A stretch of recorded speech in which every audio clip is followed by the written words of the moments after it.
Oh, you have your way, and it's making me weaken. You and your status, walking like that. It's really getting too much, but I can't pull back. Though I try to resist, I can't fight this. And no one makes me feel like you do. And no one sets my body on fire. And no one gives me shivers like you. Oh, no one does it better. How I try to sleep, but you're deep in my mind. Got a hold of me. When I'm awake, I'm all blind. You and your magic, like infinite power. God knows I try to resist, but you're pulling me closer.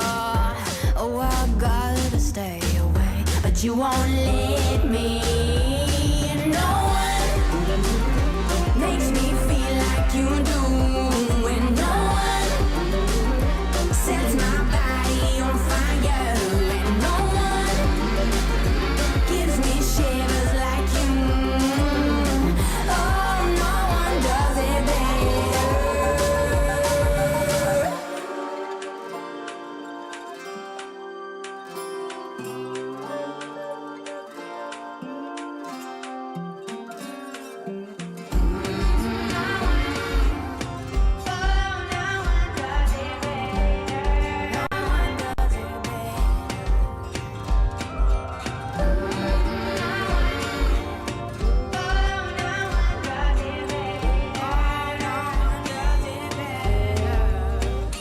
And no one makes me feel like you do.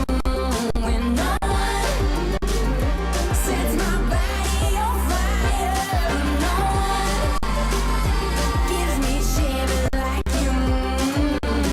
Oh, no one does it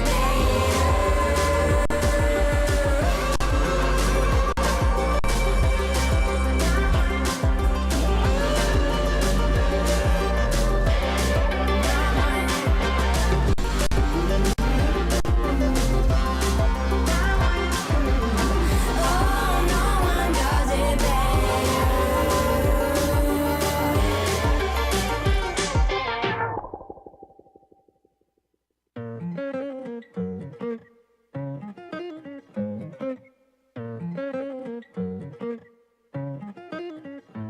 I've been on the road, I've been doing shows. Now we eating steak, remember sleeping on the floor. We still at the gas station when the time was cold. In the kitchen, hot still trying to flip it out the stove.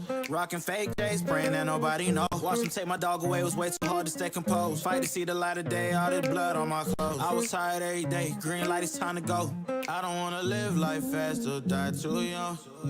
Die too young. 100 miles per hour, I might crash, cause the good die young. Yeah, the good die young. Push it to the limit, I can't go no more. Red light, no way, I'm coming back home. Long dirt road, all on my own. I'ma be the greatest, write my name in the stone. Write my name in the stone. Yeah, I'm coming back home. Yeah, I'm coming back home. Write my name in the stone. Cause I'm coming back home.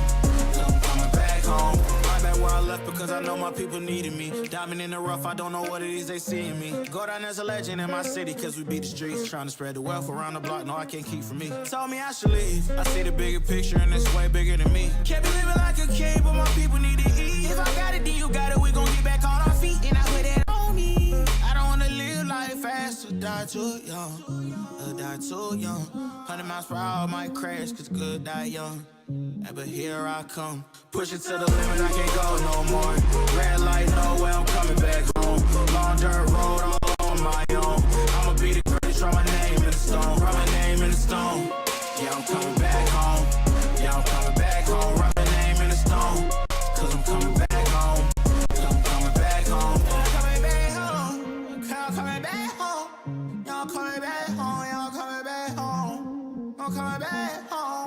I'm coming back. Push it to the limit, I can't go no more. Red light, no way, I'm coming back home. Long dirt road, all on my own. I'ma be the greatest, write my name in the stone. Write my name in the stone. Yeah, I'm coming back home. Yeah, I'm coming back home. Write my name in the stone. Cause I'm coming back home. Yeah, I'm coming back home. Write my name in the stone. Cause I'm coming back home. Yeah, I'm coming back home.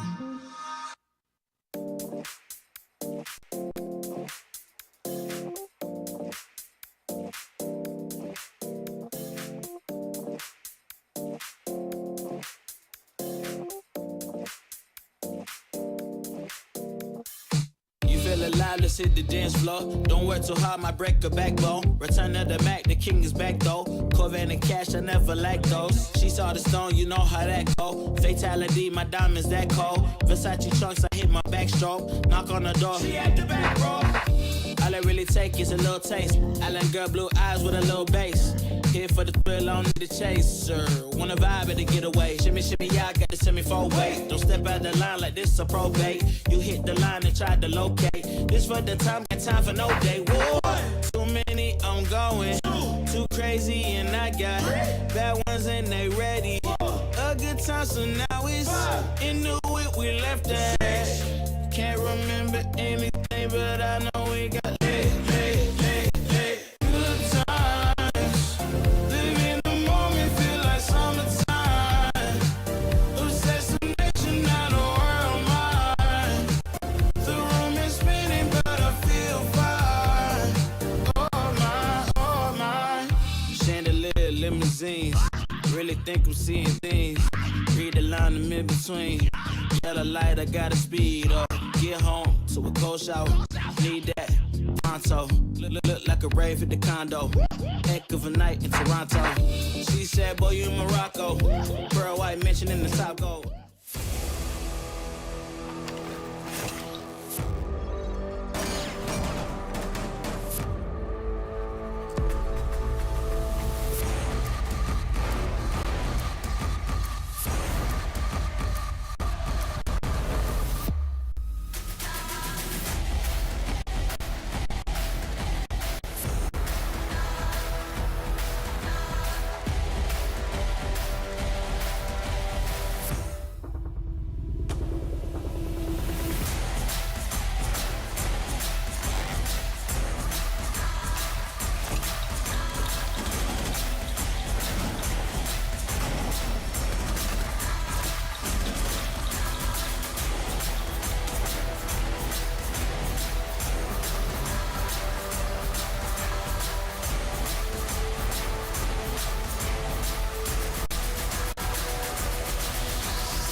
Fighting hostiles is like solving a puzzle. All the pieces are a total mess. Then you solve it as if you always knew the answer.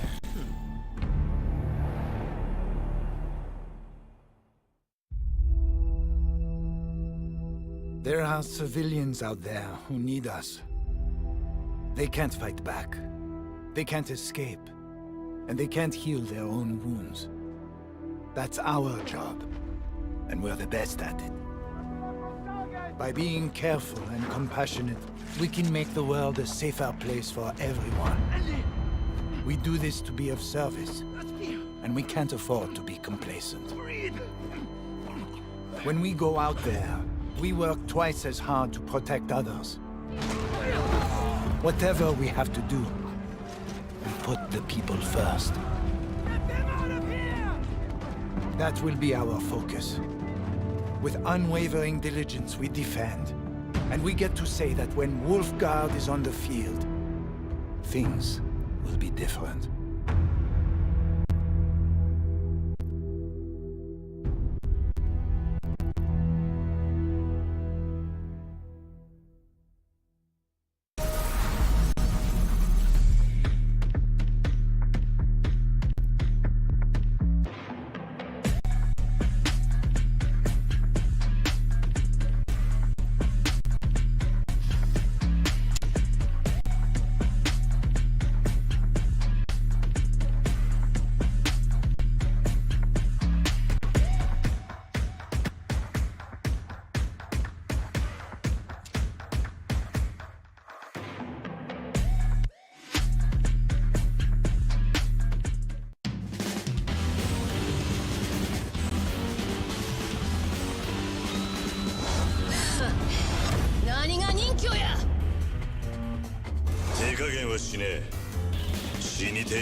Get your squad back together in Rainbow Six Siege to earn free operators and an exotic weapon skin with the Squad Up reactivation program. If you've played Siege in Year 7, find up to 4 teammates who haven't. Play 5 matches of any PvP mode with them to earn your rewards. Your teammates will earn a free operator as well. Then they can bring back 4 more players to earn even more rewards.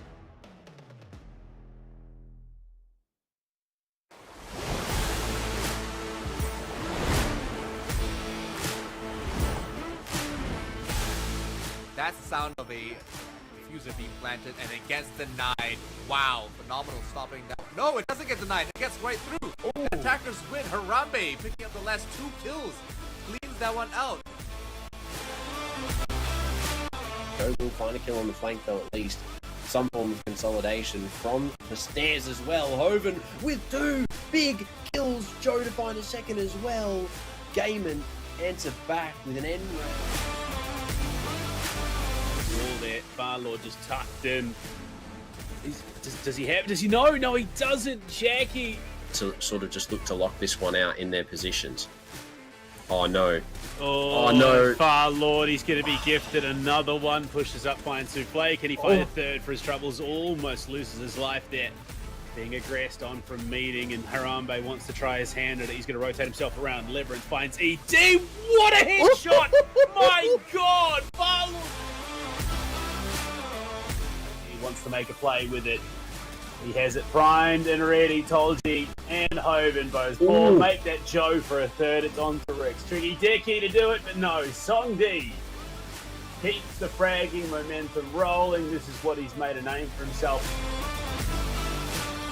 There against Ray. The jump in. Oh my Lord. Absolutely obliterated. 2 for 8.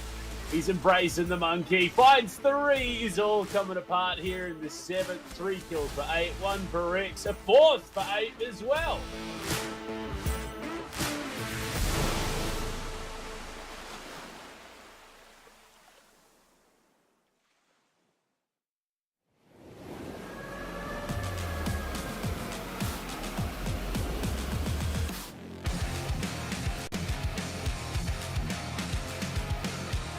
If I'm starting to lose face, keep my head out, still going on my way.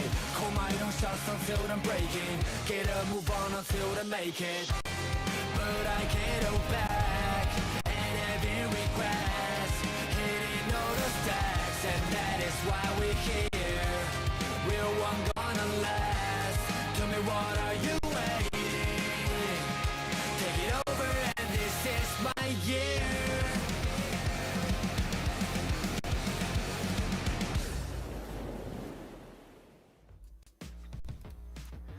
Hello and welcome back to another wonderful day of the Rainbow Six Operations League. My name is Blue Panda.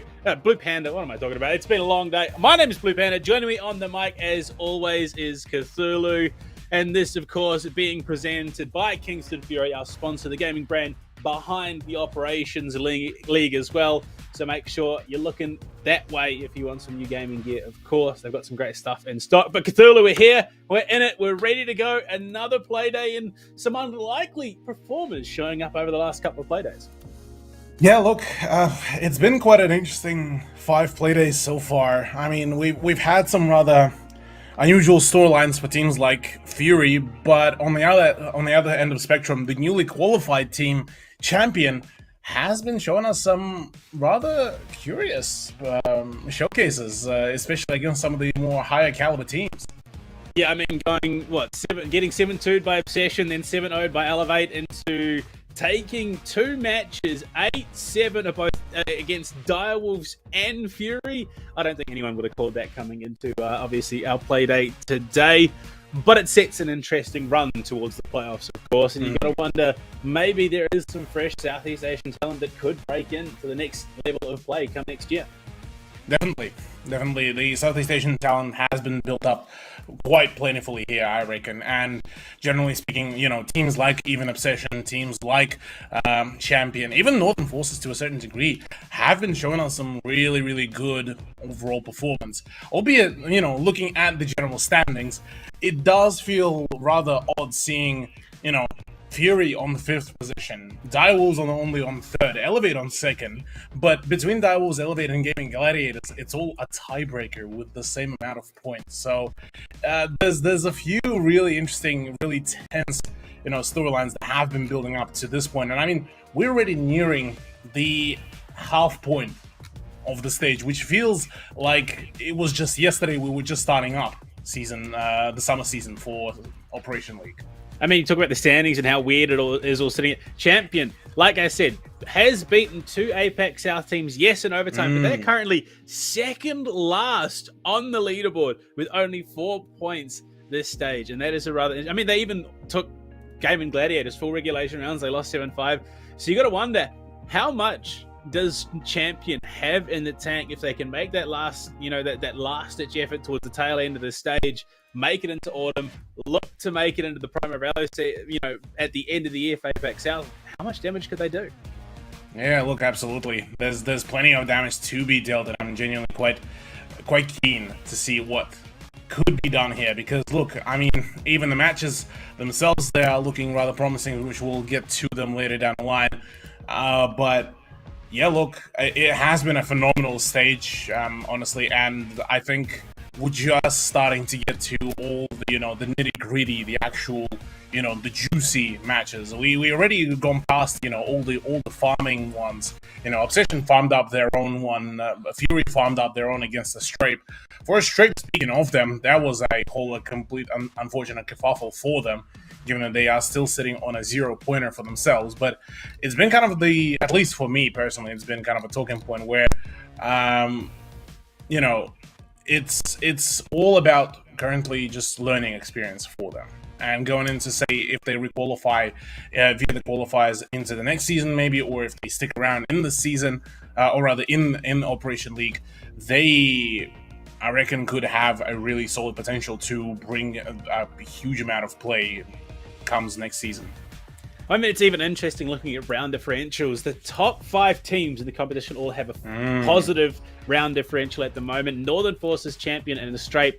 Well, Northern Forces technically has an even. They're 29 and 29 at the moment. But you look at Champion, they still have a -12 after taking down both Direwolves and Fury. And the Strape, unfortunately, has a -25 at the bottom of the table. I mean, look, there is still a number of weeks left in play. There is still potential for the top 4 to be shaken up just a little bit. I'm anticipating more Obsession going to be the one that potentially swaps in and out of that 4th position at the moment. But look, that we could safely say that there are some matches that we did not expect to go the way that they did. Absolutely. Yeah, look, I mean, looking back even at yesterday, the Champion versus Fury match genuinely had me confused. Because, I mean, what it was, I believe, something across the lines of it came down to, what, a 6-2 scoreline where they nearly managed to make it. And then it all kind of went completely sideways. So it feels rather weird, but look, let's move on straight into our schedule. We already waffled on just about enough. So far, I mean, the list for tonight is actually looking rather saucy, minus maybe the very first one, Straight versus Elevate. Look, I mean, we talked about this in the pre-show. Feels like relatively straightforward, wouldn't it be? Yeah, you'd imagine, but if nothing else, in the Operations League, we are known for our upset so far this season. But yeah, that one should be the most straightforward. Match 2 gets interesting. Game and Gladiator versus Obsession. Now, that one could technically go both ways. I could quite easily see Obsession putting up a hell of a show and take it down Game and Gladiators. Match 3, though. That one is going to be huge. 6th and 7th place, respectively. Champ have already taken down our 4th match players, of course, Direwolves and Fury. Northern, they haven't quite had the same luck. They lost to Direwolves. They haven't had the opportunity against Fury yet. So there is possibility for that. And then, of course, our match of the day quite easily, Direwolves versus Fury in 4th. Yeah, Direwolves versus Fury could actually be quite a solid match here for us to bear witness, given the fact that, you know, Fury needs some sort of a redemption for themselves, especially after an absolutely phenomenally just horrible things that went for them yesterday. For Direwolves, look, for them, they just continuing kind of their streak. They kicked off yesterday's Playday 5 with a 7-4 victory against Obsession. Albeit it was on Clubhouse, so a relatively rudimentary map, but look, it would still be good for them to continue kind of their run to try to propel themselves up on the top of the leaderboard because, well, really, Obsession versus GG. I mean, despite the fact that Obsession kind of had a bit of a, they had a really upscaled run at the start, and then kind of slowed things down. Look, OBS versus GG, I kind of rate it. I would be still very much keen, if not like second best matchup that we could get possibly here. Yeah, obviously the power of that 7-man roster doing absolute bits in this competition.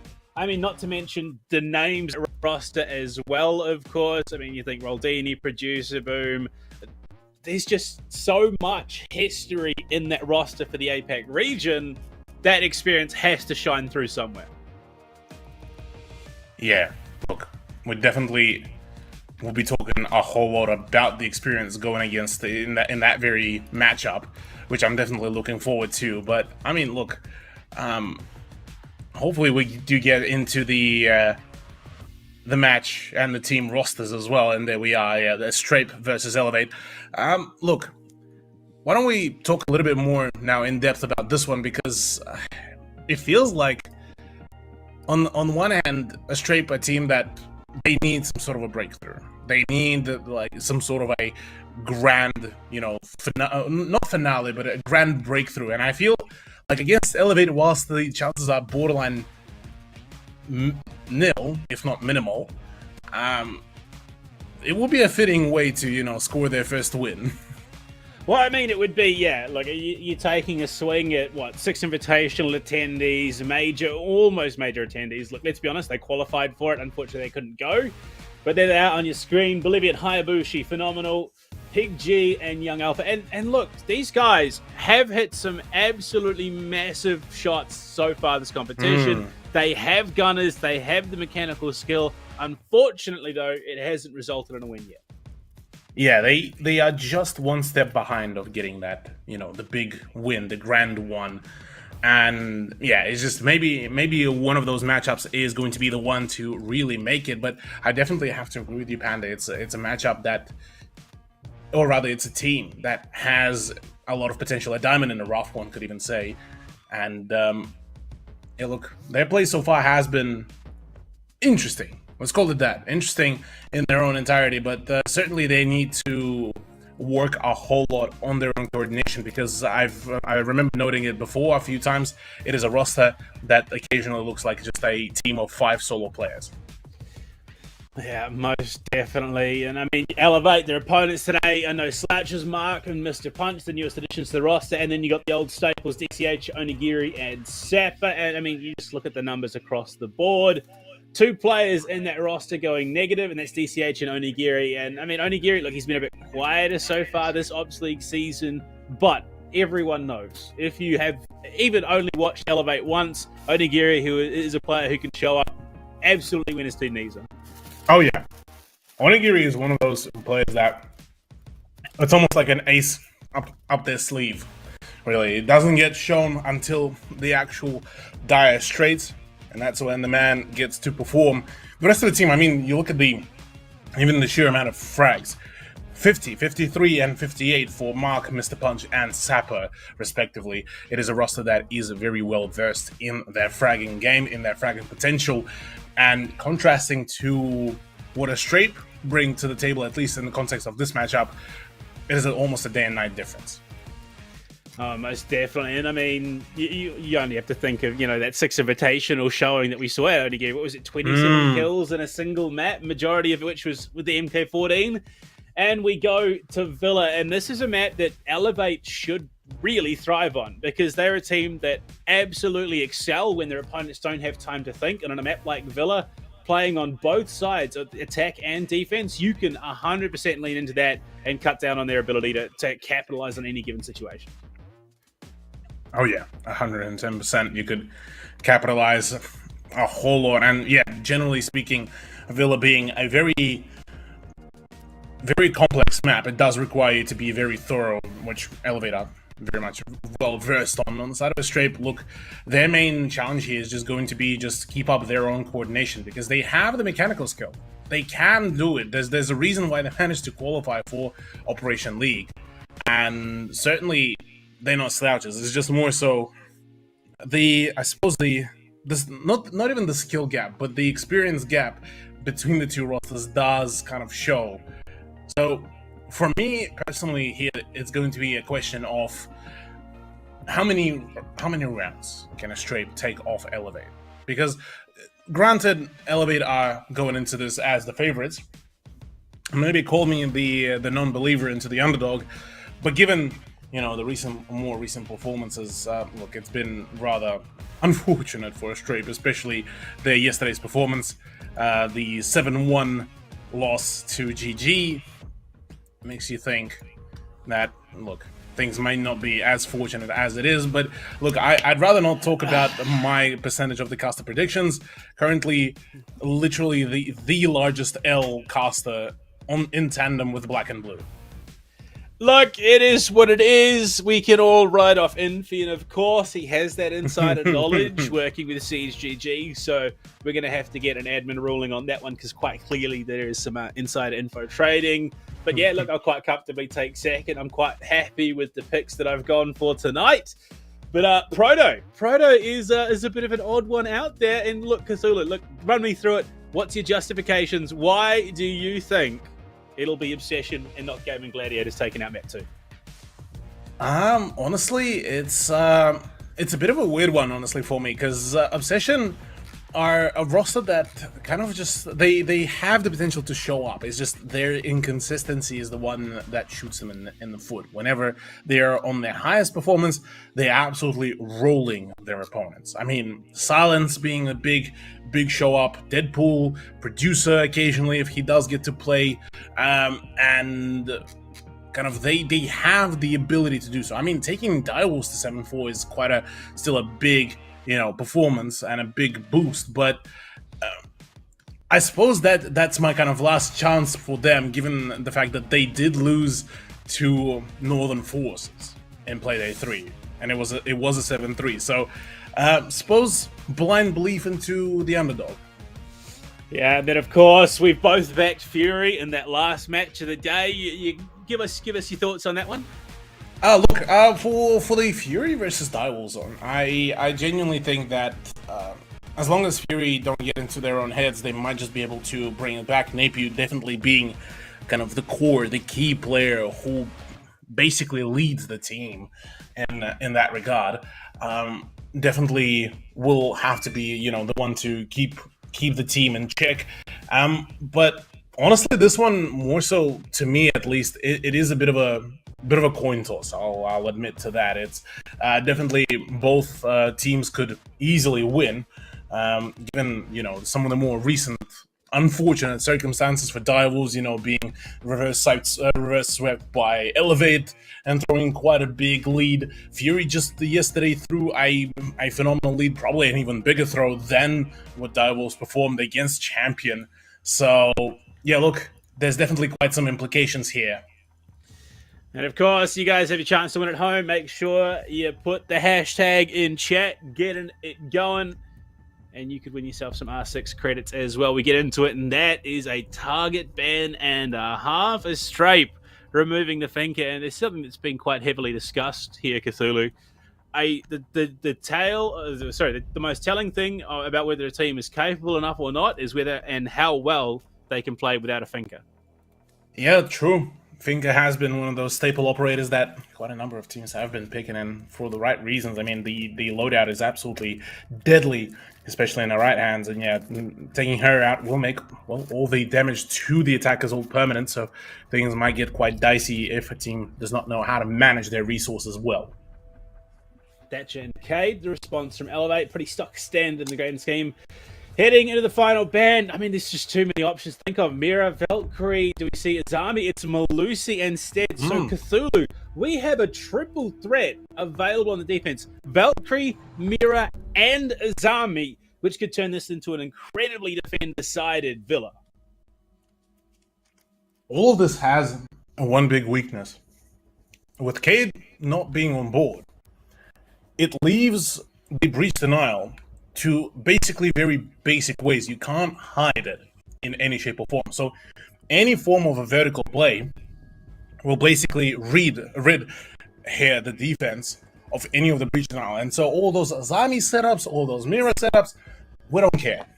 It will get blown up eventually, and it will only kind of work for just blocking out the sidelines here. So whilst yes, the triple threat is certainly there, but it's now more so a question of complexity. For Astray, they would want simplicity here, Panda. They would want to get down to basics. They want to, they obviously would love to have somebody like a Thatcher, somebody like a Cade, which would make their life a whole lot easier. But instead, well, they have to rely on some of the other devices, maybe start leaning a little bit more into maybe some of the projectile denial, plus investing into a roam. Yeah, we'll have to see how it does play out. Valkyrie on the board, so is Azami. We've seen just how strong it can make this Aviator hold. Chucking it down on the display requires no real need for the shields, but they've chucked them too along the way as well. Osa in play for Elevate. The Maverick there for the Hard Breach paired with Mark on the ace, but it's Sapper that I'm most intrigued by. Sapper bringing the R4C Ash to bear. Look, it's time for the relic of the old times to return. I mean, what better player to bring it on? Sapper definitely could bring in the heat here with a very said weapon. Oh, Young Alpha, though, opens up the scoreline rather nicely on Agiri not having a good starter. And on top of it all, that's one of your two hard breaches out of the equation. The one thing, obviously, Elevate still have going for them, there is no breach denial whatsoever in the setup. The biggest problem they're probably going to be facing is those Kiba barricades, and the frag grenades that Onigiri would have been bringing would have definitely helped in that situation. Luckily, they still have options. They've still got Sapper and those two breaching charges that could set themselves up. Certainly so. Already an entry being made here by Mr. Punch in hopes of maybe catching some of the rotations happening, full well knowing that Astray definitely not going to be feeling too well in their own kind of cup. But I say this, I mean, we still remember the ye old, I believe it was Young Alpha or maybe even Bolivian, who did a phenomenal play with a roam on Alibi, but that's not yet to happen. Instead, a bit of a fake out to happen from the Sledge, and well, Elevate will continue their push. Sapper Roaming through living, wants to find any sort of presence downstairs if possible. They are contesting Toms as well. Mr. Punch there with DCH. If they can get a Talon Shield in a good position up the stairs, they might just be able to make this push successful. But no! My God! Hayabushi and Mr. Punch will trade. Luckily, though, Saka finds Pig G and Cthulhu. That is two incredibly big picks taken away from Astrape. Absolutely, yeah. Look, with Smoke gone, that's big. That's your roamer as well in form of Hayabushi. Look, a few really big picks. Mark as well gets to flex the skin, but not for long. As Young Alpha is putting in the work. The man has been absolutely phenomenal. Speaking of one, the C4 onto DCH does allow the play to happen. Sappa, oh, he's sharp. 1v1, R4C in play, and the retrieval is there. Now only to find out where Azami is, and, well, that could be the case. Does hear the shots, and in the push comes. In the vault. The Sappa decides to just go in and stick it, but Young Alpha, all he needs is just a swing. Sappa's going to complete. Defuse, and no! The worst possible timing for him to stand up, and it will be a straight to take the first round here tonight, Cthulhu. The first of potentially many, given how defender side of this map could play out. Beautiful, beautiful play. Perfect timing as well.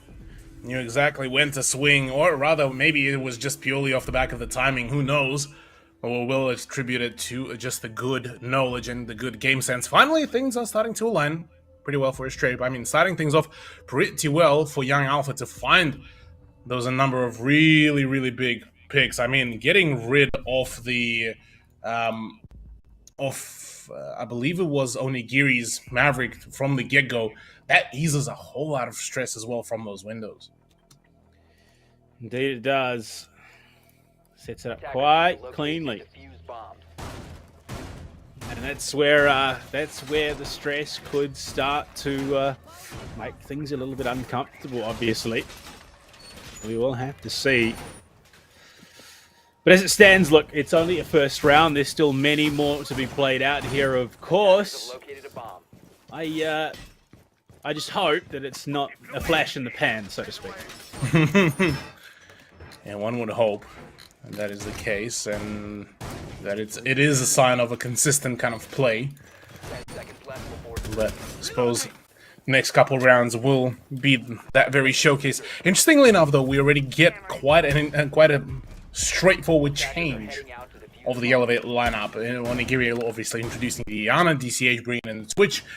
As well as that, well, Mark switching over to the Hibana. So a little bit more kind of, I suppose, more straightforward kind of approach. But good thing that Astrape did bring in the Mozzie, because that could be a good counter. But DCH is making rather quick work of the two cameras. So off to a good start, but a much more paced down. Yeah, not really surprised, and we are seeing this more and more, the 417 to be coming in. Sappa not wasting any time. Onigiri, I don't know if that was his own nade, but it looks like it was. Looking to try and clear out that master bedroom door. He's in a bit of trouble. I don't think he's quite landed it where he needs to. I didn't hear an explosion, so I think the ADS went off. That could be interesting. That is the case. Interestingly enough, that Sappa is just holding a very passive angle, waiting for the jump out to happen, but generally speaking, Astrape are not really known to go for those said jump outs, so maybe it's just more so waiting for the rest of the team to, line up for the push to happen. And as it stands, Bolivian already taken down to just sub 50 HP, so is Young Alpha. Perfect play by DCH to remove the Azami, and perfect spot as well. Play from the Astro window, a place where usually it's a very dangerous one for the attackers. Mr. Punch dropping phenomenal. They've already taken Pig G down. The smoke out of play for now. No real way to get him back up. And a massive kill from Punch gets baited out. Luckily, Onigiri is there to trade it back, Cthulhu. And they answer back with a reprisal that rocks the server. There you go. I finally got it out. My. It'd be like that, Panda. Definitely rocks quite something in there when you get to see these kind of rounds. Quite a contrast to play as well, gotta say, between the first and the second one for Elevate. A much more decisive play a much more reactive at that, but also forcing those kind of engagements, perfectly droned out, and perfectly kind of found themselves in those really impactful positions. I mean, we've seen before even the first frag ringed out, we've seen the sheer amount of pings that Elevate did to, relay all the info, where they're going to push, where the pressure needs to happen, and then they made the executive decision to where they need to first find that pressure, and that pressure came in through the Astro window. So, look, I definitely gotta admit that was very nice. That was very clean. Speaking of one, I was quite keen for a Kali on Onigiri, given that he is kind of the master of the DMRs. Maybe this time he will be the master of the multi, but instead we did get to see an Onigiri on Twitch. Yeah, look, again, DMRs, it's a bit of his forte in the region. He's definitely made a name for himself doing it. And that was, look, it was a very significant response that we just saw out of them. Has to be a little bit concerning. I mean, a Strape that was a solid start for all intents and purposes, but when the answer back is that severe, you got a question, how successful was it really? Makes you think, yeah. Makes you think as well, and question how lighthearted was this push by Elevate in the first round. How seriously were they taking their opponents, but Sapper just about to waltz right directly into the site already, but no, Big G was ready. He was sturdy with that hold. No Ash on board, and that could be a little bit tougher to deal with now. The scan from DCH, trying to figure out where this entry is, and I think the Straight have read this quite well, bringing the Thunderbird into play, giving themselves a little bit more survivability so they can be a little bit more aggressive. But, in a game where a headshot can make all the difference, it might not necessarily play out that way. Look, I mean, we've talked about how, damage permanence is important on the attack. Who said that you're not allowed to have it on the defense? That's exactly what happened. Yeah, Thunderbird could definitely be a good shout. Albeit, again, it hasn't yet really got to shine, or rather, she hasn't really got to shine yet, but maybe in the later ends of the round. I mean, we're already nearing the half point of round number 3. Straight would very much just slow this down, just force Elevate to play for that quick momentum-based gameplay. I'm amused how Mr. Punch didn't actually connect any shots there. Sometimes that is just the way it goes. It's not a win, it's not a loss, it is just what it is. But there we go. DCH second attempt is successful onto Phenomenal. That's your Valkyrie and a key Nitro off the board. But Big G finding the back of him is going to trade it back successfully. And they look for a second too. DCH down a triple on the round. Big G might be on for the ace here if he can manage somehow. Big shots upstairs, and unfortunately, no, he's not going to get it. Not going to get it. Mark is already on site, which is definitely spelling some promises. Pings are coming around as well. The information is good here. It is clean, but so is the flank. Young Alpha now has full control over the diffuser as well. With 28 seconds, it's down to Mr. Punch to make that very play.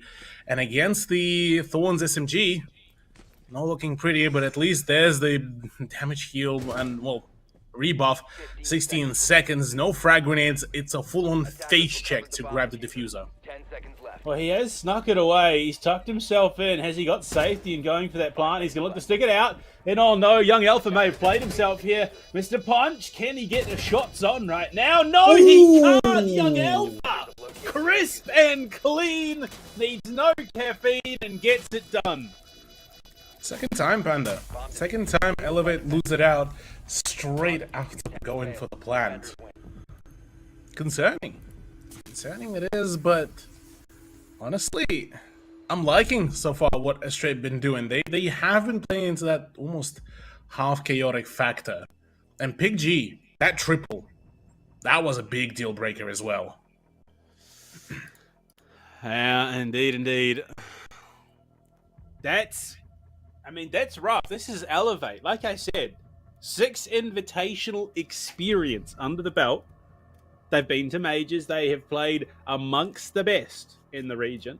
and Astrape, the bottom place team at the moment. Yes, it is Villa, and yes, it is defense. We'll give them that. But even still, a team as experienced as Elevate should be able to cope. Absolutely. No, I mean, only the first half. Maybe once we do get to the defense, we might be seeing a different color of Elevate. But also bear in mind, this is something that I have been talking about, you know, even at the very beginning of Operation League Panda. For teams like Elevate, teams like Direwolves, like Gaming Gladiators, to a certain degree, maybe even Obsession and Fury, they can't allow to showcase their fullest potential, their big strats, their main play styles in Operation League here.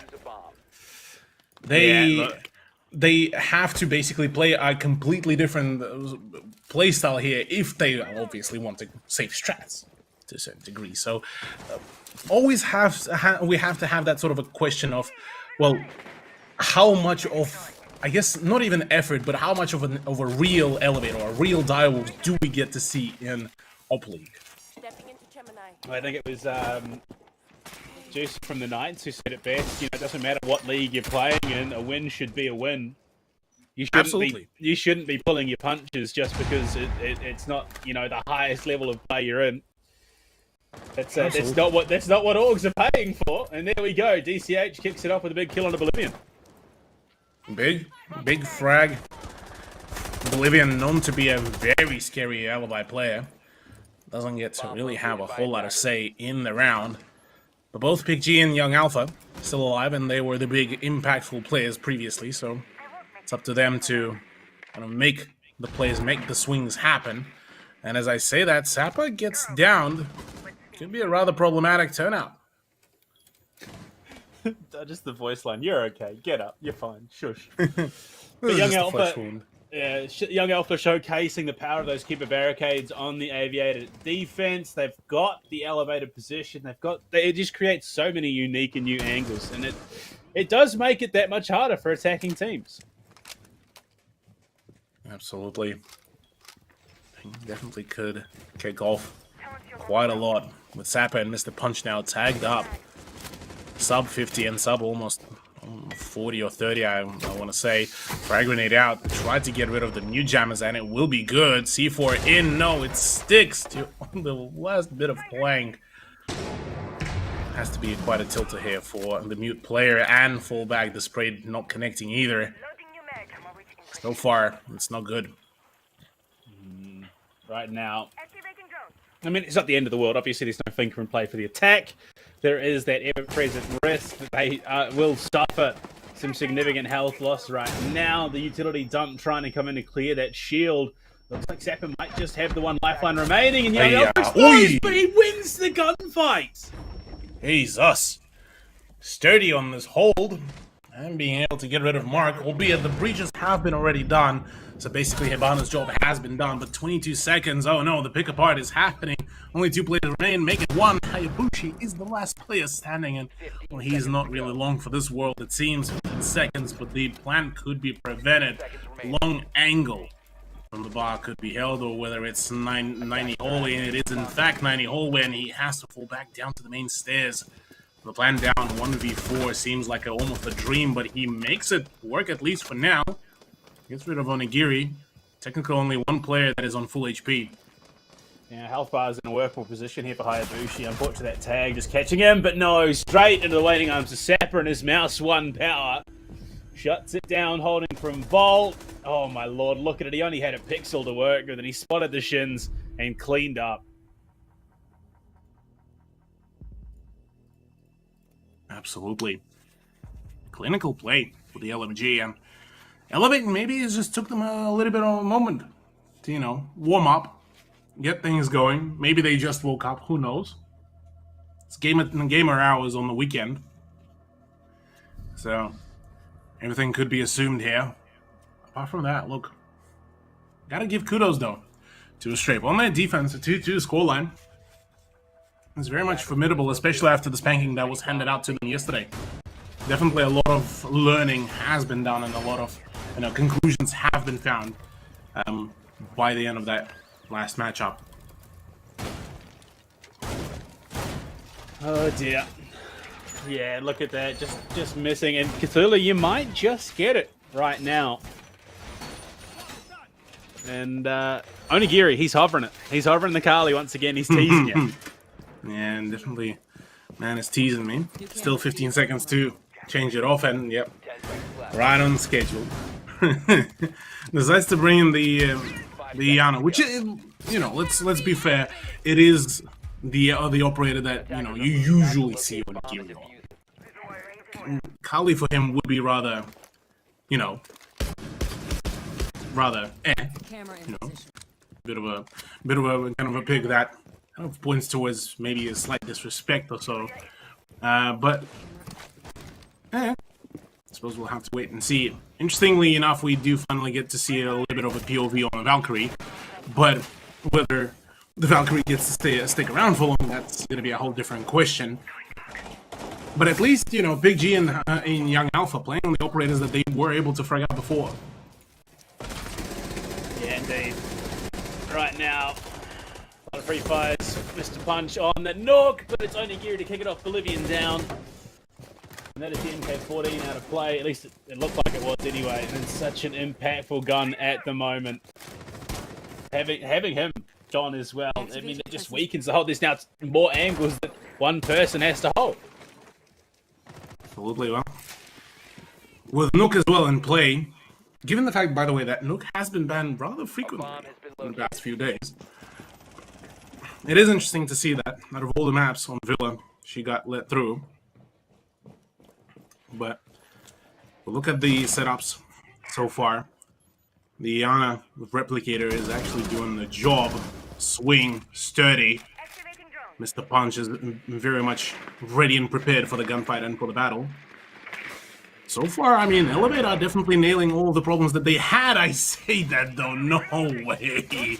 A double C4 to come around from Phenomenal. Hello and welcome to the Caster's Curse. We're here all week. Yep. That is well, look, it's unfortunate, but it's not the end of the world, of course. 3 versus 3 is well and truly doable for any decent attacking team right now. The push to come on through. Alpha, though, on the flank from Astro. This could definitely hamstring the push from Elevate. So could this push from Phenomenal.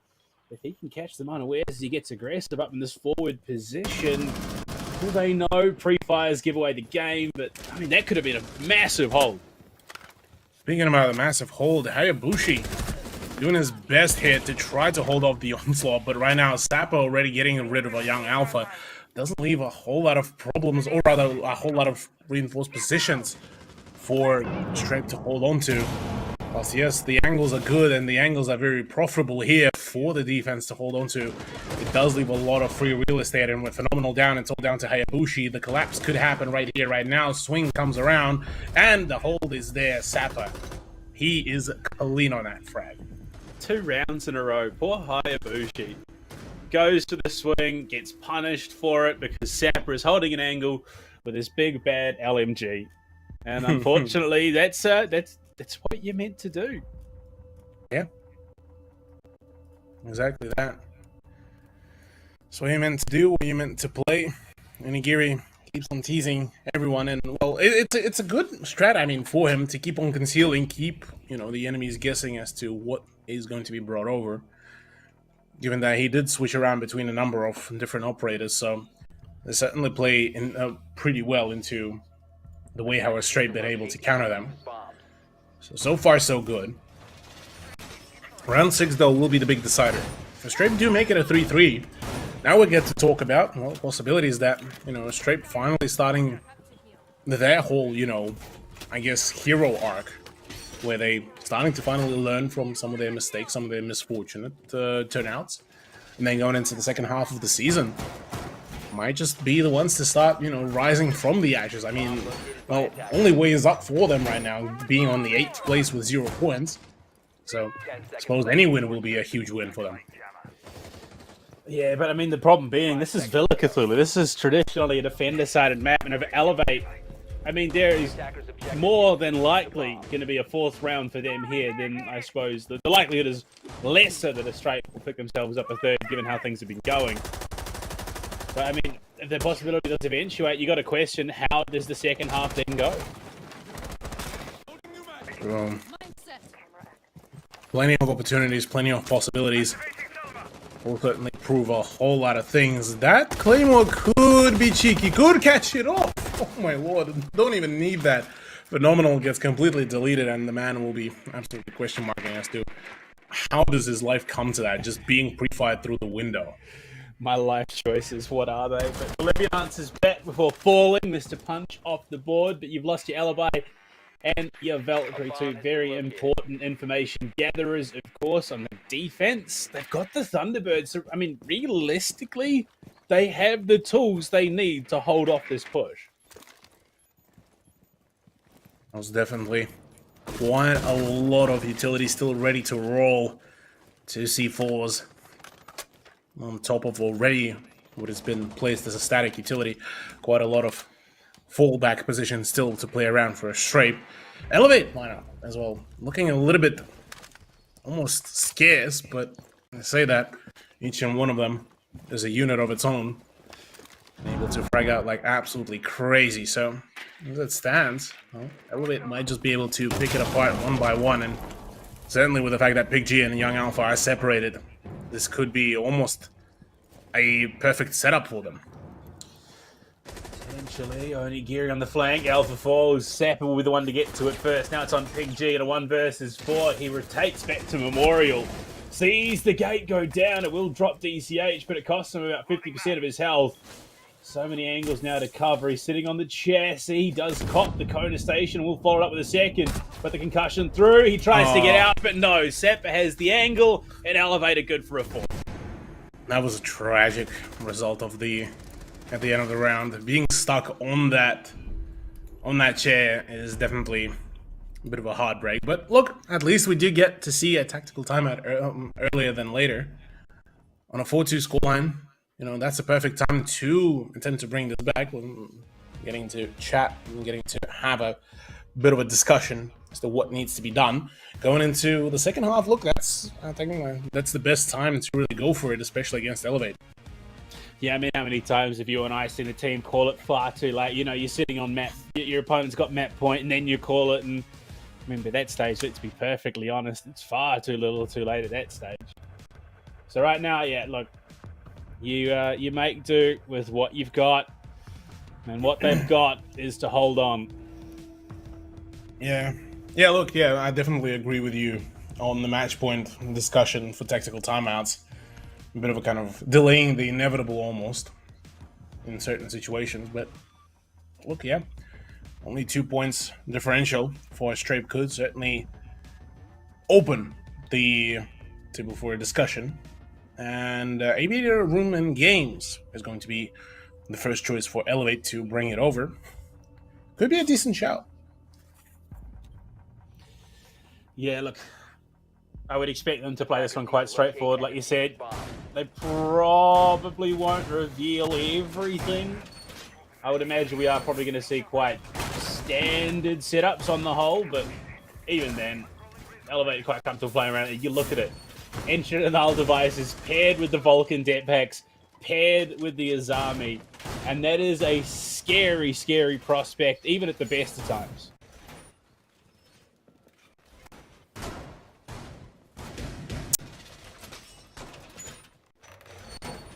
Pardon me, I had the microphone muted.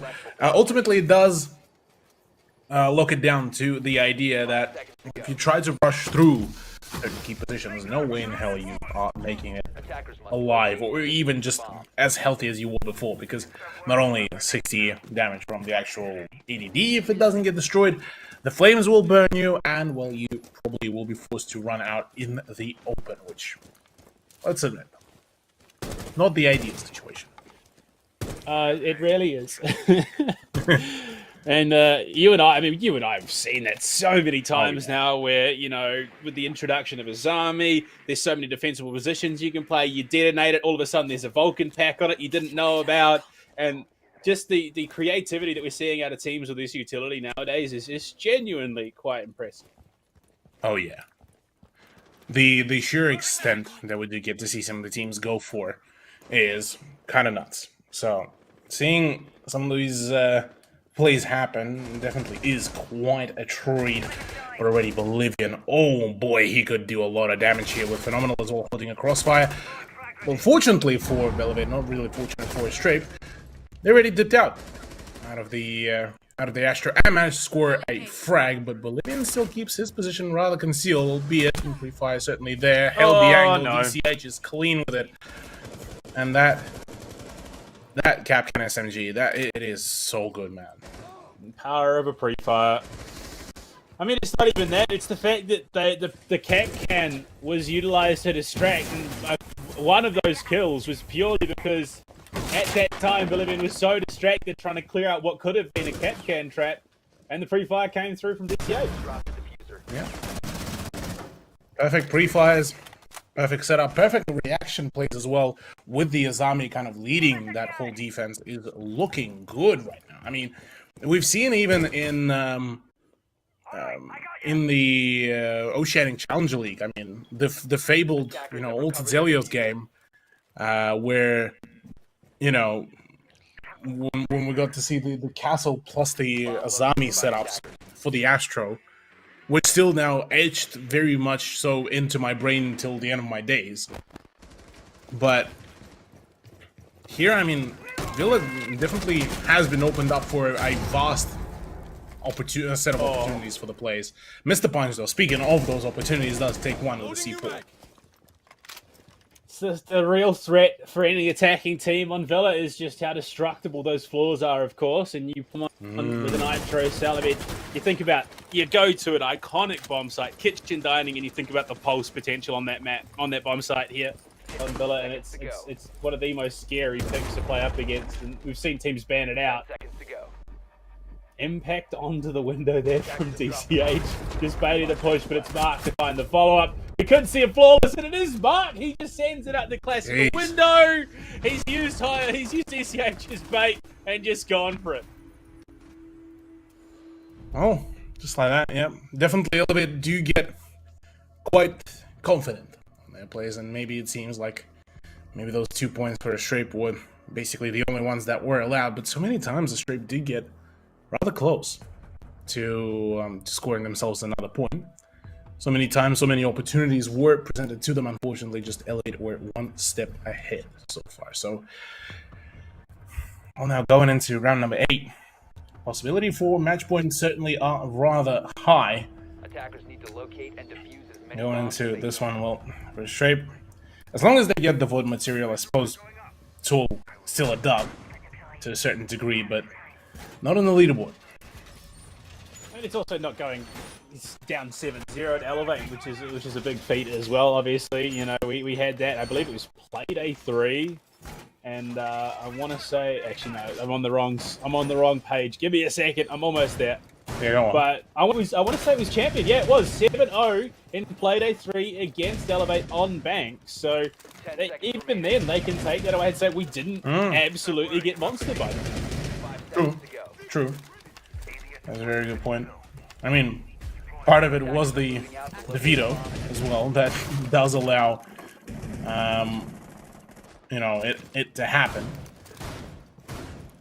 Funnily enough, I believe it was Elevate that banned out Bank in the last phase of the bans as well, which is quite interesting to me. Strape to kind of reiterate as well, their bans were Cafe, Oregon Border, and Theme Park, so interesting what could be brought over. Definitely keen to see what the game plan is, but I mean it allows for a little bit of creativity, I suppose. You gotta hope that maybe in the coming weeks, obviously Strape can figure out some other way to approach, but my god! Mr. Punch, long arms the Nitro and lands it perfectly. Perfect play. Would love to see those sort of threading the needle. On this case, going for the long arm. Certainly works just the perfect way. Mark showcasing the power of those keeper barriers and how much of a sightline they do prevent and how much of a ground do they open up. But as it stands, it still is a very dangerous playground to work around, impact out, but just only in hopes of finding some sort of a bait. Oh boy. And this is where things get a little bit concerning for Straight. They've obviously lost out on Young Alpha, who currently is having one of the better performances for the team. Hayabushi in trouble as well. In big trouble, but the double! 2 quick kills for Straight. Put us at a 3-3, Cthulhu. Oh my. Yeah, look. Quite a stunning turnout, but I say that, well, it's down to Hayabushi and Phenomenal yet again. Mark is just being too deadly. Mark is on another just level right now. All down to Hayabushi, and he is not feeling too particularly healthy. Footsteps are certainly there, and yeah, Mark, he's a knower. He knows indeed. The Deagle, the Kiva barricade to lock off the window. Knows that he could pause. Unfortunately, his last Pokeball gone.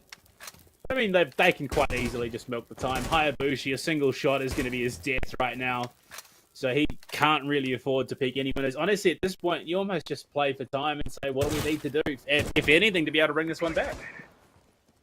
Yeah, look, yeah. That's basically the case here, and hoping to find some sort of a resolve, maybe an answer to this, what feels like almost like a puzzle.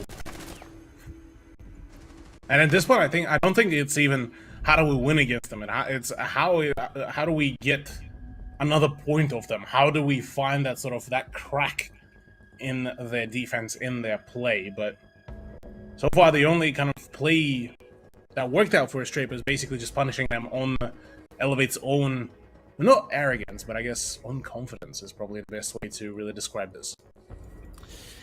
That's exactly how I'd put it. Right now, Elevate, one needed. The Fuse being hovered. I don't think we're going to see it stuck out. But you look at the defense, Legion, Maestro, and Oryx on a dining and kitchen defense. I rate the Oryx pick. I rate the Maestro too, but I mean, we haven't really, you know, you go to this bomb site, you would almost expect to see a pulse. Yeah. Oh man, we do get that replay of that long arm of the C4. That was just clinical. But I kind of want to say yes, but at the same time, I think for Elevate, maybe a pulse will be almost too much, really, to bring out. Maybe they want to flex their prowess a little bit. Maybe DCH wants to farm up a few more roaming kills with the ability to, you know, make those quick rotations. Who knows? But it's still definitely a viable setup. It just definitely does prompt a little bit more of a, I guess, anchor-style hold for a number of players. Whereas people like Zappa, people like Onigiri, or maybe even, or not even maybe, most definitely DCH, will get to, you know, utilize the map as their own kind of playground. I say that even Mr. Punch decides to join on for a bit of a crusade. Yeah, the roaming Maestro. What are you talking about? Isn't that meta at the moment? Look, it's something that I'm fond of, but I'm not a very good player. This is why I talk about the game and don't play it myself. Right now, you can see Elevate are playing more aggressive. They want to take these fights nice and early. Yeah, wanting to find those early engagements certainly is their kind of forte almost, to a certain degree. I doubt that roaming Maestro will be expected, but regardless, somebody to hold the angle will be certainly thought about. Interestingly enough, no contestant directly at that window jump in, but a spot of the Oryx is certainly there. DCH does get the better of Big G. Won't be feeling too happy, especially after the information that was relayed. Yeah, not at all. That is more than mildly frustrating, as is that for DCH, though. But Straight, phenomenal. Oh, sorry, Hayabushi takes out without dropping a single point of health. Yeah.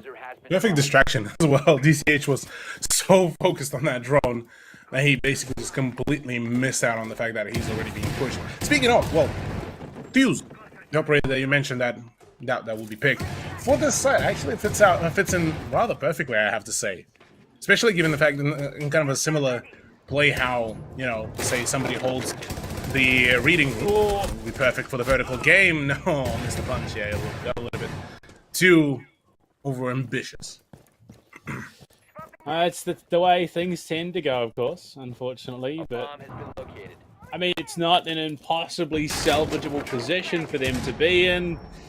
There is still work that can be done. Sapper, though, backs himself into the corner. He knows he's being threatened from above. Unfortunately, not one of those Nitro Cell carriers.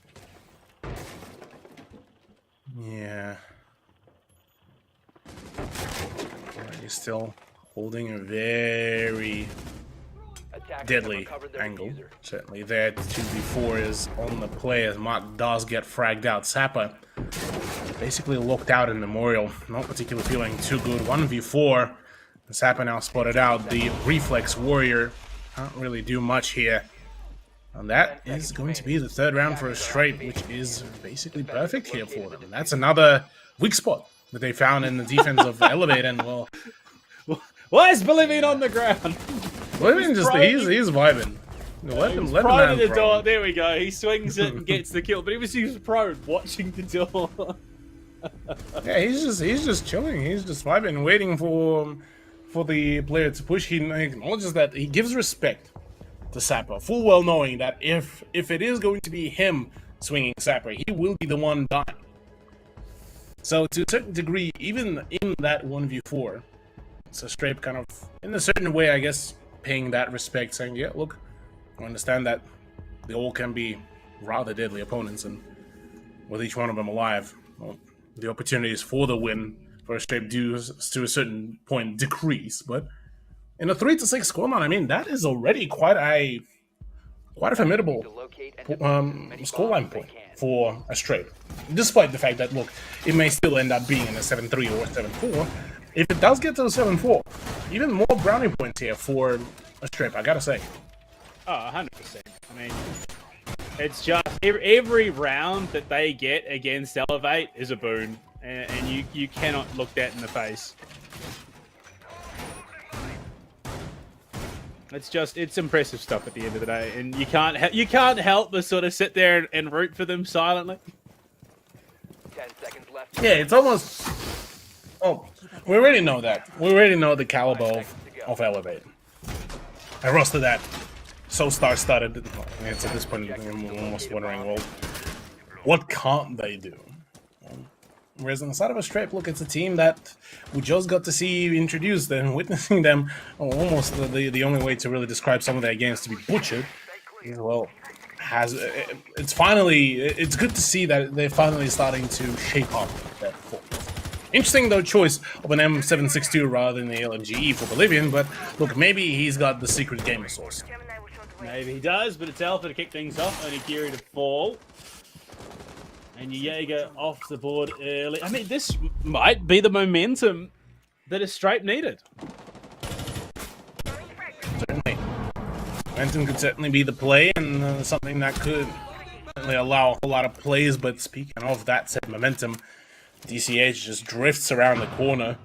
I almost hear the funk as well, playing in the montage as well there for the man, just absolutely drive-bying his opponents, and oh, Big G, not really feeling too good. Mark as well in the backup for DCH.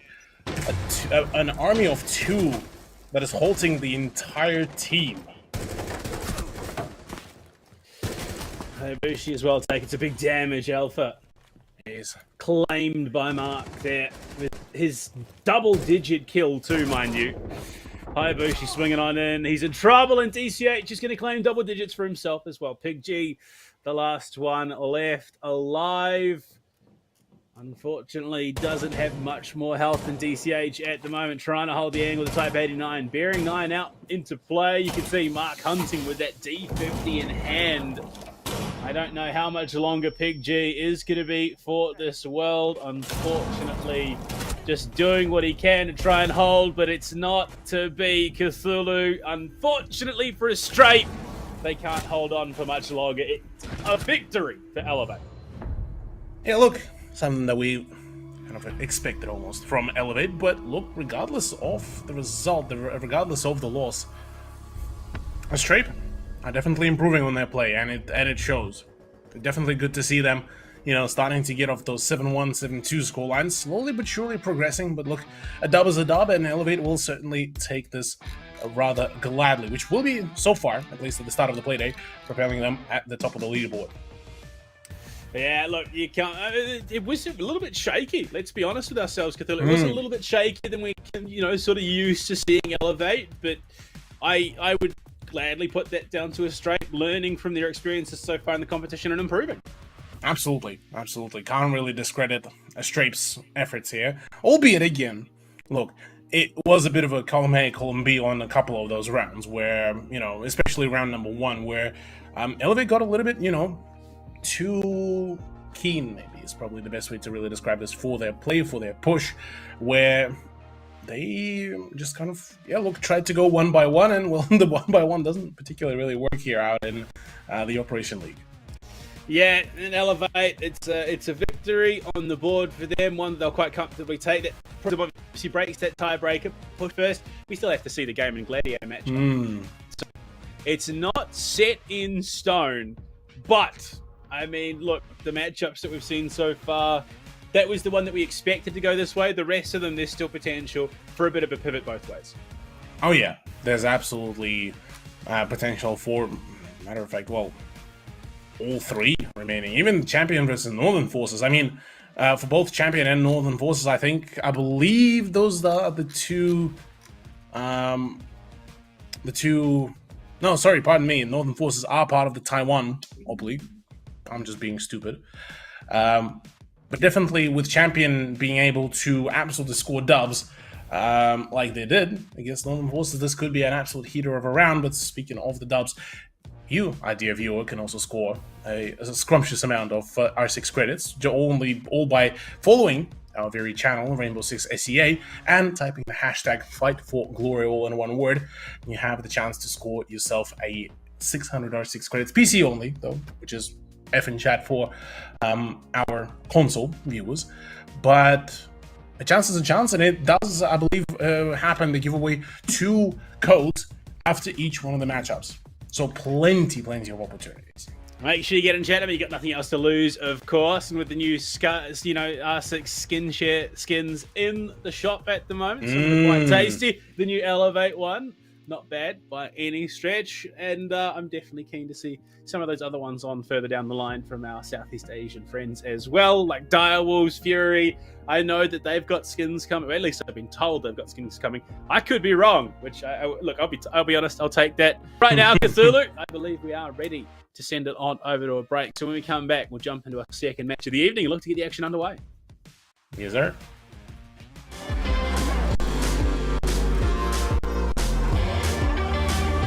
There you go again, looking so handsome. Oh, you have your way, and it's making me weaken. You and your stylist, walking like that. It's really getting too much, but I can't pull back. Though I try to resist, I can't fight this. And no one makes me feel like you do. And no one sets my body on fire. And no one gives me shivers like you. Oh, no one does it better. How I try to sleep, but you're deep in my mind. Got a hold of me. When I'm awake, I'm all blind. You and your magic, like infinite power. God knows I try to resist, but you're pulling me closer. Oh, I gotta stay away, but you won't let me. No one makes me feel like you do. And no one sets my body on fire. And no one gives me shivers like you. Oh, no one does it better.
I've been on the road, I've been doing shows. Now we eating steak, remember sleeping on the floor. We still at the gas station when the time was cold. In the kitchen, hot still trying to flip it out the stove. Rocking fake J's, praying that nobody know. Watch them take my dog away, it was way too hard to stay composed. Fight to see the light of day, all this blood on my clothes. I was tired every day, green light, it's time to go. I don't wanna live life fast or die too young. Die too young. 100 miles per hour, I might crash cause a good die young. Yeah, the good die young. Push it to the limit, I can't go no more. Red light, no way, I'm coming back home. Long dirt road, all on my own. I'ma be the greatest, write my name in the stone. Write my name in the stone. Yeah, I'm coming back home. Yeah, I'm coming back home. Write my name in the stone. Cause I'm coming back home. Cause I'm coming back home. Right back where I left because I know my people needed me. Diamond in the rough, I don't know what it is they see in me. Go down as a legend in my city cause we beat the streets. Trying to spread the wealth around the block, no I can't keep from me. Told me I should leave. I see the bigger picture and it's way bigger than me. Can't be living like a king, but my people need to eat. If I got it, then you got it, we gon' get back on our feet. And I put it on me. I don't wanna live life fast or die too young. Or die too young. 100 miles per hour might crash cause good die young. Yeah, but here I come. Push it to the limit, I can't go no more. Red light, no way, I'm coming back home. Long dirt road, all on my own. I'ma be the greatest, write my name in the stone. Write my name in the stone. Yeah, I'm coming back home. Yeah, I'm coming back home. Write my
Fighting hostiles is like solving a puzzle.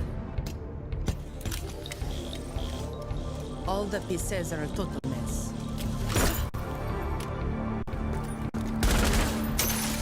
Then you solve it as if you always knew the answer.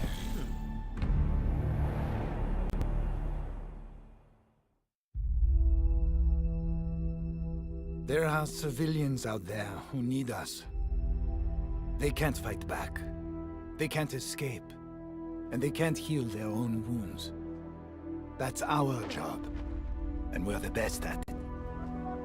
By being careful and compassionate, we can make the world a safer place for everyone. We do this to be of service. And we can't afford to be complacent. When we go out there, we work twice as hard to protect others. Whatever we have to do, put the people first.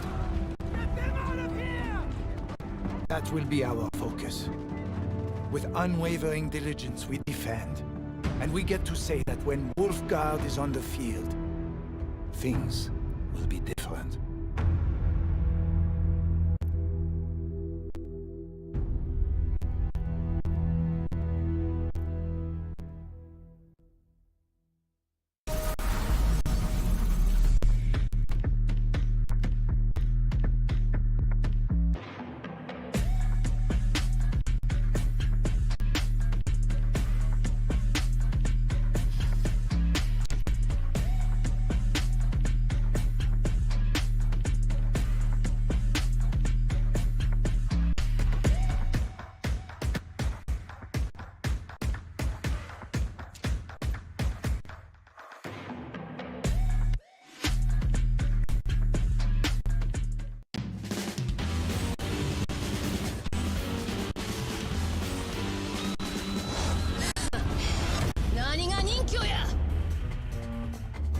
加減はしねえ。死にてえやつだけかかってこい。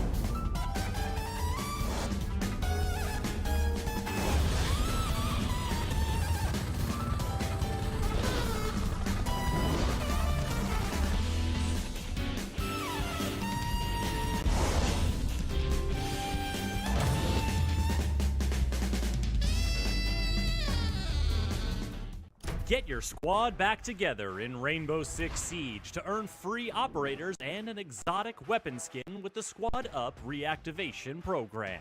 If you've played Siege in Year 7, find up to 4 teammates who haven't. Play 5 matches of any PvP mode with them to earn your rewards. Your teammates will earn a free operator as well. Then they can bring back 4 more players to earn even more rewards.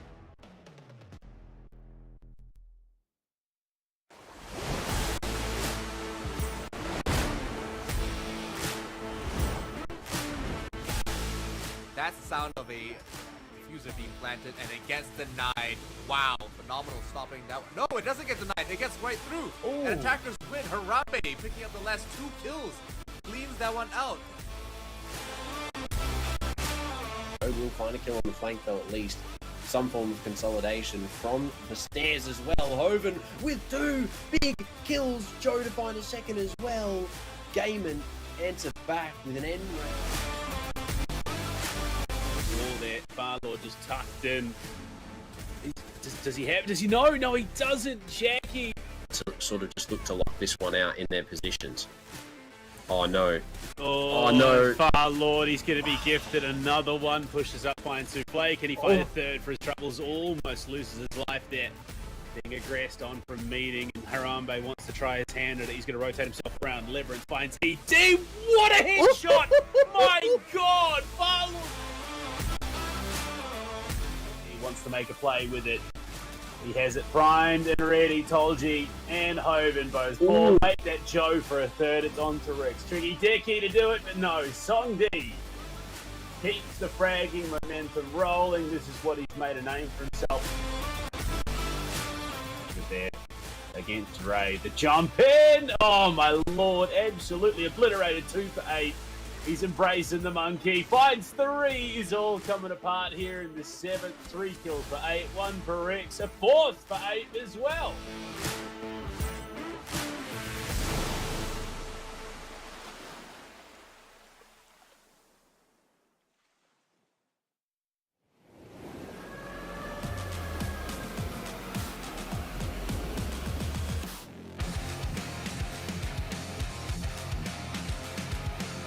Even if I'm starting to lose face, keep my head out, still going on my way.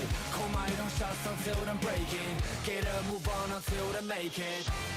But I can't go back and having regrets.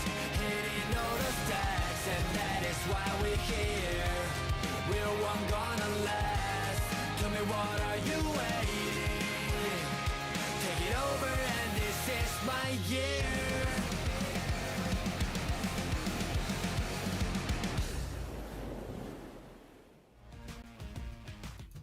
Hello and welcome back. Map 1 done, and it went a little bit longer than we anticipated. Cthulhu Elevate got pushed just a little bit. Our next match of the day, though, could go either way. Gaming Gladiators taking on Obsession here in the 2nd. And I mean, Obsession so far has proved that they could upset potentially. Absolutely. Obsession has been having a few really decent runs, but in saying that, also had a few rather heavy losses and upsets, really. Namely, the Playday 3 result, Northern versus Obsession, 7-3. So, possibilities of Obsession 2 will completely lose out. Well, they recently just lost out to Direwolves as well. This is, the Playday 6 is going to be the Playday of redemption for them here. On the side of GG, look, they coming off a rather swift result versus a Strape yesterday. Chalet has been rather a spanking round. So, I mean, going into this one, I think we will have to be very wary about where we go. And we had, I believe, actually a 50-50 split as well on our predictions as well against all the English side of the broadcast for the talent. So look, yeah, it could go absolutely both ways. One thing to very much note of for Obsession is the fact that they would prefer to stay away from Cafe Dostoevsky.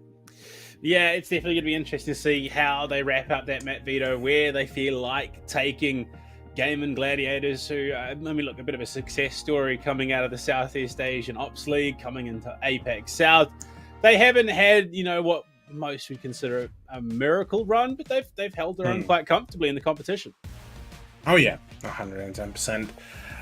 Look, honestly, I'm just keen. I'm just keen to see, because obviously we also yesterday got to see Gaming Gladiators finally in their jerseys as well, and Proto kind of pointed out +5 to the aim and to just general kind of hype. So they're definitely feeling quite nice, quite comfortable already, way past the whole, the first time org curse. That's completely already been thrown into the bin. On the side of Obsession, look, they're still looking for an org, and certainly would love to be picked up as a roster that is a very solid one. They have quite a fair bit of general what's the right word here? General experience is probably the best way to really describe this, given the fact that it's a kind of a mishmash of a variety of different rosters, whether it's Elevate Academy, whether it's Velocity 9, whether it's Sharper, I believe, even Esports, if I remember correctly. And as well as that, a few of the ex-Xavier players as well. So there's a number of different opportunities, different promises here for them, but on the side of Gaming Gladiators, it's a roster that also been in the run for quite a while. More so, they were there together for quite a while, and now with the introduction of Joe as well, it's a roster that has quite a fair bit of potential, but yet to fully uncover it. Yeah, I reckon this is probably one of those, it's a bit of a building year for them. Come next year, they will be one of the top contenders, but on your screen at the moment, Obsession, LFO, Silence, J Lucky, Deadpool, Coconut Head, and Roldini. So no producer boom tonight. But, Deadpool and Roldini have proved themselves some of the most scary players in this competition. The KD doesn't necessarily reflect that so much for Roldini, but when he's hitting his shots, oh boy, you better duck.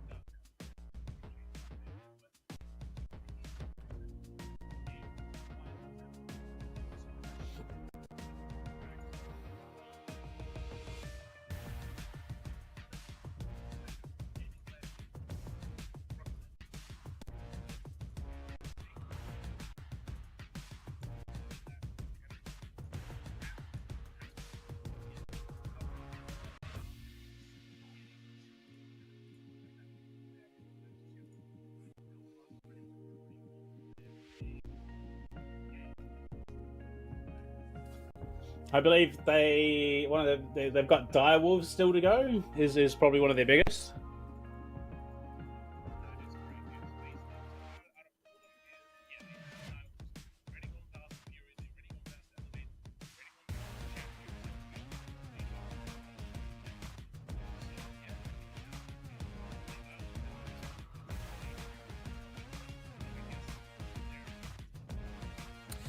Yeah, definitely something that Gaming Gladiators are looking to avoid. Obviously, Obsession so far have had quite a comfortable stage, given that their current position is in 4th above Fury.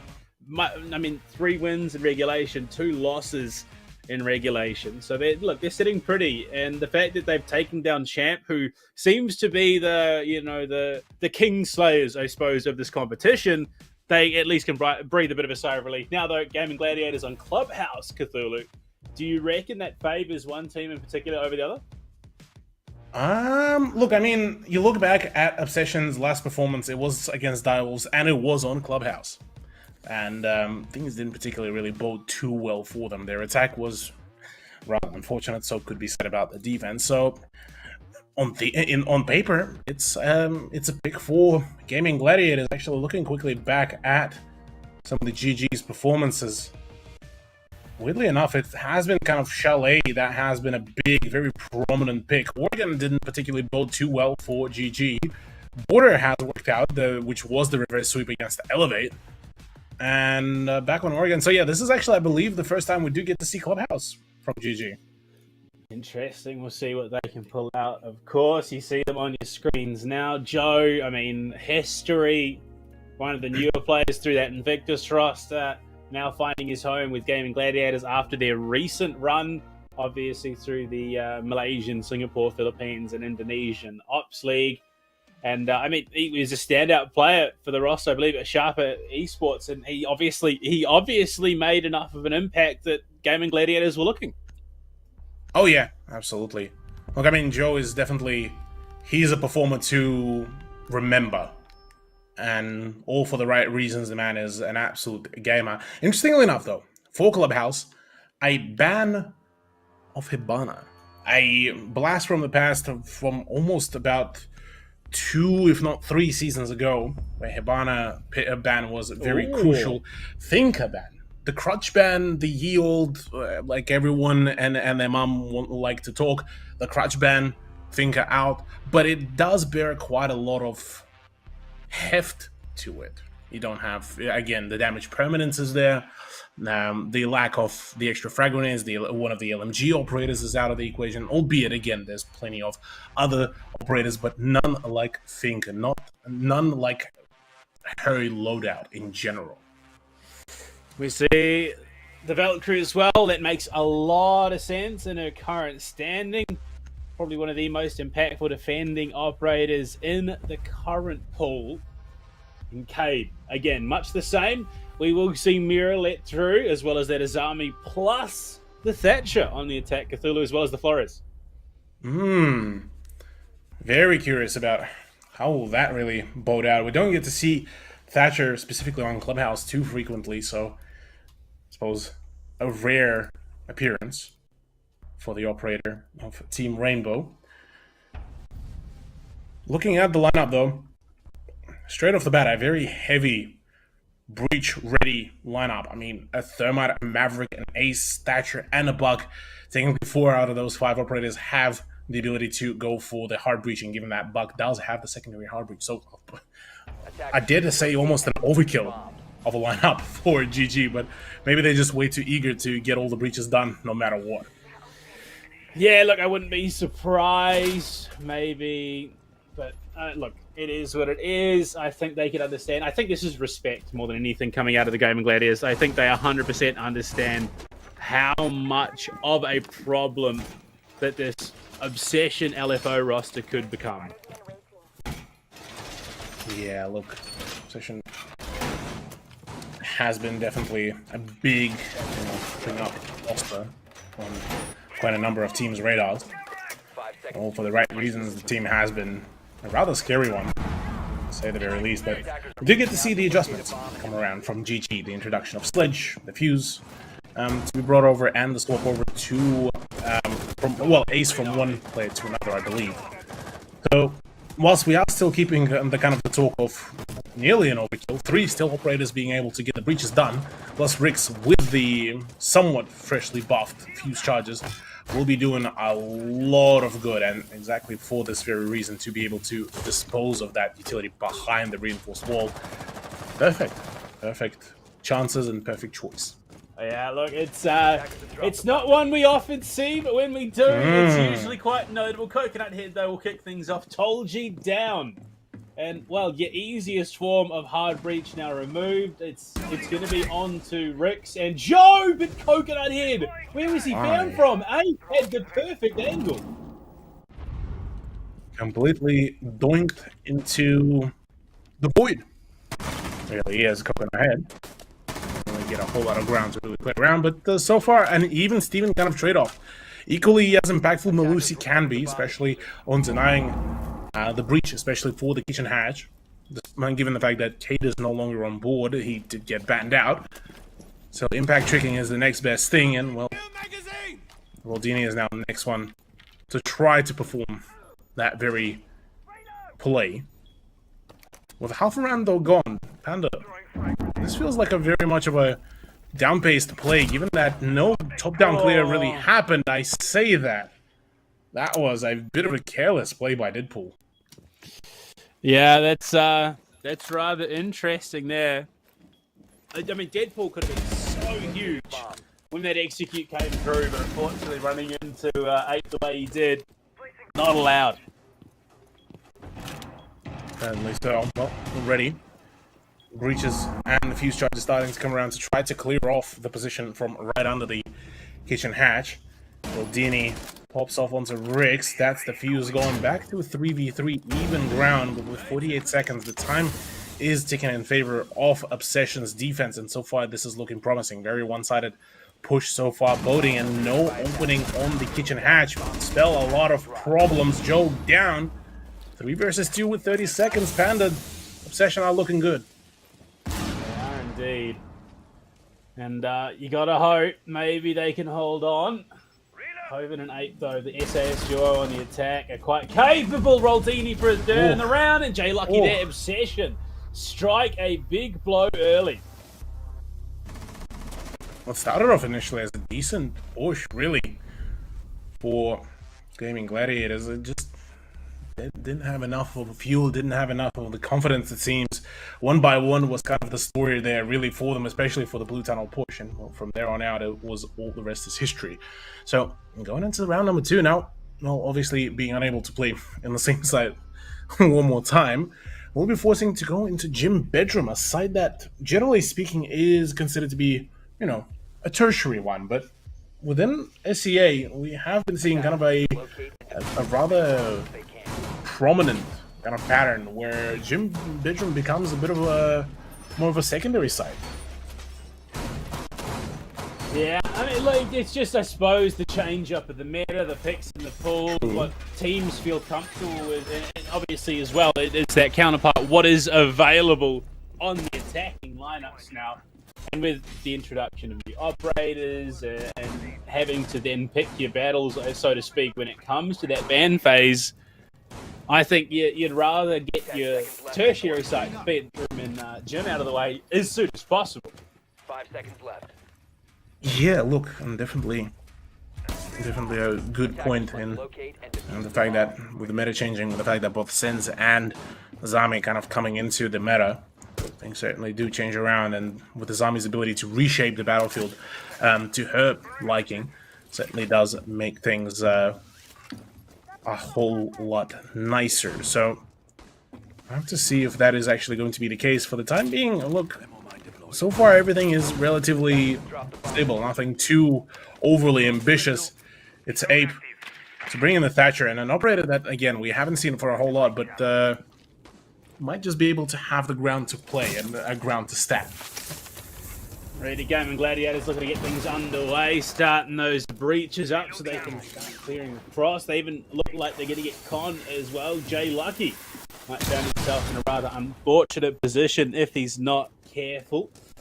But so far, the setup has been quite clean on the attack. They're wasting no time. In fact, the first minute already through, they spot the utility that is currently sitting on the wall, waiting for it. The EMP, unfortunately, doesn't go off where they need to. Maybe they just send a Roteros in, and that looks like it will be the call. Joe on the job.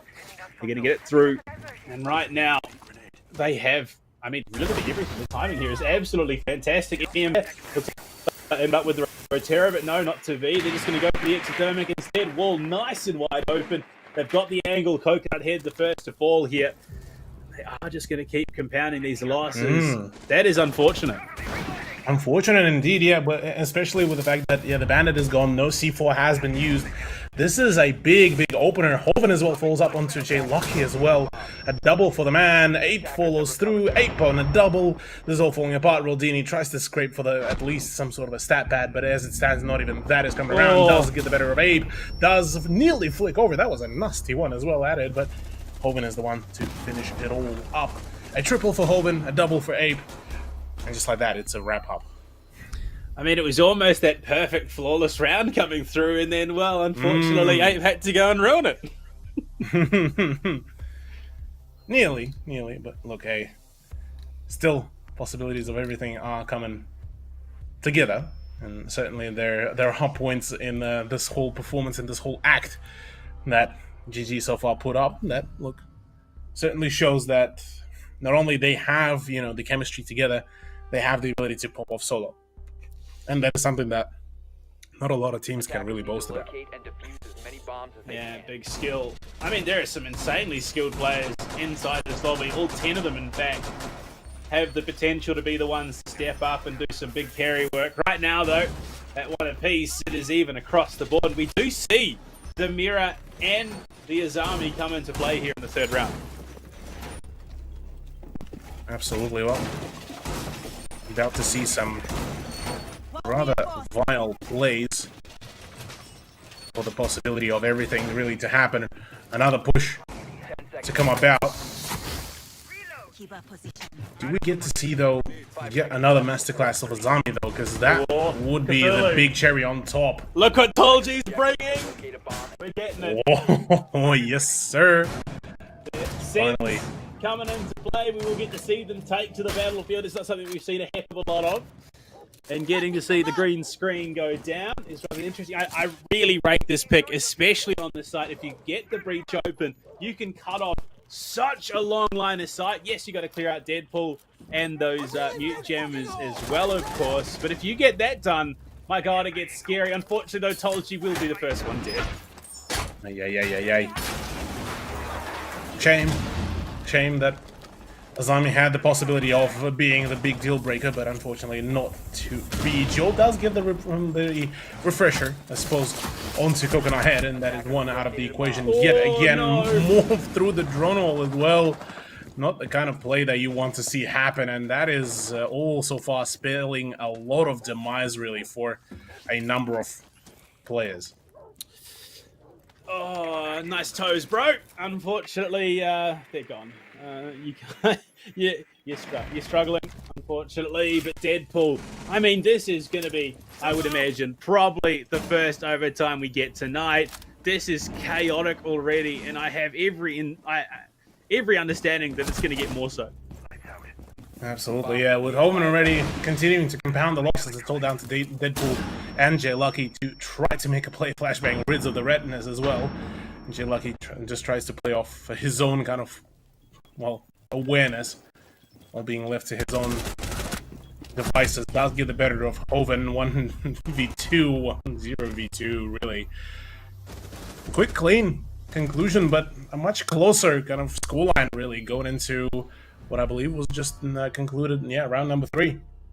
Honestly, that's a pretty spectacular result. How many times do you see CCTV and cash going down without a successful CCTV breach?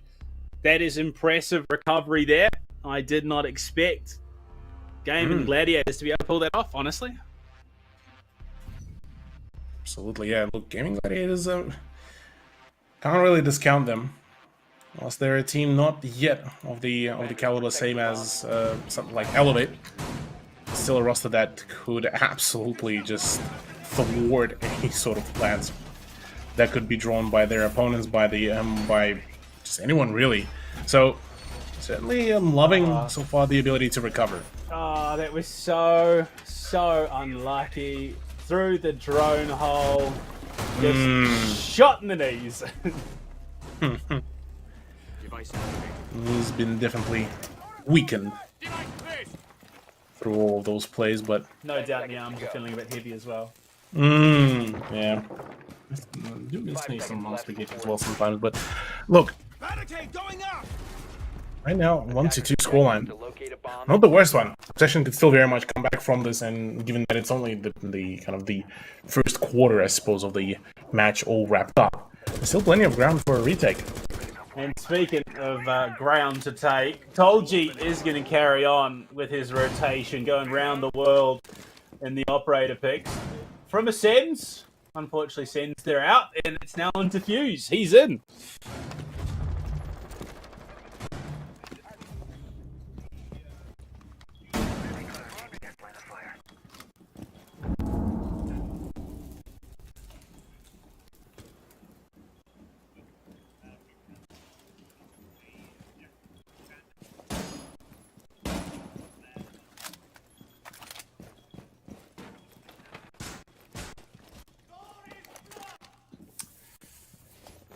It's definitely gonna be a tough task to try and deny, but Deadpool, you know what's better than a Nitro Cell Cthulhu? It's, well, just sticking a shotgun in your opponent's face and blasting away, and that's exactly what Deadpool looks to be doing here on the main stairs.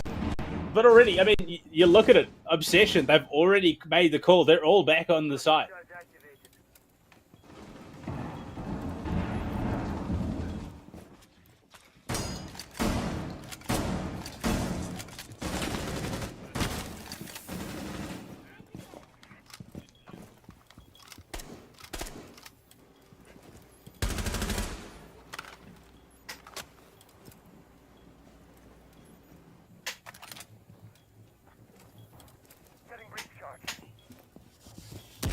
Once again, my vMix once again has been muted. Apologies for that. But certainly, as it stands, Obsession not really particularly feeling too good, given that they have been backed into the corner. You can just hear those pucks going off. The cluster charges at EMP there as well in the hands of 8, looking to set themselves up for the push on in. Toxic Canisters plus Deadpool's SMG-11 shut down Tolji, so no more views. But 2 of Game and Gladiators have dropped from the server. That is truly unfortunate. 8 was sitting there with the EMP as well. So likely we will be having that pause to come through after this round with the Toxic Canisters with 30 seconds remaining. Here, Cthulhu Silence dropping Joe. It's on Rex. Dicky, or Richard Nixon himself. Can he do it? No, not to be. Deadpool with that shotgun we saw earlier closed the round out. There we go. Quite quick and snappy conclusion there, really, for the round. Rather unfortunate, really, for GG, but Obsession would gladly take that very round into their hands, given that initially it was not looking particularly too good.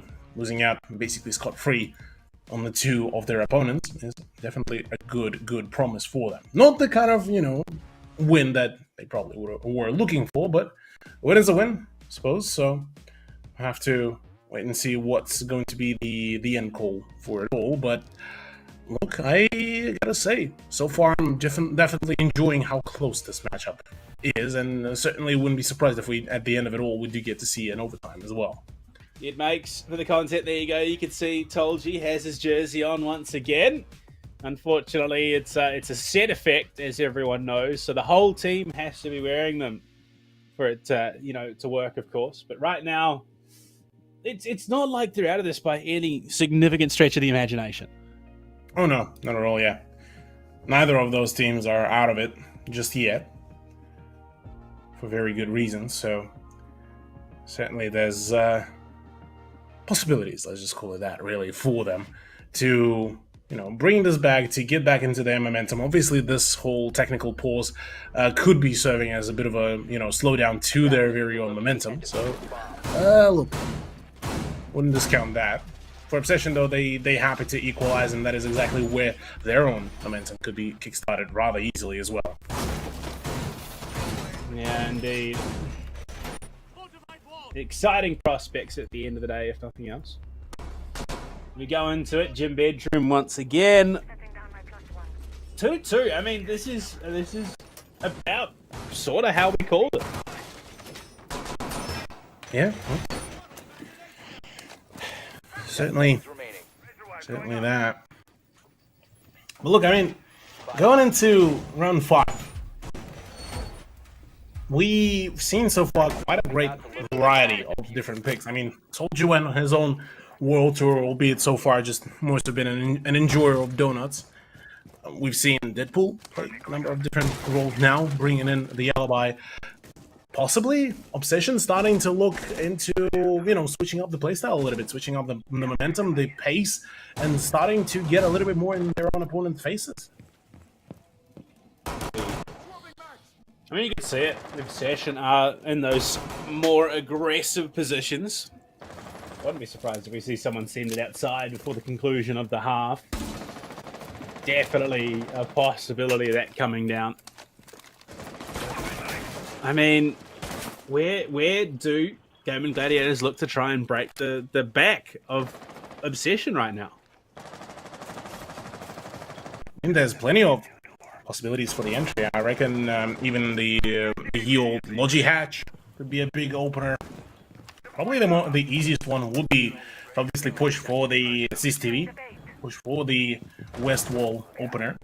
From there on, go for like a bit of a sandwich push, but that will very much depend on your two quote-unquote squads going in those 2vx kind of situations.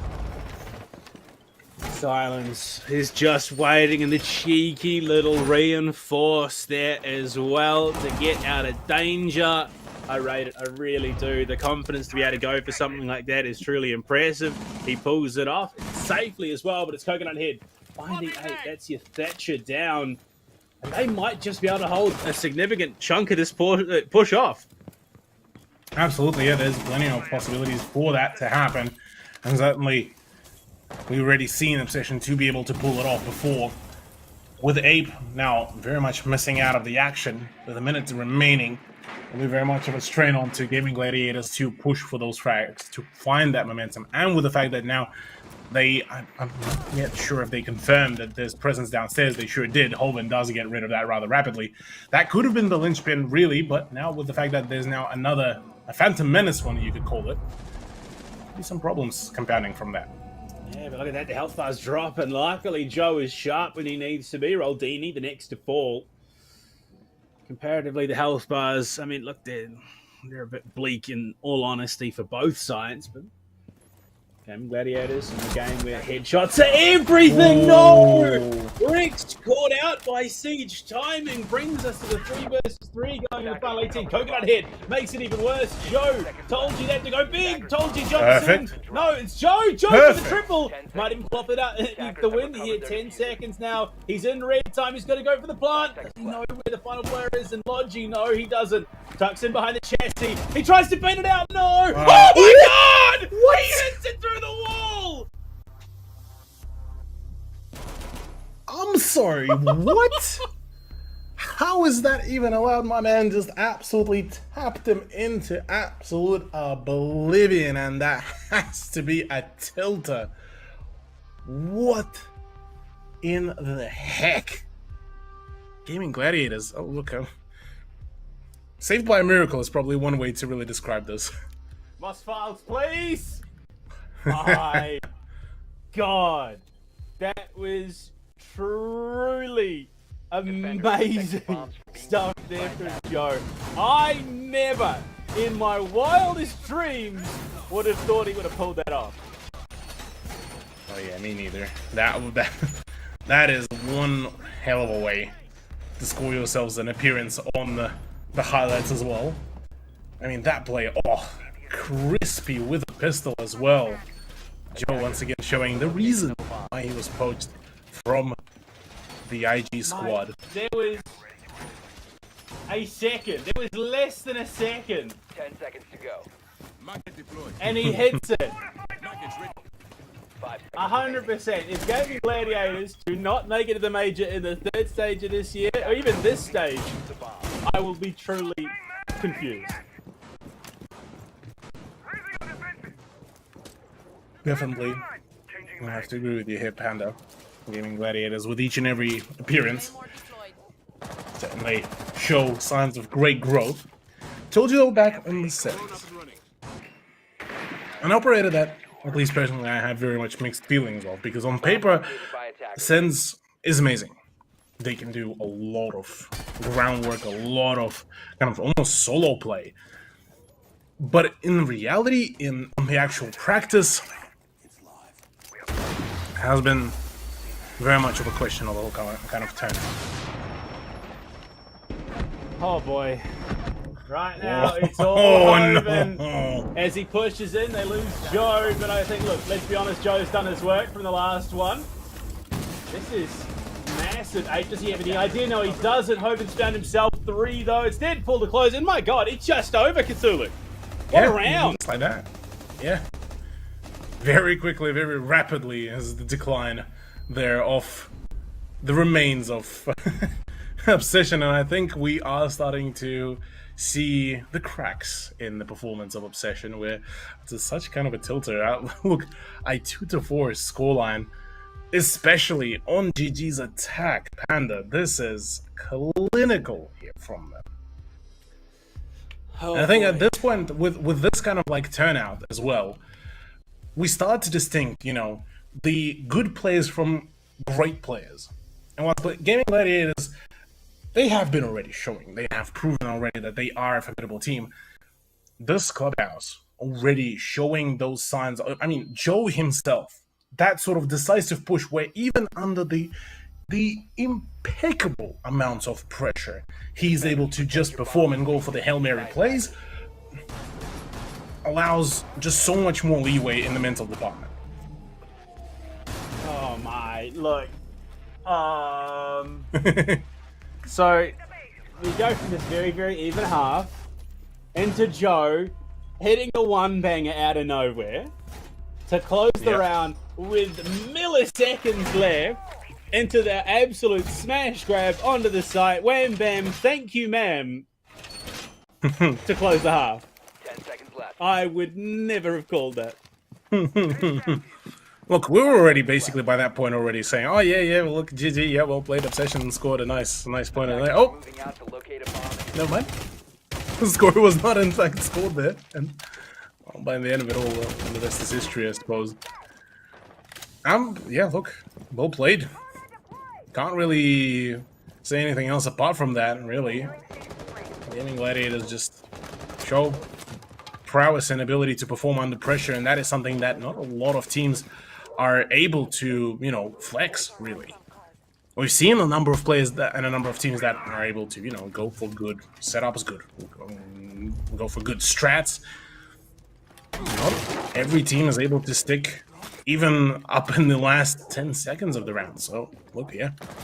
Big talking point, and definitely the one that will stick around for quite a fair while, I reckon. Oh, look, I would be surprised if it didn't.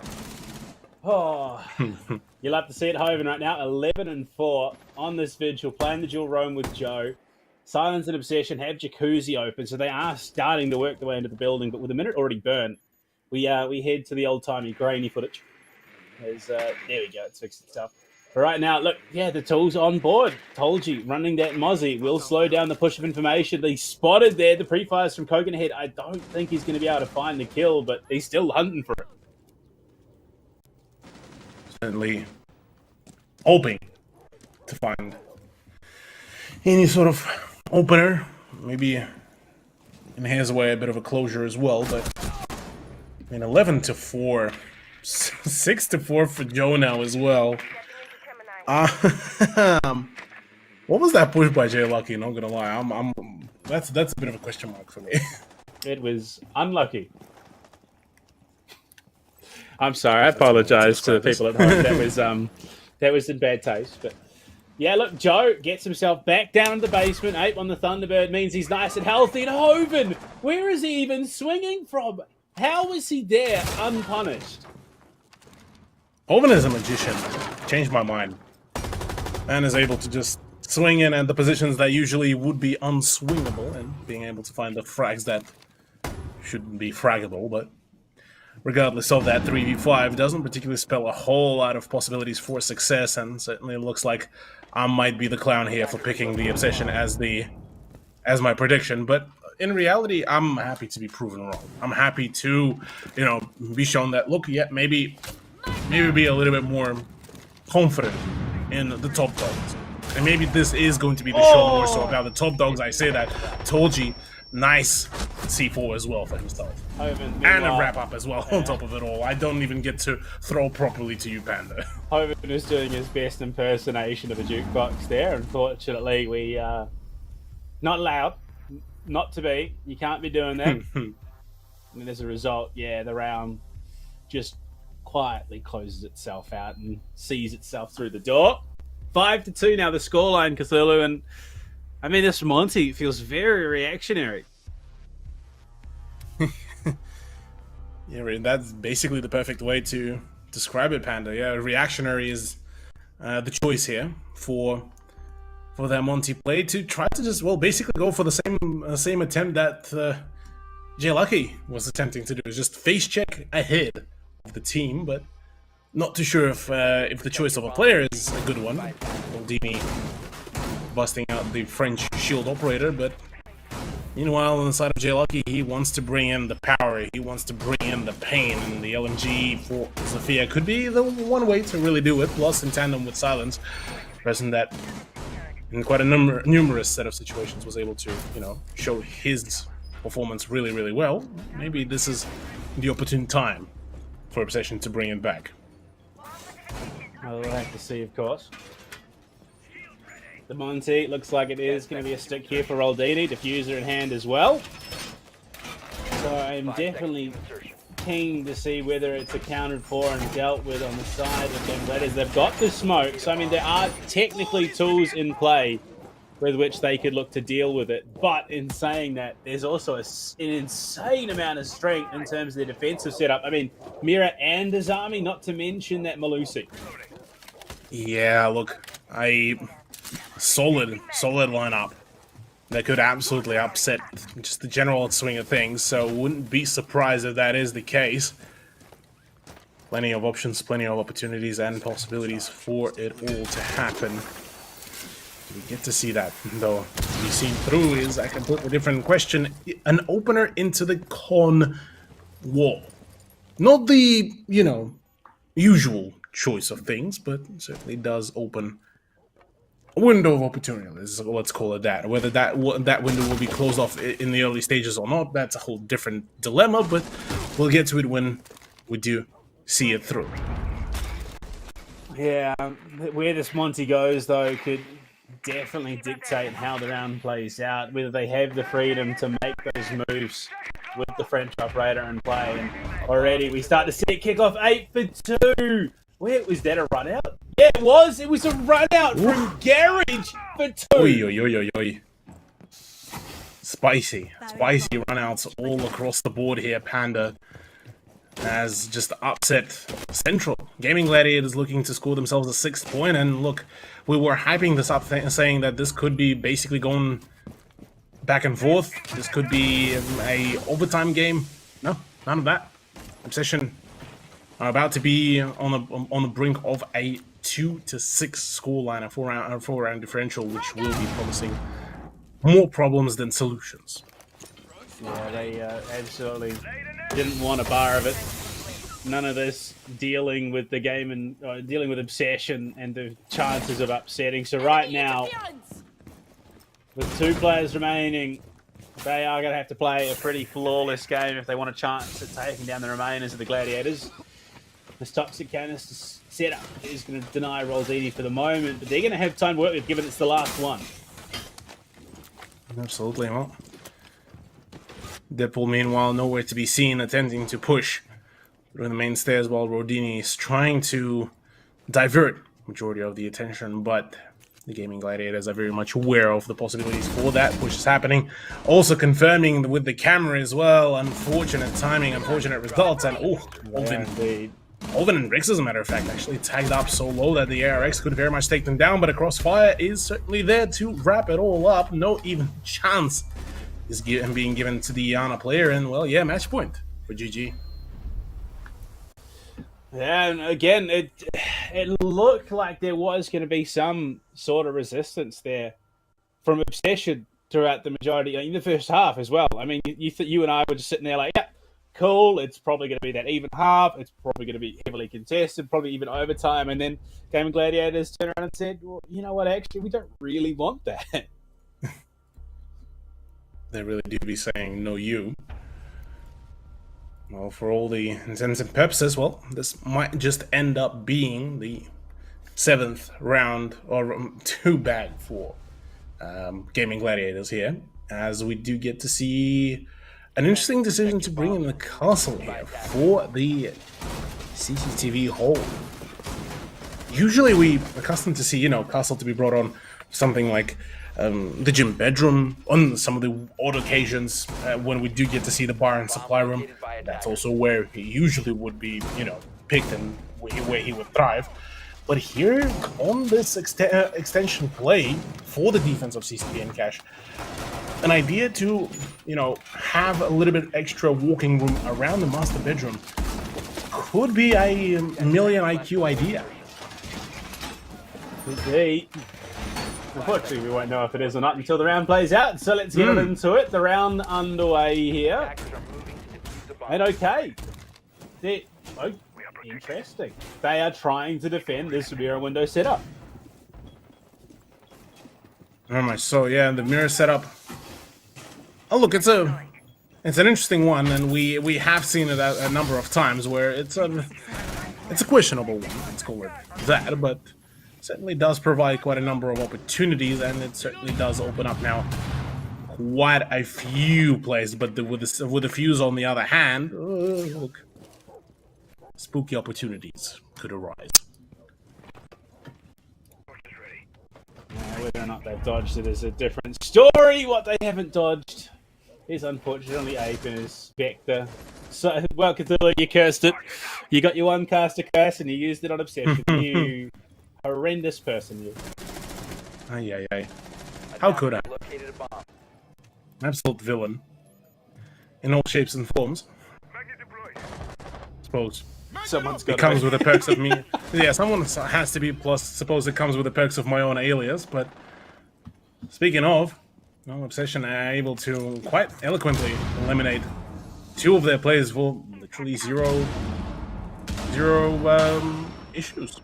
Well, I say that Roldini just got bullied with a lot of explosives, but he still stands rather sturdy. So at the moment, it's Hunt for the Red October, and namely, that is the person that is Toji. Frag grenade out, granata pashla. No results. No, unfortunately, no Fishla. Right now, they're trying to clear out this rafters position. Jay Lucky there trying to threaten with Roldini, and he gets the pistol out and whips it onto Hoven. The impact, the one remaining. Not quite enough damage, not quite in the right spot to take him down. That is unfortunate. The nade works both ways. Deadpool takes some, but so does Tolji. Deadpool dropping Rex Cthulhu. It looks like Obsession might be in this round a little bit longer. It's straight to the waiting arms of Jay Lucky. Yeah, look, maybe I've spoke too soon about the demise of Obsession, but look, I mean, we've seen almost far too many times a match point advantage be completely thrown out into the window. So possibilities of a reverse sweep certainly are on the table. Not Elevate. GG are very much aware of those circumstances, and Obsession before, well, they nearly managed to really perform at all. Oh dear, we're back to the basement, Cthulhu. On this site, they won quite handily on the defense. They've got 6 impacts and 2 nitro cells, so a lot of explosive utility to try and deal with the Burt and Roldini to boot. But I mean, I'm surprised no lesion, which is traditionally the go-to counter for a Monty. Certainly, yeah, look, it feels rather odd. Roldini did manage to play a pretty decent Monty as well, so relatively surprising that that's not the pick, but maybe it's more so the idea is like, well, we can't really do passive. Let's try go a little bit more proactive. Salen's bringing in the block, plus the Zofia, plus, all the heart-breaching utility. Yeah, this could very much work out. Yeah, the tools there, at least to try and propel Obsession a little bit deeper into this matchup, of course. That is the goal. They weren't going to go quietly by any stretch of the imagination. But, unfortunately, it's not going to be a walk in the park either. Not at all. Breach is already starting to come around when I had not really wasting a whole lot of time, for the right reasons. Wanting to make sure that all of the offside presence is being cleared out as quickly and as effortlessly as possible. And Deadpool fully acknowledging that the swing in power from GG is a rather strong one. He would prefer to rather avoid it as much as possible. Quick note though, Panda. Also, we've been highlighting, Joe, Ape, Hoven. What's been going on with Toji and Rix? A bit of a quieter performance, it seems, but maybe it's more so for the fact that it was the previously mention 3 players that wouldn't be just hogging all the kills. No, Rickson told you to cheer squad duty this week. They're the bards in the party. They're providing the buffs. True. That's a very good point. I'm saying that. C4 being pre-ripped in hopes of finding some sort of a closure, but it's Joe to find the frag before being fragged out, and Silence being gone. That is a huge impact play. Given that no more you have the ability to completely deconstruct that whole kitchen setup. And now things do get a little bit more, tunnel vision almost. Not just that, but you only now have the 2 attempts at a hatch, I believe. I don't think that was onto the kitchen hatch. And they're set up in Tolji. Goes to the reinforce in church, and there we go. It sounds like an attempt might have been good there in the kitchen. So I think Moto hatch there from Roldini. So I don't even think they're going to be able to get the kitchen hatch now. Bit of a yikes. 35 seconds. Might be just the end of it all. Tolji finding the better of Coconut Head as well. That's the ace gone out of the equation. Tolji getting on board even more now. Well, things are certainly looking rather dire for Obsession here. Oh, the swing on through from Deadpool. He's pushed in from blue, found 2. A triple for him in the round. Look at him, but no, he can't. Aiden told to get involved. And it's on to Roldina to clutch up. Finds 1. Needs to find 1 more with 10 seconds remaining. Hits both Kona stations. He's nice and healthy. But player to your right, does he know? He's looking for the shots. He's completely bamboozled. And Aiden with the Spaz 15 to shut it down. And the deep cut run not to be from Obsession. Oh. Yeah, that one is a deep cut. That one tap with the shotgun, the Spaz coming in big on a Thunderbird as well, Panda. I mean, this is the second matchup that we do get to see Thunderbird actually rocking the shotgun rather than the spear. Certainly, possibly, signs for quote-unquote the new mini-meta to come around for Thunderbird, but it certainly is a very strong loadout, bringing in the bearing and the shotgun, but well played. Gaming Gladiators, yeah, look, that was a one hell of a performance, and certainly the one that will be pushing them even further on the leaderboard, as I believe this may just end up being... Yeah, look, that's actually... Funnily enough, I think this is once again going to be reclaiming the first place from Elevate. Because they both finished on a 7-3 scoreline. And Elevate prior to this were at the... right below Gaming Gladiators. Oh wait, no, the first tiebreaker is round differential in this competition. Then it's the head-to-head, which Gaming Gladiators do have. So, I think regardless of the situation, they do take the lead there. Cthulhu, that is truly impressive stuff. And look at it, just frag heavy from start to finish. I mean, that was a phenomenal game. Absolutely. It was a stunner of a performance, apart from a couple of hiccups here and there. Yeah, look, Obsession. As much as I guess I wanted to see the underdog, well, it's difficult to even call them underdogs, really. It's the team that has been going through development. It's the team that is looking for a new home in the form of a new org. Yeah, look, I suppose not yet getting the desirable results, which will be offsetting them rather substantially, because the whole lead between that top 3 and the rest of the leaderboard now starts to become bigger and bigger. Yeah, and unfortunately that does put Obsession's position on the leaderboard within striking distance of Fury and Northern Forces, with those two teams still yet to play tonight, Cthulhu. I mean, what do you reckon? By the end of the night, do we see a new 4th place team? There is a very, very strong possibility for that, but again, for that to happen, 2 rather big matches need to go completely the nearly polar opposite way on the side of Northern Forces. Again, they're playing against Champion, a team that has been recently on a roll. Speaking of being on a roll, you also could be on a roll and roll in some nice 600 RC credits by just literally typing #FightForGlory, and at every conclusion of the matchup, you do get a chance to win the giveaway. But yeah, look, for Northern Forces, there is a possibility, but again, they have been looking a little bit less lucky than Champion, whereas for Direwolves versus Fury, I gotta say, Fury are coming off a rather upsetting turnout against previously mentioned Champion, and now for Direwolves, they have been looking promising. They have been looking good and steady on their uprise after a few hiccups here and there. So, look, I know I've picked Fury for this one, But the closer we do get to the matchup, the more I'm kind of thinking, well, maybe I should have gone for Direwolves here. Nah, confidence. That's what we need. It's gonna be Fury. We know it is, but what we do know for now is we're going to be going to a break. When we come back, it's Northern Forces taking on Champion to see who maybe can sneak away that 4th place position. We'll see you guys back very, very soon.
Fighting hostiles is like solving a puzzle. All the pieces are a total mess. Then you solve it as if you always knew the answer.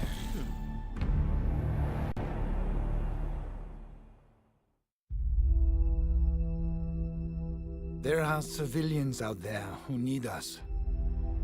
They can't fight back. They can't escape. And they can't heal their own wounds. That's our job. And we're the best at it. By being careful and compassionate, we can make the world a safer place for everyone. We do this to be of service. And we can't afford to be complacent.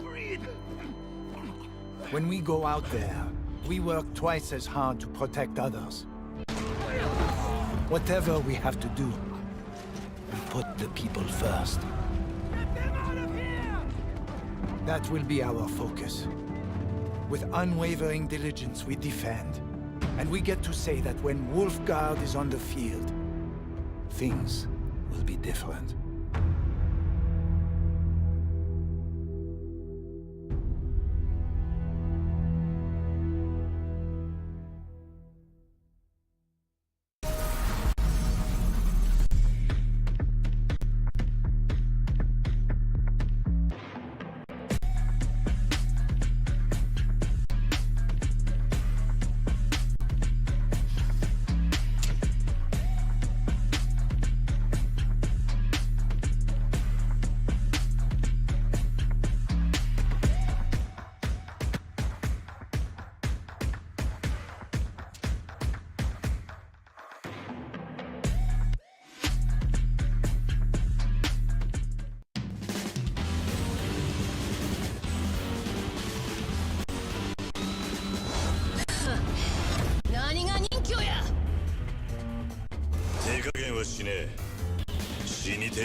Get your squad back together in Rainbow Six Siege to earn free operators and an exotic weapon skin with the Squad Up reactivation program. If you've played Siege in Year 7, find up to 4 teammates who haven't. Play 5 matches of any PvP mode with them to earn your rewards. Your teammates will earn a free operator as well. Then they can bring back 4 more players to earn even more rewards.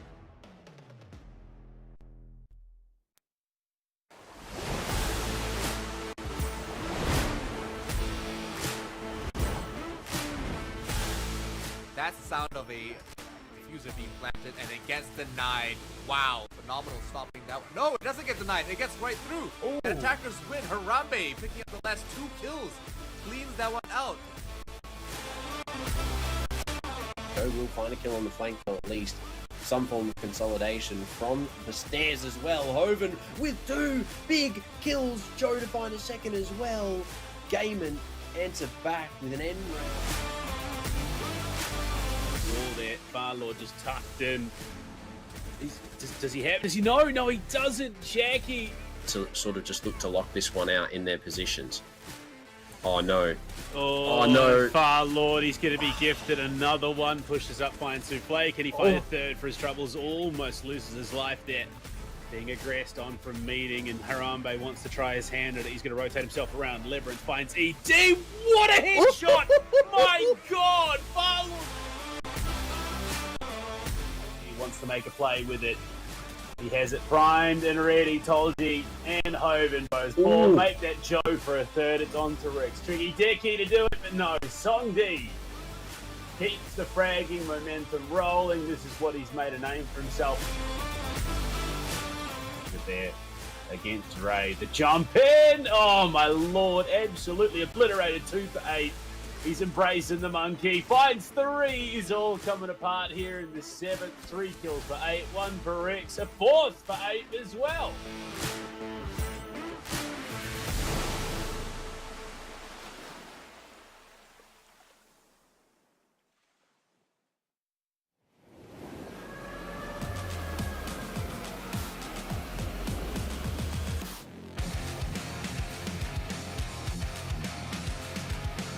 Even if I'm starting to lose face, keep my head out, still going on my way.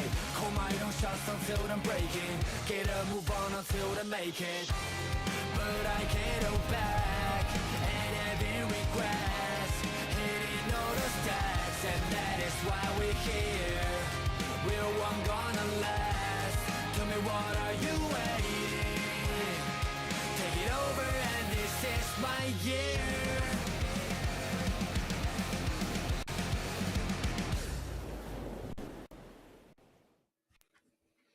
Back at it after the break, halfway through the evening, of course. Gaming Gladiators, they hold on and they bite back with some real menace after Obsession started nipping at their heels. But look, that's not our focus right now. We head into our next match of the evening. Northern Forces taking on Champion, a team who has claimed some pretty big scalps so far in this competition. Oh yeah, absolutely. It's a team that had a bit of almost a weird run, because teams like that are quote-unquote the middle of the leaderboard, look, they're struggling with. To Obsession, they lost rather heavily. To Elevate, they lost 7-0. To GG, they lost 7-5. Direwolves, though, they claimed it in the reverse sweep OT. And just the other day, Fury completely fumbled the bag. So it's a bit of an interesting dynamic here for Champion, but on the other hand, Northern Forces, it's a team that I can't really put my finger on it, on where do they stand in this whole kind of dynamic, because whilst their general performance has been pretty good, pretty close, but things been a little bit kind of back and forth without any sort of proper closure, which is something that makes them kind of stand out a whole lot apart from majority of the other teams. Yeah, look, it's interesting, these qualifying teams coming through, obviously with Invictus being dropped, we get one extra team in the competition. But, I mean, Northern Forces is sitting quite comfortably in their position on that leaderboard in 6th, just behind Fury, tied on points only separated by 5 rounds differential. Champion all the way down in 7th with 4 points. But the fact that they've taken out 2 of the top teams in this competition, being Fury and Direwolves already, you got to wonder if Northern Forces might just be another rung on the ladder for them. Oh yeah, look, there's certainly a possibility for that, and I mean, with them already being able to find a number of pretty solid performances. I mean, the 7-5 against Direwolves, nothing to scoff at here, Panda, at all. So, yeah, look, I'm definitely keen to see how will this really go, because again, we've already been, you know, hyping, saying, oh yeah, Obsession GG could go all the way. That went 7-3. North versus Champion, again, could go the long way, or we could see either one of those teams just completely throw it all out, and for it to be a very much a lopsided kind of venture. Now, going into this one, I mean, look at all of them. I mean, look at Northern Forces, very, very animated games. Very keen, very happy to be here and involved in the competition. Their opponent's Champion as well. Keen to get in and get stuck through. They are looking like they could be a bit of a dark horse in this competition. Might even make that late run towards the top 4. Given that they've taken down some big names here already, it's entirely possible that they could do the same tonight against the Forces, if possible. On your screen, no, that's an Obsession. We're going back, unfortunately, but look, there are still some big numbers coming out of Champion as well. Oh yeah, absolutely. Champion certainly looking very, very strong in the play, and certainly it's a roster that, you know, initially we were ready to write it all off. Labyrinth, Serlotic, Firelord, Powerade, Watermelon, and occasionally Cop as well to join them. It's a roster that, you know, certainly has already managed to shine quite thoroughly, and in quite a variety of ways. We've seen their lows, we've seen their highs, and the highs were definitely a rather spectacular way of getting through the dub. Both of their wins, as a matter of fact, resulting in a very gritty 8-7 victories, whereas their losses vary from 7-5s to 7-0s.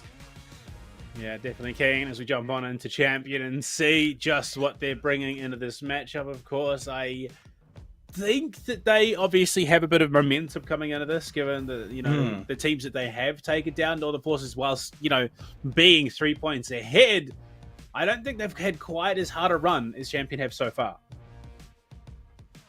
Oh yeah, absolutely. The way how it has been going has been very interesting. Let's call it that, really.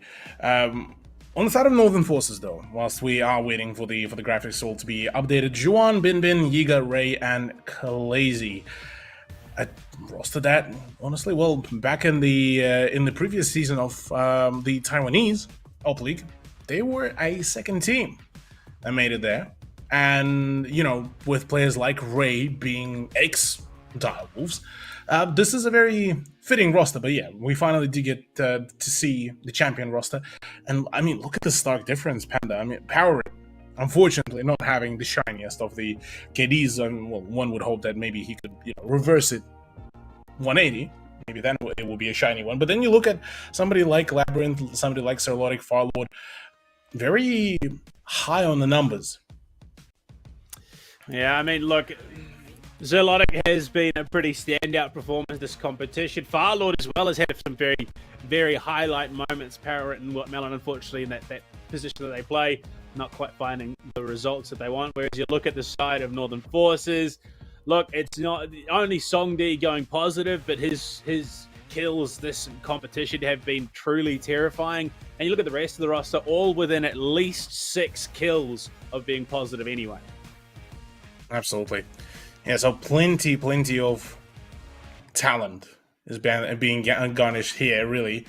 And certainly Northern Forces won't really shy away from this sort of play. Interestingly enough, as well, as, you know, the operators that we do get to see do represent some of the more frequently played operators. It's a really interesting dynamic where for Northern Forces, a majority of those defensive operators provide a lot of flexibility. You could play them, you know, heavy anchor on side, or you could just flat out send majority of them, bar maybe smoke, for the roam. And they would still perform a phenomenal play. But yeah, we say that we already witnessed a roaming maestro, so roaming smoke is not far away as well. roaming smoke, we've already seen it. I'm pretty sure it was actually Northern Forces to do it. I'm pretty sure it was Songdi getting aggressive on the roaming smoke to boot. So I would not be surprised if we do see a little bit more of it here tonight. But as we look to get on into the map veto as well in just a moment, we've seen Villa, we've seen Clubhouse. I'm genuinely intrigued to see where these two will be duking it out tonight. There is every potential of picks to come through. I mean, I wouldn't even be up to upset, sort of Bank Chalet if we were to go there. Oh yeah, wouldn't be surprised. Yeah, Bank would be actually a really good playground for it all to happen, but something tells me that we could be seeing a completely stark different one, and well, it sure will be Oregon back to basics. It seems it is going to be for us here, Panda, and yeah, I don't know how I feel about this, honestly, because I think here for Champion, yes, this would be a good chance to really go for it, but for Northern Forces to be able to, allow to get themselves back into the swing of things, I think Oregon may not be the best one.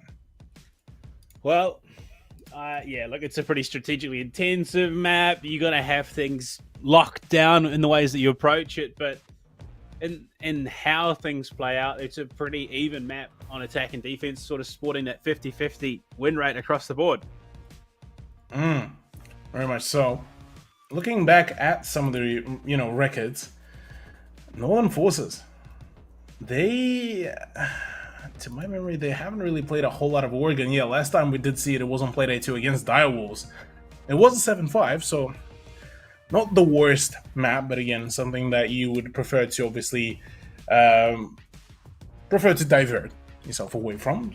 Albeit, on the other hand, Cafe Dostoevsky, 2 times they've played it out, and both of the times it was a dub for themselves. So something that would have been a decent idea to go into, well, doesn't seem like it is going to be the choice for them. Champion, on the other hand, first playday, it was against the Gaming Gladiators. It also went down to Oregon, and it was a 7-5 scoreline. So take it as how you want it. I think Champion might still be able, though, to absolutely kick it off. I mean, it was the map where they reverse swept Fury. Yeah, of course, there is a lot of potential coming into this matchup. I mean, it's a lot of eyes on Songdi at the moment. I reckon he's going to be the one to keep an eye on side of Northern Forces. I mean, he has some stunning moments. They will kick the bands off with a Flores. Champion have the opportunity to respond. Do we see Thatcher, or do we see a bit of a pivot onto that Finker like we have all night so far? Surely we see the Thatcher ban. I doubt that either Champion or Northern Forces are too bold to ban out the Finker. And yeah, I will be correct in that very statement. So, curious to see how the rest of it all really will go, because, I mean, from here on out, we could really see the ban of Mira, maybe, plus the ban of Valkyrie. So, get back to, the norm. Let's just call it that. Yeah, indeed. Azami. Okay, never mind. Not too surprised there, given how much strength she provides. I mean, you look at the pit hold, you look at small dorms, you can chuck it at the bottom of the beds, deny those feet angles. There's just so much that she's capable of doing. Valkyrie to round it out. So, we get the Mirror in play once again. And the Cade. Mira and McCade definitely allowing a little bit more leeway, I suppose you could call it, for the defense. Whereas on the side of attack, look, things might get a little bit dicey if they do let things slip. For that matter, though, Champion are bringing in a Twitch, Wild Twitch plus a Maverick plus the Finker straight away. Given that she's not banned, they get to really shine. Defenders, Yeah, protect your bombs from being defused Bring by something attackers. interesting here. The LMG presence, of course, has always been quite massive on the side of the attack, especially in the last patch or two. But on the side of the defense, I mean, no real denial whatsoever. It's kind of stock standard, though, in terms of defense. The main noticeable standout being the Alibi. Yeah, look, Songdi and Alibi is almost now an iconic duo in this kind of environment of Southeast Asia Operation League, where famously, he was able to, on this very map, by the way, mind you, was able to procure in the first round the ace. So Locate and defuse a bomb. certainly he would be feeling back into his own element. And I think for the most of it, usually when we discuss two teams, you know, battling it out, it's usually, oh, will they be able to adjust to each other's playstyles? I think in context of Champion versus Northern Forces, I think this is more so just going to be ironing out their own personal performance and not letting the tilt or frustration and energy performance get to their head. Champion wasting no time getting into the building. They want to put those big LMGs to work and put the concerns to rest that there might be some off-site presence looking to flank them later on at the round. Exotic on the drone gets the confirmation that for the most part, second floor is clear and they can start to work their way down. Certainly will be. Already. Good advancements being made by Champion as they have learned from their previous experiences. It's all about the momentum, it's all about drive, it's about the power as well. Bomb located by attackers. Next they're hungry, they will keep working their way, devouring this map as it is. They're going to take what they can and take what they believe is rightfully theirs too. Hatches already being dealt with before the halfway point of the round. Has been dropped. Yeah, definitely the possibilities of that certainly do come at quite a high possibility. Songdi though holding very heavily his position. Unfortunately, the Twitch drone does rid off the alibi Prisma, which does make things a little bit more difficult. Can't really divert the attention, which means that for North as well, plenty of other positions will start to get even more deadly. Yiga to hope to try to back up his position, or rather his teammates' position in the form of Juan. Will try to make a play, but at the moment he's being pushed very, very thoroughly from multiple positions. Juan tries to hold down, but Firelord with a long angle, and that LMG is going to hold. Yi spots the drone being tossed and overswings it, and Firelord drops him. Unfortunately, it's all starting to come apart. The hold to Song D onto 2 is good. Puts us in well and truly contestable positions right now. He's got to find 3 more. With 34 seconds remaining, 1 over towards the laundry stairs, push into the basement. And Bin, you have to hope, can back him up in this situation, given how many guns they are going to have to try and clean up through. Songdi spots the elbow of power. It takes some big damage off him too. Stutters through, not quite deep enough to flash. Swings, big damage onto Zolotic. Hunting right now, getting close, and Parrot finds the closer, getting some revenge on the early shots. Well. Quick and snappy. Champion are on the attack, and while it looked like it could be, you know, stalled out rather quickly, Champion didn't really allow that. They learned their lessons, they learned their mistakes when they were completely being shut down in every possibility. And, well, finally all those lessons coming to fruition. It's a great thing to see, really, here. Especially for a team that is Champion, a team that I don't think there was a whole lot of, you know, history for them within the scene, or at least within the Operation League side of the scene. But certainly good to see that a very rapid improvement is very much par for the course. And also, I mean, minimal expectations coming out of them in this competition as well. And for them to take down the big names that they have and then potentially take down Northern Forces too here would cement themselves as potentially one of those top 4 teams.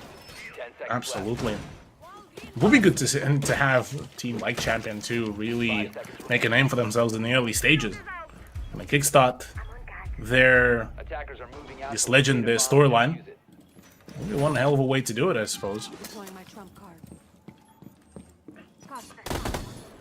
For now, though. Yeah, look, they're trying to set up the utility. You could see that North a little bit shaken by that last round. So Juan going to be bringing out the alibi this time. Songdi given the MK14, so they want him with a bit more punching power in hand.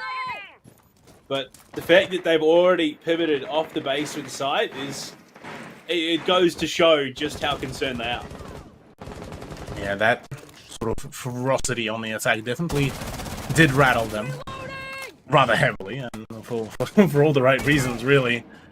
Sort of, given that their site was on lockdown so well for the most of it, it definitely implies a whole lot of possibilities in the later stages. But look, so far we'll have to wait and see if there's actually going to be some, closure for North, really, in hopes of finding some sort of revenge. Let's call it that.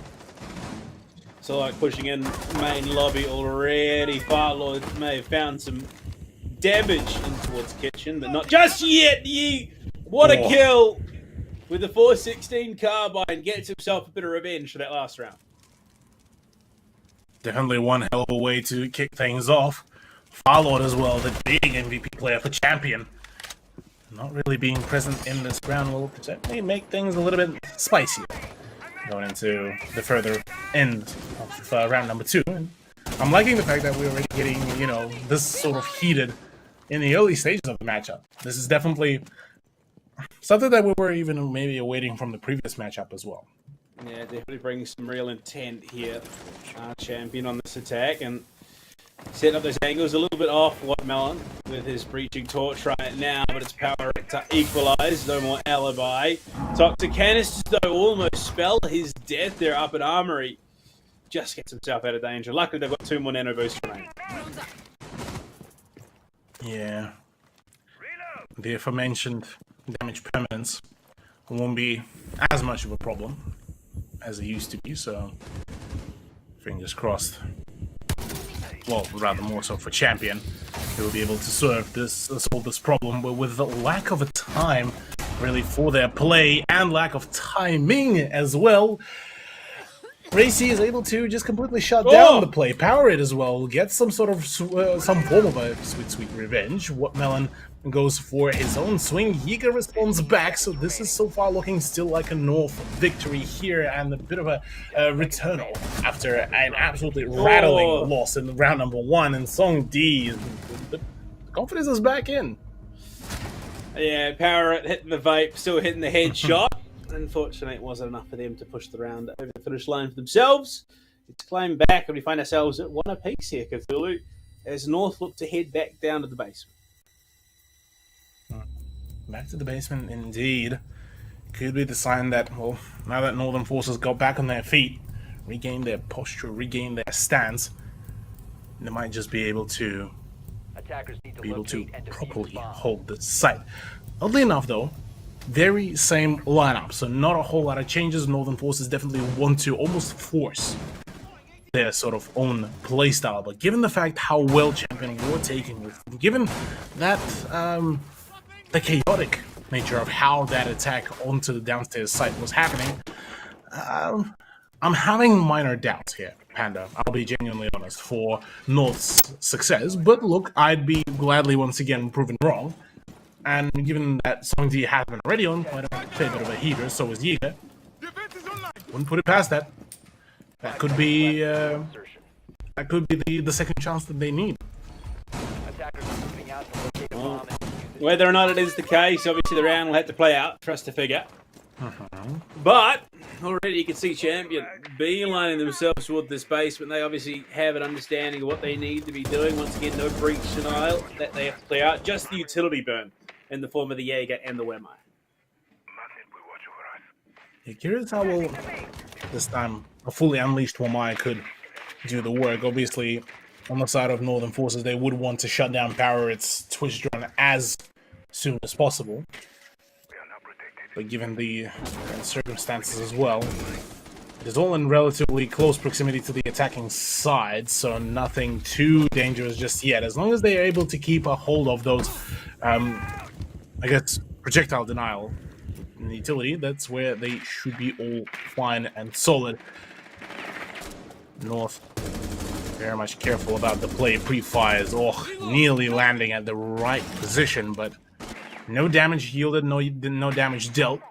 And with that said, already a minute expiring, no tangible results being acquired, and that is something that is concerning for Champion. If they get stalled out here, this could be problematic for them in this round. Most definitely. Pop nade there from Firelord to try and clear some of that stairs. Utility player tucked in towards Harry Potter might just go for the push and upset him here.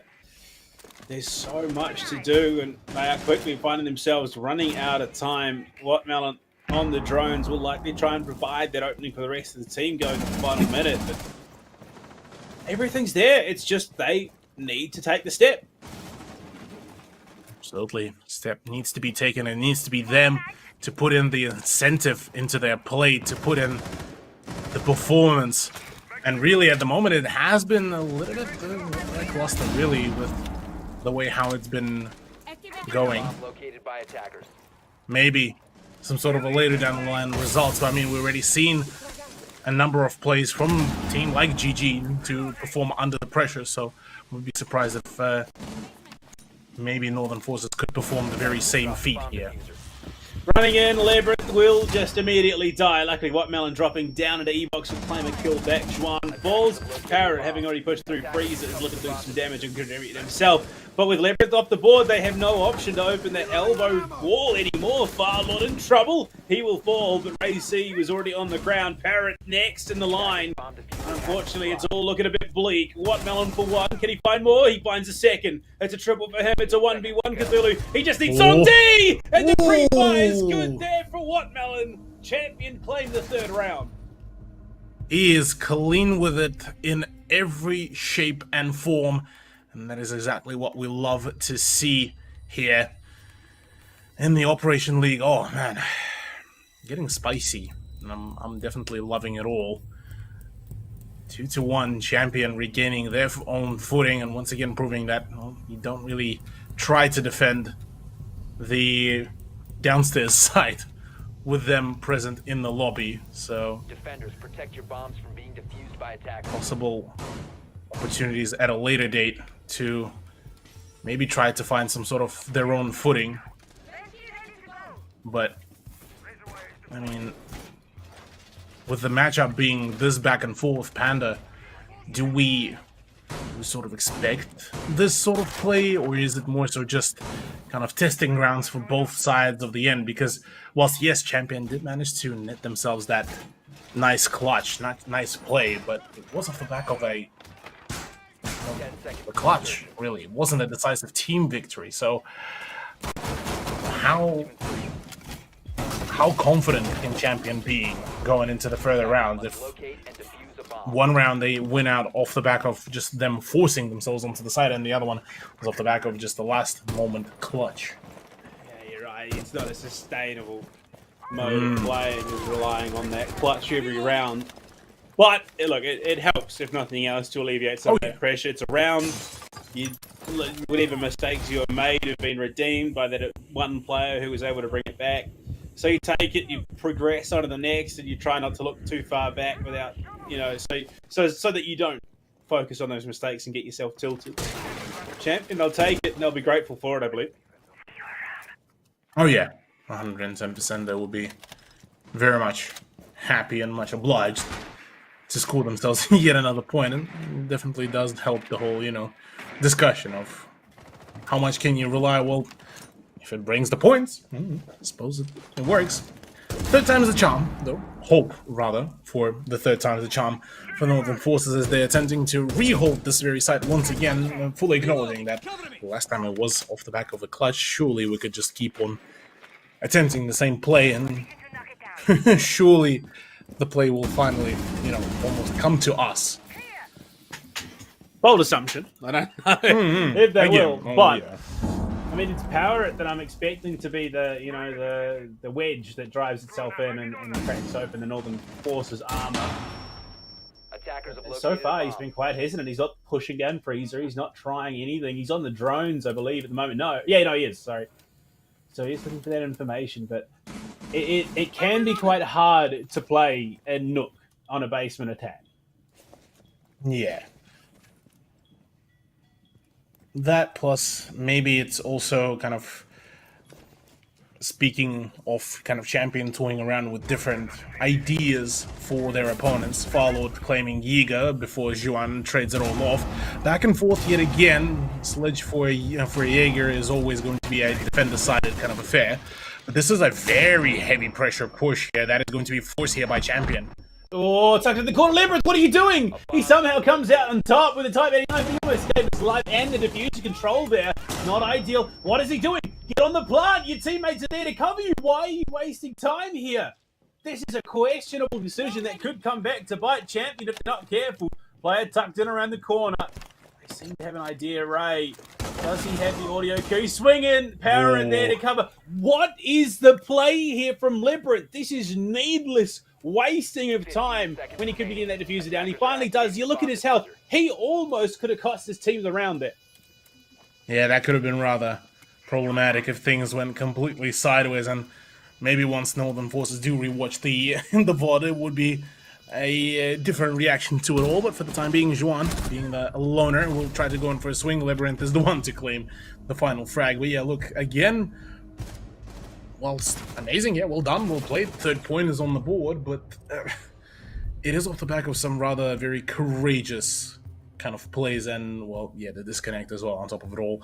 We'll be halting a little bit the general progression of Champion, which could throw a little bit of momentum off the...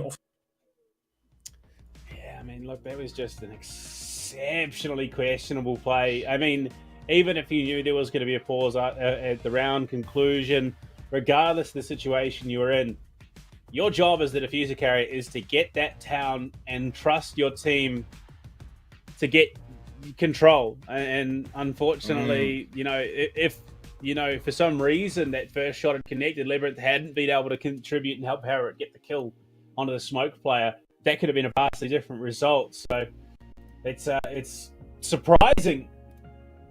I mean, it speaks to maybe a potential lack of discipline out of the side of Champion. I mean, that's something that we have mentioned before at the start of the season. Is whilst yes, Champion could be that dark horse, they could be the upset material for certain occasions. It's the fact that it's the difference in experience.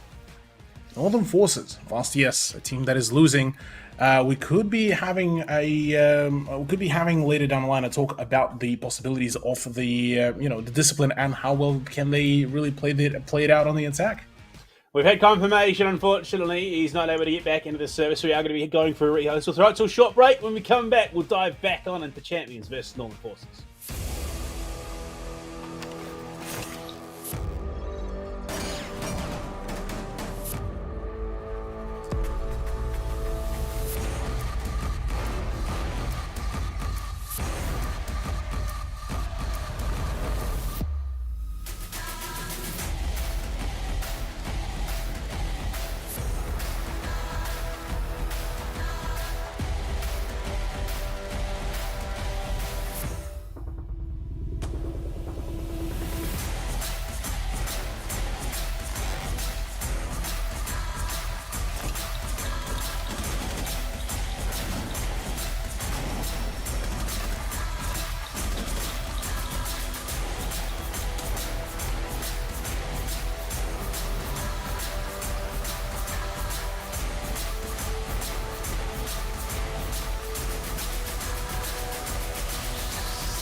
Though I try to resist, I can't fight this. And no one makes me feel like you do.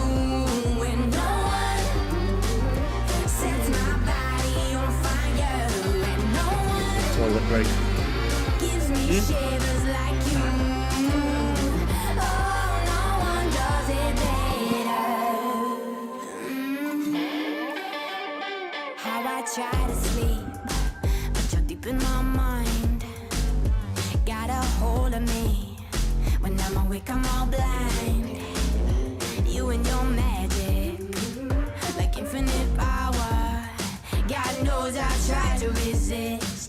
but you're pulling me closer. Oh, I gotta stay away, but you won't let me. And no one makes me feel like you do. And no one sets my body on fire. And no one gives me shivers like you. Oh, no one does it better.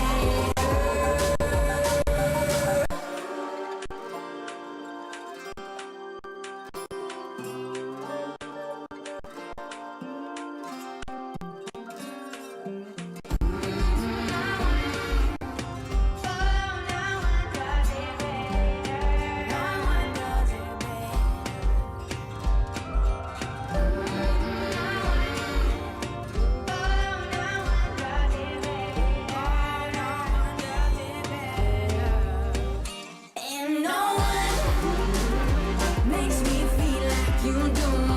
And no one sets my body on fire. And no one gives me shivers like you. Oh, no one does it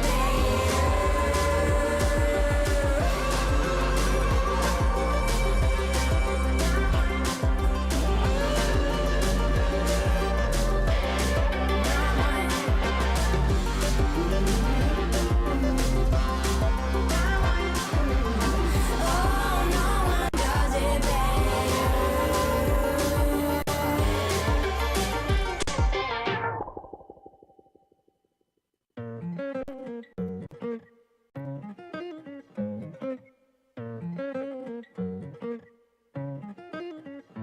I've been on the road, I've been doing shows. Now we eating steak, remember sleeping on the floor. We stillin' at the gas station when the time's cold. In the kitchen, hot still trying to flip it out the stove. Rockin' fake J's, praying that nobody know. Watch them take my dog away, it was way too hard to stay composed. Fight to see the light of day, all this blood on my clothes. I was tired every day, green light, it's time to go. I don't wanna live life fast or die too young. Die too young. 100 miles per hour, I might crash, cause the good die young. Yeah, the good die young. Push it to the limit, I can't go no more. Red light, no way, I'm coming back home. Long dirt road, all on my own. I'ma be the greatest, write my name in the stone. Write my name in the stone. Yeah, I'm coming back home. Yeah, I'm coming back home. Write my name in the stone. Cause I'm coming back home. I'm coming back home. Right back where I left because I know my people needed me. Diamond in the rough, I don't know what it is they see in me. Go down as a legend in my city cause we beat the streets. Trying to spread the wealth around the block, no I can't keep from me. Told me I should leave. I see the bigger picture and it's way bigger than me. Can't be living like a king, but my people need to eat. If I got it, then you got it, we gon' get back on our feet. And I put it on me. I don't wanna live life fast or die too young. Or die too young. 100 miles per hour might crash cause good die young. Yeah, but here I come. Push it to the limit, I can't go no more. Red light, no way, I'm coming back home. Long dirt road, all on my own.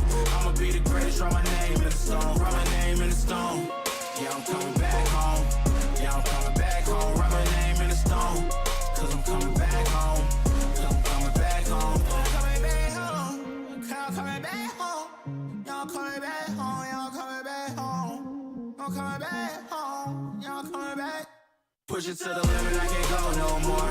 Red light, no way, I'm coming back home. Long dirt road, all on my own. I'ma be the greatest, write my name in the stone. Write my name in the stone. Yeah, I'm coming back home. Yeah, I'm coming back home. Write my name in the stone. Cause I'm coming back home. Cause I'm coming back home.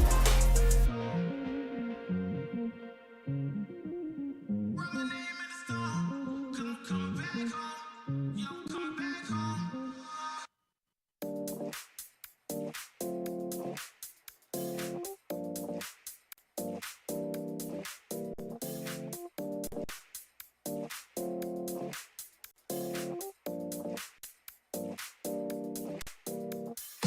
You feel alive, let's hit the dance floor. Don't work too hard, might break a backbone. Return of the Mac, the king is back though. Corvette and catch, I never like those. She saw the stone, you know how that go.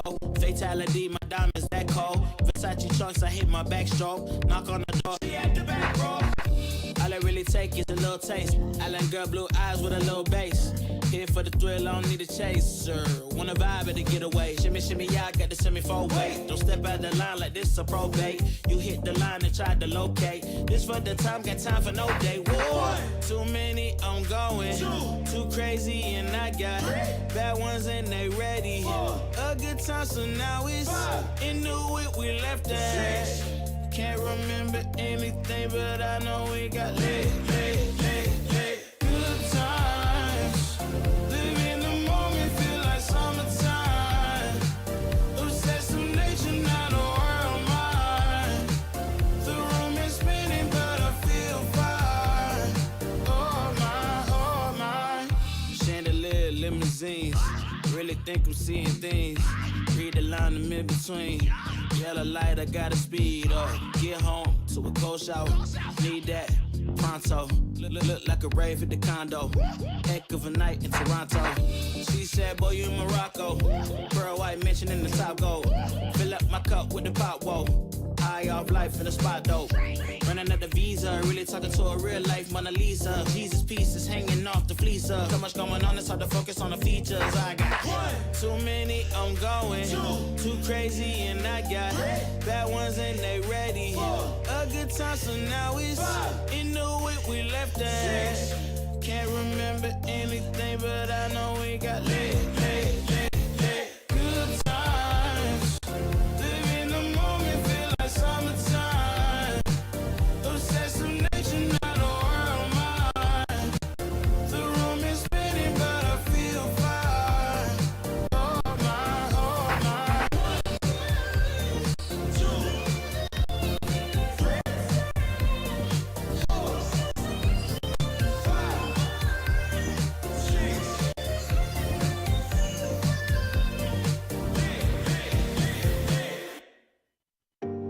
I can't let you go, there's no way. I'm already still burning. So hold to me close, now baby. I do what I'm told, still learning. To take my chances, to take my time. To keep on dancing, to walk that line, yeah. You got me shifting, the paradigm. No longer wishing, you're my lucky strike. Love the way you ride. Look into my eyes, say you're ready to go. $1 million life, yeah. We could roll the dice. Act like you're surprised, but you already know. Oh yeah, got lucky overnight. Jackpot when I got the invite. Let me wrap my arms around you, cause I can't go home without you. And my heart just vibe with you, babe. Wanna go sky high with you, babe. Gotta bring you close to tell you that you're my lucky strike. And I got to tell you, if you didn't know, then I got to tell you that you're my lucky strike. And I got to tell you, if you didn't know, then I got to tell you that you're my lucky strike. Cooler than cold, I'm all in. So load up the dice, so heavy. The way that you roll, I'm falling. So I never fall, I'm ready to take my chances, to take my time, to keep on dancing, to walk that line, yeah. You got me shifting, the paradigm. No longer wishing, you're my lucky strike. Love the way you ride. Look into my eyes, say you're ready to go. $1 million life, yeah. We could roll the dice, yeah. Act like you surprised, but you already know. You're my lucky strike, and I got to tell you, if you didn't know, then I got to tell you that you're my lucky strike, and I got to tell you.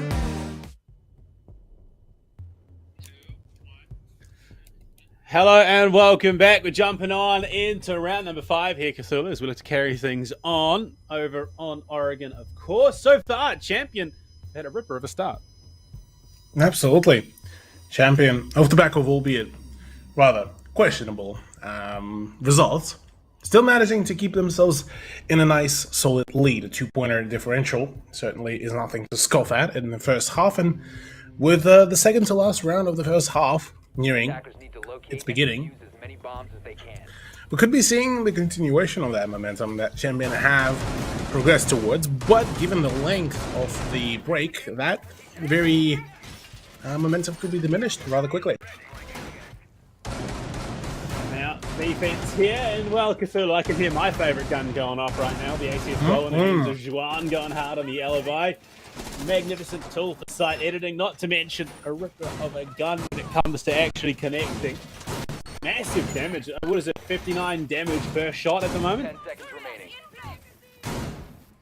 I mean, good gun for reshaping the side and reshaping the faces of your opponents. So, definitely a solid one, albeit I'm not particularly too sold on the one-time scope, but look, it's all preference at the end of the day. Champion, on their end, nothing too unusual. Double LMG, Maverick, Twitch, and Hibana. The operators that are very well versed for them. Indeed it is. Right now, at the first 30 seconds of the round, and already the information game so far from Champion has been rather impressive. Get some big positions on those drones to preempt the push into the building. North, I mean, they've got so many tools to hold off this push. Yeah, plethora of tools, plethora of ways to really do it, but almost feels like they are almost handicapping themselves, not really, trying to hunt for those drones, hunt for those positions. And from there on, it's a little bit of it's a weird kind of question mark as to whether they're doing it intentionally or is it just not really hitting that sort of point yet. Shots ringing out already, but you look at it, Champ have started off this push towards Pit. They want to take some ground, already the nades. Oh my lord, that is such a loud skin, but it's Labyrinth to kick it off. Songdi, the first to fall in the round. Sure is. There is, as the push is already all in full throttle, and Champion continuing to rage on even further. So Lotte getting the better of Juan makes the advantage in points even further here. Champion once again putting themselves in a really good spot here to be able to completely overtake the position rate C. Gets even more damage. Labyrinth finds one Watermelon as well. Yiga is about to fall as well, but he's at least able to make it not a flawless round. But apart from that, everything else seems to be crumbling all up around him. So, matter of time until Champion claim themselves that fourth round, and from there on, the opportunity for a 5-1 is certainly there. On a map that is so competitively close as Oregon Yi hits the first shot, gets himself not quite far enough away. Will be caught in the tail end by Exotic, and well, there you go, Cthulhu, you called it. Fourth round. Finally called something. I suppose. Better late than never. But, yeah, look, I gotta say this was definitely a much more well-constructed site here. Or rather, site play by Champion. Albeit, look, a few dicey frags, but they are dicey for a reason, because it's a bit of it's a very close matchup still. Regardless of the 4-1 scoreline, there's still positions that have been held pretty well for quite a fair while by North. It's just unfortunately for them, when it comes down to that immediate gunfight potential, Champion are just a little bit more prepared, a little bit more trained for all of this, given that they already got to verse quite a number of really big names, whereas for North, well, yet to face... Actually, no, sorry, I say that. Well, they already versed Direwolves, they already versed Elevate. But it's always off the back of those, oh, we're nearly there, we almost could get it, but no. Can't really close it out, and well, it would have been a win if not for. Yeah, because I mean, I look at the 8-7 scoreline on Border last playday between themselves and Elevate, and I have very conflicting feelings, because 3-3 half, sorry, yeah, 3-3 half, another 3-3 half, and then all in OT, solved and done and dusted. So does it put Northern Forces on par with Elevate, or does it make them kind of sit at that kind of middle to lower end of the leaderboard? Because very conflicting feelings for me personally about Northern Forces. Yeah, look, it's sort of hard to figure out where everyone sort of, you know, measures up to everyone else. The obvious, you know, leader being Game and Gladiators with Elevate at the moment, but the fact that Champion, I mean, they got 7-0'd by Elevate and then went on to beat both Fury and Direwolves. What does that mean for Direwolves and Fury? And I think, you know, the match this evening, the final one, will give us a pretty solid indicator of just where they sit in the hierarchy of Ops League Summer. But for now, Champion, look, it feels like a disservice that they were second from last on the leaderboard. Bomb located by attackers. Yeah, certainly it feels like the current state of affairs. It is a rather odd turnout. The funny thing is that even if Champion do win out a 3-pointer here, they're still in a tiebreaker between themselves, Northern Forces and Fury. Whereas if Northern Forces win this out here and somehow magically pull this back, they get to advance to even overtake Obsession here. There's a number of implications going into this. They really are. Bin falls and the plant going down by Labyrinth. Do they have anything to deny? No, Farlord covering the plant. Big stuff, big damage as well. Toxicanus is deep, but the plant's good. It's an absolute flurry of kills, and it's Song D left alone. Farlord has the drone. Song D tucked in where his teammate died not moments ago. And it's, oh my lord, Cthulhu. It's the 2 LMGs to hold for the clutch. And speaking of hold, all they really have to do is mouse one. Nitro is not even going to tickle the toes right now. Song D has hit some big shots. Concussions in, clears the drone. 15 seconds left, and they're not going to push it until he goes to defuse. He's going to try and bait it out, but can't. Champion, a 5-1 half. Wow. Again, I seem to be cursing it in every shape or form, saying for the second match in a row already, oh yeah, this is going to be such a close match, such an evenly, you know, placed teams. All of a sudden, Northern Forces look like the team that qualified, and Champion are looking like the team that was second place going into the last season of Op League. And please hand in your caster badge to the Casters Council. You know this. We only get one Caster's Curse per play day, and you've done it twice now. It is not okay, and there will be serious repercussions. You think that the council exists? I am the council here. You're the treasurer of the council. I'm the treasurer of the council, and I get to keep all of the caster curses. You get to look after all 5 of our dollary dues that we have in the bank. But right now, I mean, look, Champion. I mean, maybe it was a mercy start to the season. They gave a couple other teams some points, and then they said, "Well, we've done our charity for the year. Let's get some points on the board." 5 seconds to Yeah, insertion. kind of. Oh yeah, we had our fun. We had a bit of our own tomfoolery. Attackers' objective is to locate a bomb and defuse it. Decided, okay, well, time to wrap up this whole set. Decent idea. I mean, Not my circus, not my monkeys, something. Yeah. Oh dear. Exolotic yet to die post the rehost right now, which are terrifying to behold. Yes, it's only 3 kills that he's found, but given that, you know, Northern Forces, like you said, the team that qualified above Champion right now, who played through the open qualifier, not qualifying through the regular means. And Champion, honestly, it's like they're just being manhandled.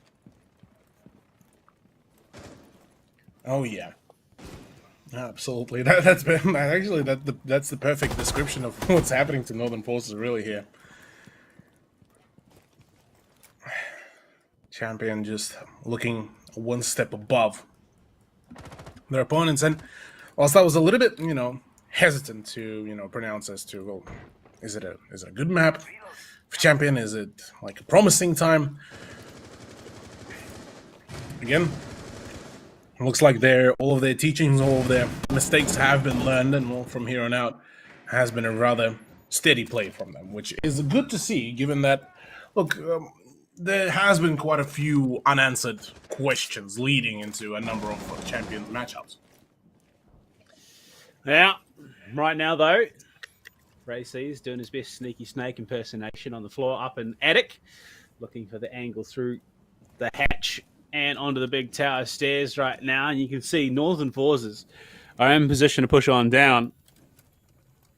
Farlord, he wants to contest. Farlord, I mean, he's a man of just sheer perseverance and the sheer dedication to just that one position to be able to just make a play off that magically almost at some points. I think to try to make a point here. So it's Watermelon with the M590, a shotgun that the more you believe in it, the more it works, or rather the better it works. The swing comes around with the Echo Drone, that's the down, perfect swing onto Bin Bin. For the possibility of a match point, Juan as well tagged, I believe that's about 60 to 50 HP tagged up, and Watermelon keeps it locked. Does it there. Glass is activated, unfortunately. The concussion going to be timed quite perfectly there. Catches him unawares. Oh, but the shotgun at range! Oh, Juan didn't stand a chance. He cops a huge chunk of damage as well. He's the last alive, and now he's dead. Labyrinth closed it out with 2. And Cthulhu. Would you believe it? We are primed and ready for a potential 7-1. Which I, again, would not have called. Not in this matchup.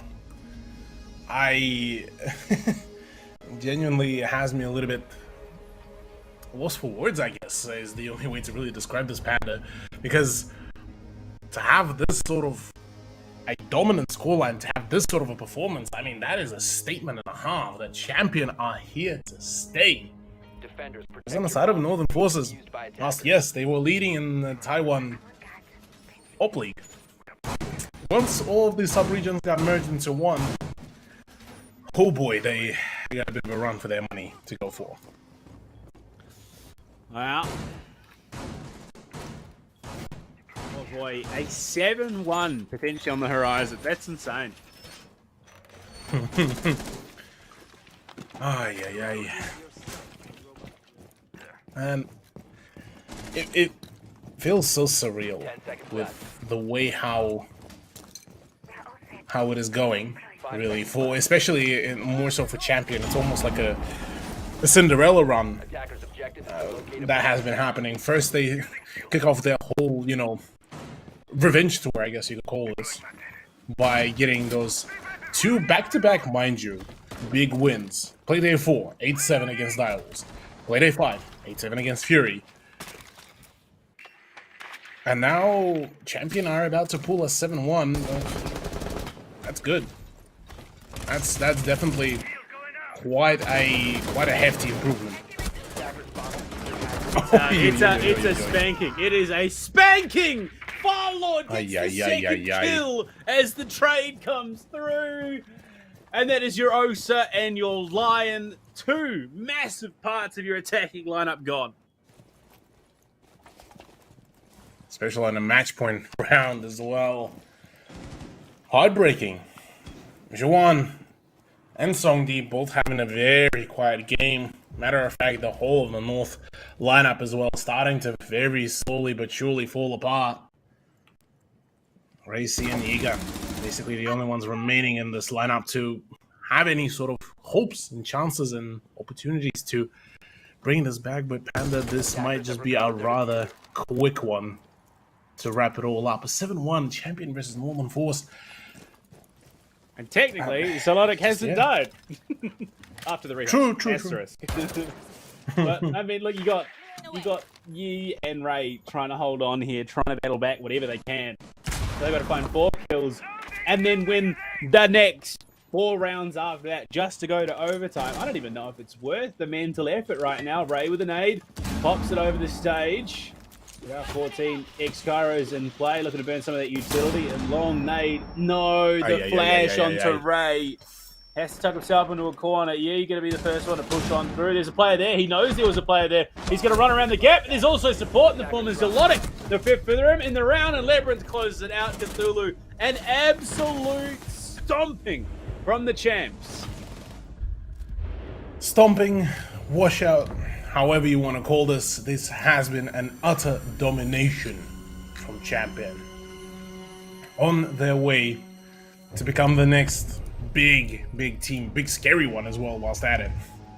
I mean, one hell of a way to kickstart it all off, still having, well, half a season to go, and yeah, look, that's one way to do it. Labyrinth as well. Just, yeah, okay, job's done.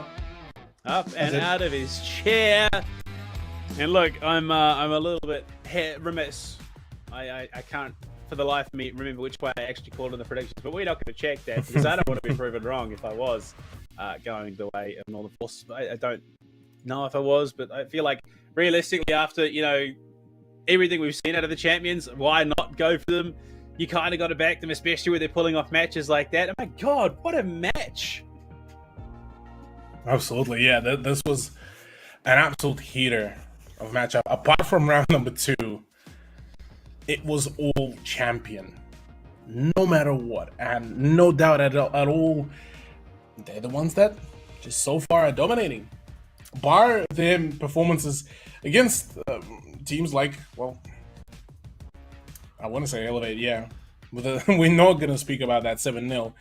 Suppose it was that healing, encouraging kick up the bottom to send them finally start performing.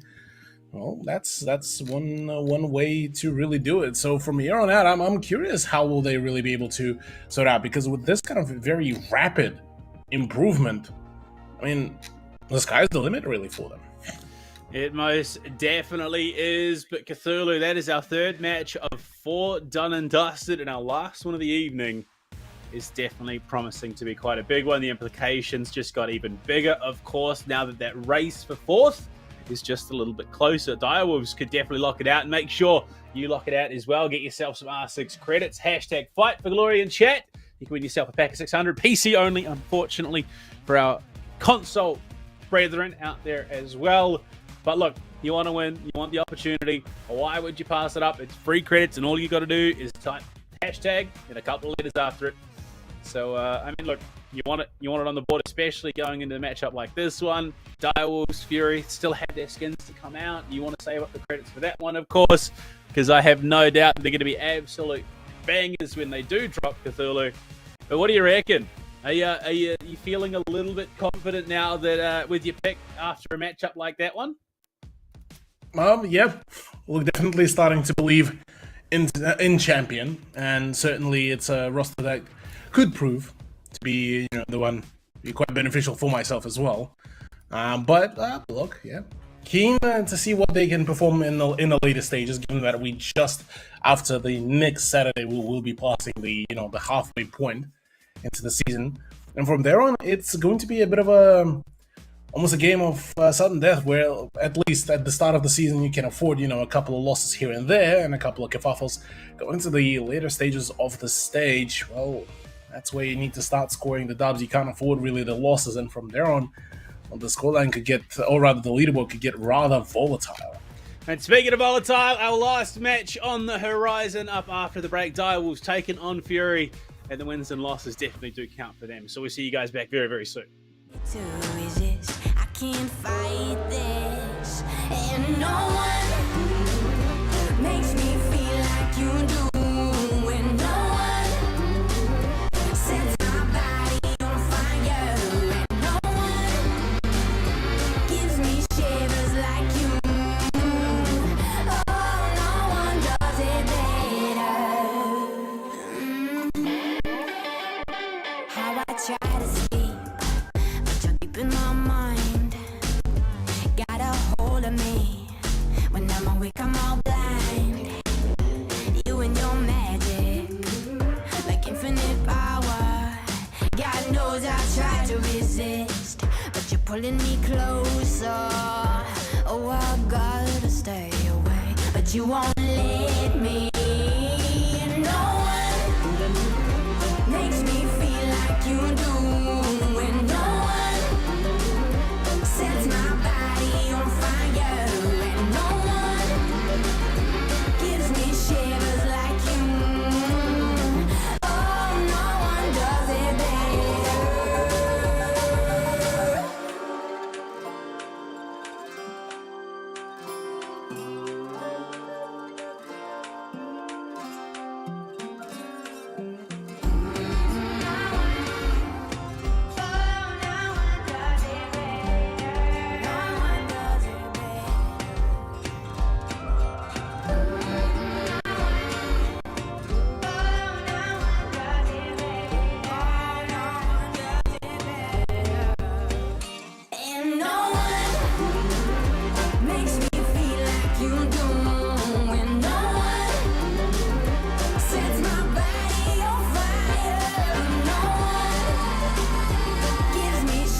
I've been on the road, I've been doing shows. Now we eating steak, remember sleeping on the floor. We Stealing at the gas station when the time was cold. In the kitchen, hot, still trying to flip it out the stove. Rocking fake J's, praying that nobody know. Watch them take my dog away, it was way too hard to stay composed. Fight to see the light of day, all this blood on my clothes. I was tired every day, green light, it's time to go.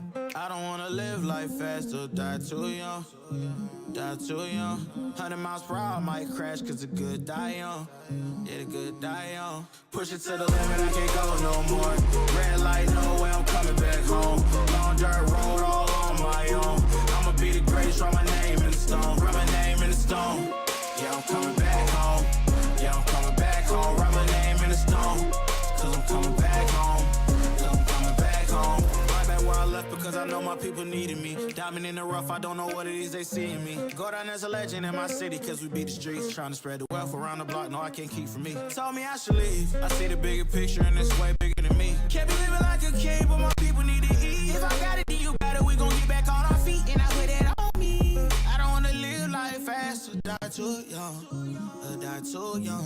100 miles per hour, I might crash cause good die young. Yeah, but here I come. Push it to the limit, I can't go no more. Red light, no way, I'm coming back home. Long dirt road, all on my own. I'ma be the greatest, write my name in the stone. Write my name in the stone. Yeah, I'm coming back home. Yeah, I'm coming back home. Write my name in the stone.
Fighting hostiles is like solving a puzzle. All the pieces are a total mess. Then you solve it as if you always knew the answer.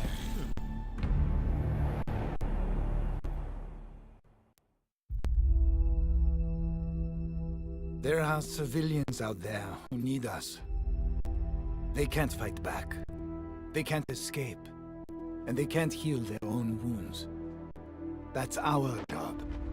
And we're the best at it. By being careful and compassionate, we can make the world a safer place for everyone. We do this to be of service. And we can't afford to be complacent. When we go out there, we work twice as hard to protect others. Whatever we have to do, we put the people first. That will be our focus. With unwavering diligence, we defend. And we get to say that when Wolfguard is on the field, things will be different.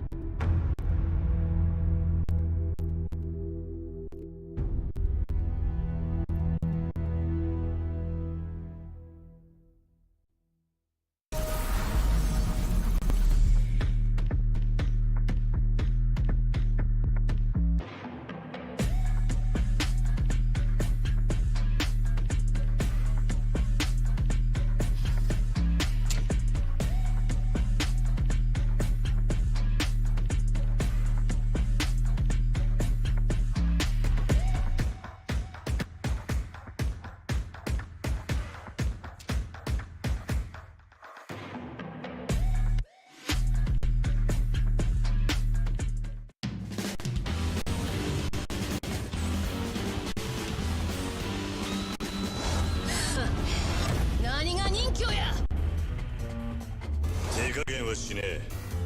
死にてえやつだけかかってこい。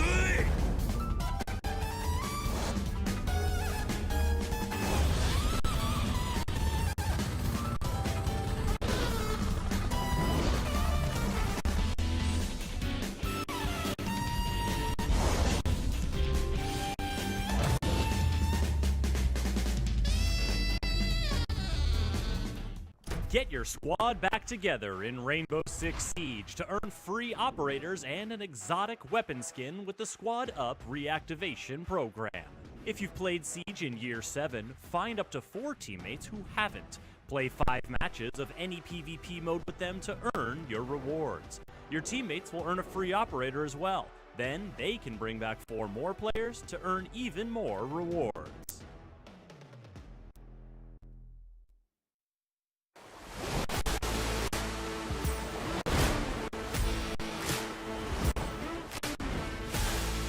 That's the sound of a diffuser being planted and it gets denied. Wow, phenomenal stopping that one. No, it doesn't get denied. It gets right through. Ooh. And attackers win. Harambe picking up the last 2 kills. Cleans that one out. Joe will find a kill on the flank though, at least. Some form of consolidation from the stairs as well. Hoven with 2 big kills. Joe to find a second as well. Gaiman answer back with an end round. All that Farlord just tucked in. Does he have? Does he know? No, he doesn't. Jackie. To sort of just look to lock this one out in their positions. Oh no. Oh no. Farlord, he's going to be gifted another one. Pushes up Fine Souffle. Can he find a third for his troubles? Almost loses his life there. Being aggressed on from meeting, and Harambe wants to try his hand at it. He's going to rotate himself around. Labyrinth finds ED. What a headshot! My God, Farlord. He wants to make a play with it. He has it primed and ready. Tolji and Hoven both four. Make that Joe for a third. It's on to Rix. Tricky Decky to do it, but no. Songdi keeps the fragging momentum rolling. This is what he's made a name for himself. There against Ray. The jump in. Oh my Lord. Absolutely obliterated. 2 for 8. He's embracing the monkey. Finds 3. He's all coming apart here in the 7th. 3 kills for 8. 1 for Rex. A 4th for 8 as well.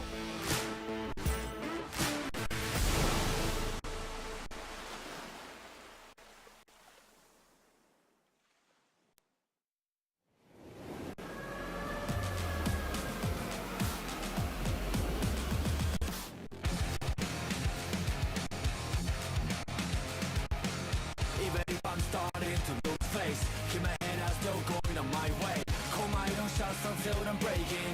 Get a move on until I make it. But I can't go back and having regrets. Hitting all the stacks, and that is why we're here. We're one gonna last. Tell me, what are you waiting? Take it over, and this is my year.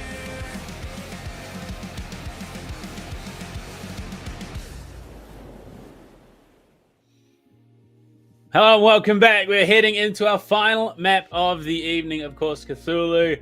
A big one at that. Direwolves taking on Fury. Both teams who have been a bit hit or miss. Direwolves arguably on the downward trajectory, whereas Fury on the rise.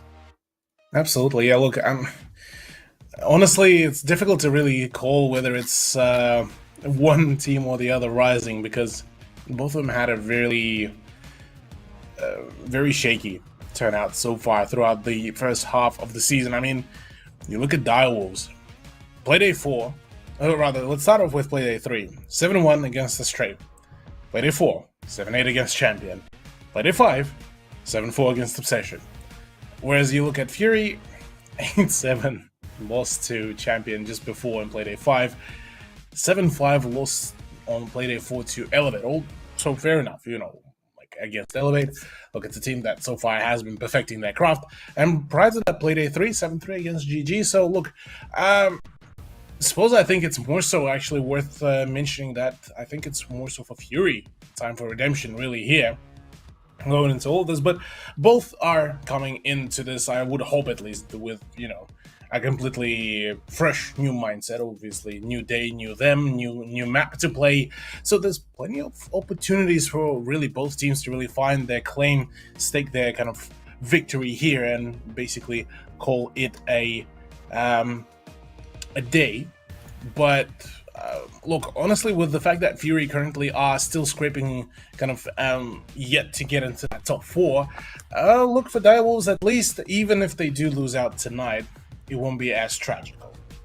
Yeah, Fury, I mean, the introduction of I9, of course, has really revamped this roster after last stage.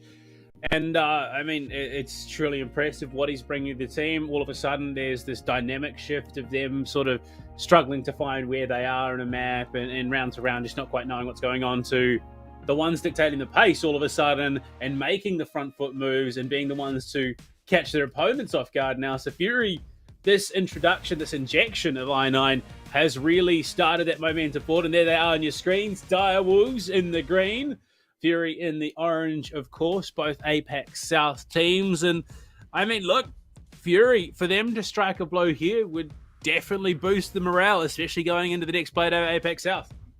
Absolutely.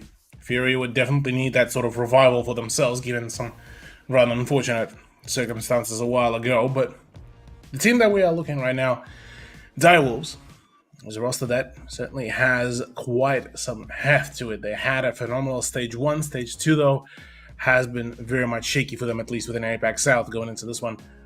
Also, look, been a bit of a back and forth, but they still considered to be one of the top end teams, and for all the right reasons. I mean, Ed, Souffle, Jackie Wu, Harambe, been the big, you know, performers, big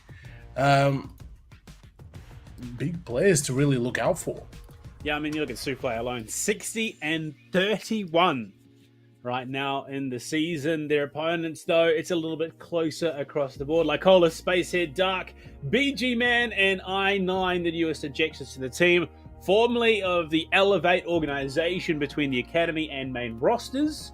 But you look at that, numbers across the board. Spacehead currently and Dark, the only ones going negative, and even then, Dark only by 3, Spacehead only by 5.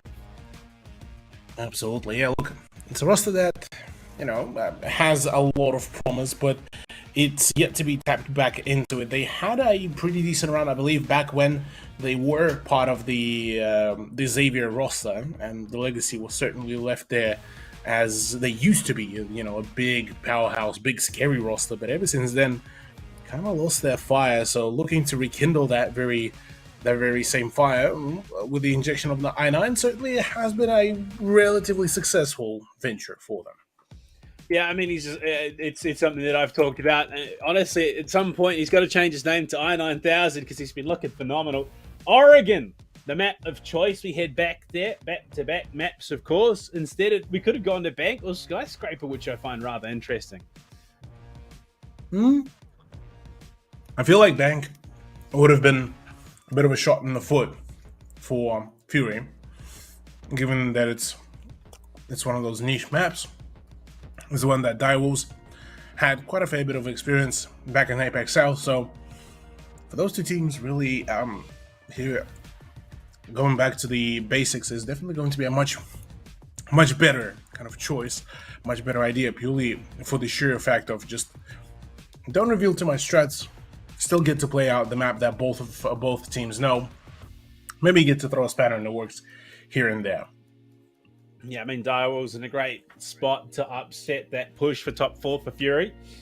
Whereas Fury, much the same, but in denying that push towards top of the leaderboard for Direwolves. So, definitely keen to see just how successful either of these teams can be as we head to Oregon, which, I mean, we did say in the last one, 50-50 split down the middle in terms of competitive map score globally. It is the most evenly contested map in the pool.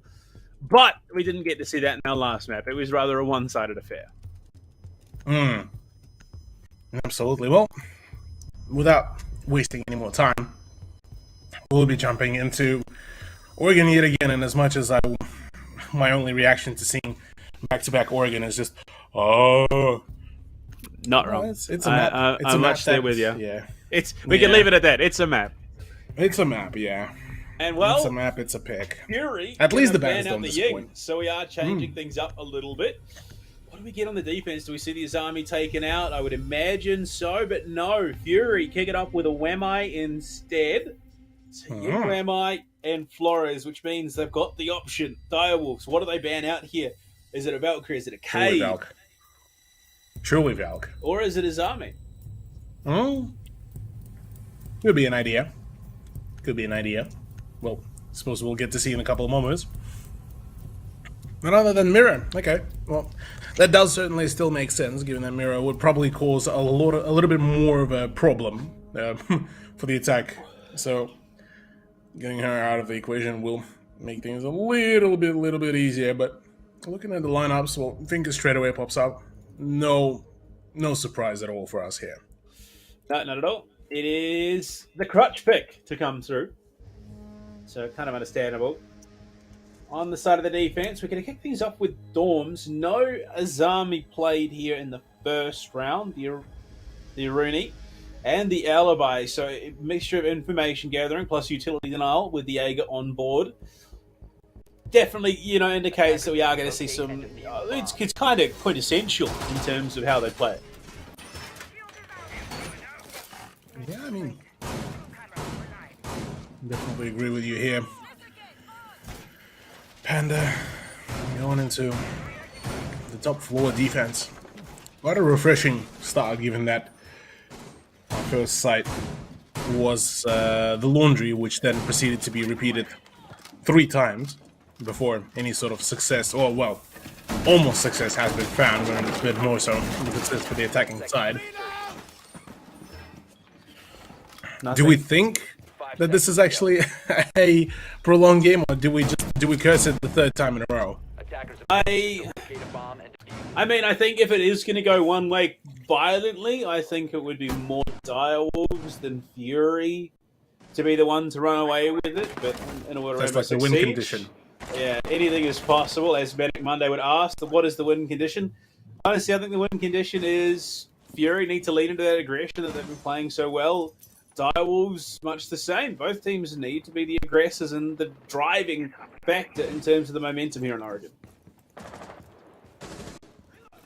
Let's see if that is going to come to fruition already. The MK14 EBR does ring out. A gun that has been relatively underappreciated, but a gun that certainly made its own impact with NSCA, and for all the right reasons, it's a powerful weapon with powerful possibilities for it. Plus, I mean, the somewhat recent destruction buff for the DRs does make it much more appealing. Most definitely. Look at the spread from Direwolves, though. They've got a decent amount of coverage across the map, not just on the 2nd floor, but on the 1st as well. Right now, BG Man looking to get things underway here, trying to set themselves up for the push through Attic. So far, so good from the side of Fury on the attack. They're not really wasting much time, which means that this execute could be quite comfortable for them. Indeed it is. For the moment, looking good looking steady. BG Man and the rest of the team is so far looking pretty solid and dealing some extra damage to start things off into Jackie. Would kick things off pretty well, so play to go down though. That is a good starter. Albeit not the most impactful operator, but regardless. With a minute remaining, gotta start somewhere, and with Jackie down, oh, that is a clean sweep so far from Fury. Fury absolutely storming the way into this space. In for 2, I9 for 1. And BG Man for one of his own. Shadow down below in meeting. May not have much of a choice when it comes to contesting this. The plant goes down. He's just waiting. Honestly, I wouldn't even be surprised if he just ran down the block here. Goes to the swing. The stage wall open, ready to receive. Spotted from the hatch, and it's a flawless from Fury to kick the map off. On. Fury. Yeah, spice it up. Straight from the get-go, which is, I mean, that's one way to start it off, but something that I don't think I've expected, at least from Fury. So, look, it's a good sign of life, and a very promising one at that, but look, we've seen so many times that first round goes into, a team that later down the line ends up losing out rather decisively. So, suppose get back to goal and get the first round jitters here for Direwolves, and maybe later on we could be seeing some further advancements, let's call it that, because they have decided to drop down now to the lower side and realizing that, well, maybe it was a little bit too much of a decisive kind of play here from Fury, and well, returning back to the downstairs side should provide a little bit more, I guess, safe ground, we could call this here for DW. I have to say, I mean, they've got the tools in play to make this a defender-sided push. The Azami, but it's like Colas that I was watching there for a second was hovering the Blackbeard, but it's going to be a sledge instead. I suppose I rate that given there's little to no tossable utility there for the Blackbeard to contribute, so the sledge a much safer choice in the grand scheme, but Yeah. This could be interesting if they position the EMPs right, because that elbow hold could be shut down immediately. I've been thinking about the ideas for BB, because on paper it's an operator that could be to a certain point viable, but in his current state, even giving him some of the throwable utility or some of the different, or rather secondary utility, wouldn't really buff his pick rate. It wouldn't make him as enticing as any other operator. And I think at the moment, with the way our current meta, I don't think there's any sensible way to make kind of Blackbeard work unless it's a full-blown kind of almost a rework here and to dip into something more futuristic, maybe. No, I mean let's make him live up to his name. Give him a mount, like an arm-mounted cannon or something. Actually, like the lifeline, but it idea. shoots a like a cannonball instead. You just mount it on a window and go for goal. That would be a way to do it, I suppose, but could be theory crafting as much as possible. But for all intents and purposes, it will be down to the game design department of Ubisoft to handle the actual serious decisions on still what is going to be the fate of the Nerf beard. But for us here, broadcast and TTV Rainbow Six SCA, we do get to bear witness to possibly yet another very confident, let's call it that, push from Fury, albeit is the confidence warranted? Now that's a whole different kind of words, I suppose. Rather interesting keeper barricade there on the tower stairs. Denies a lot of long angles, but provides the feet angle available to the Direwolves to the defense to hold. Going into the final minute, not a single point of damage dealt across the board here to Cthulhu, which is rather interesting. Not something that you see every day. Yeah, not the kind of turnout I usually see. Just period on Oregon. Actually already drop-in has happened into the E-box, and already damage has been dealt. Spacehead to go, but Dark is already there, still ready to rumble. The swing to come around. Oh, perfect flank coming around from the Warden as well. And at the moment, I9 will actually back and forth plays, but the plant is starting to go down. Yeah, and with that push up the big tower stairs, could definitely shut it down. 1-for-1 trade. Dark as well. It's on 9-9. The 1 versus 1. But no, Shadow clutches it. Unfortunately, the keeper barricade's going to block him from that angle in. He's going to get himself in and get the defuse to boot. Cthulhu, that was a very near miss for Direwolves. Absolutely, yeah. Look, that could have gone absolutely horrible there, really, for Direwolves. But no, they managed to bring it back. They did it in a quite the stylish way. But letting through that drop, the other thing that really is worth mentioning with the zombie barriers, whilst we are highlighting how impactful she can be, how her positions could cut off, she could also serve as that kind of double-edged sword, where you cut off too many positions, too many sidelines, and generates just about enough ground for the enemy team to just drop down, get the frag straight away into the site, and without any sort of repercussions. Yeah, very nearly was that disaster situation for them. But luckily, it is avoided, and it will not cost them. We find ourselves equalised here at 1 apiece.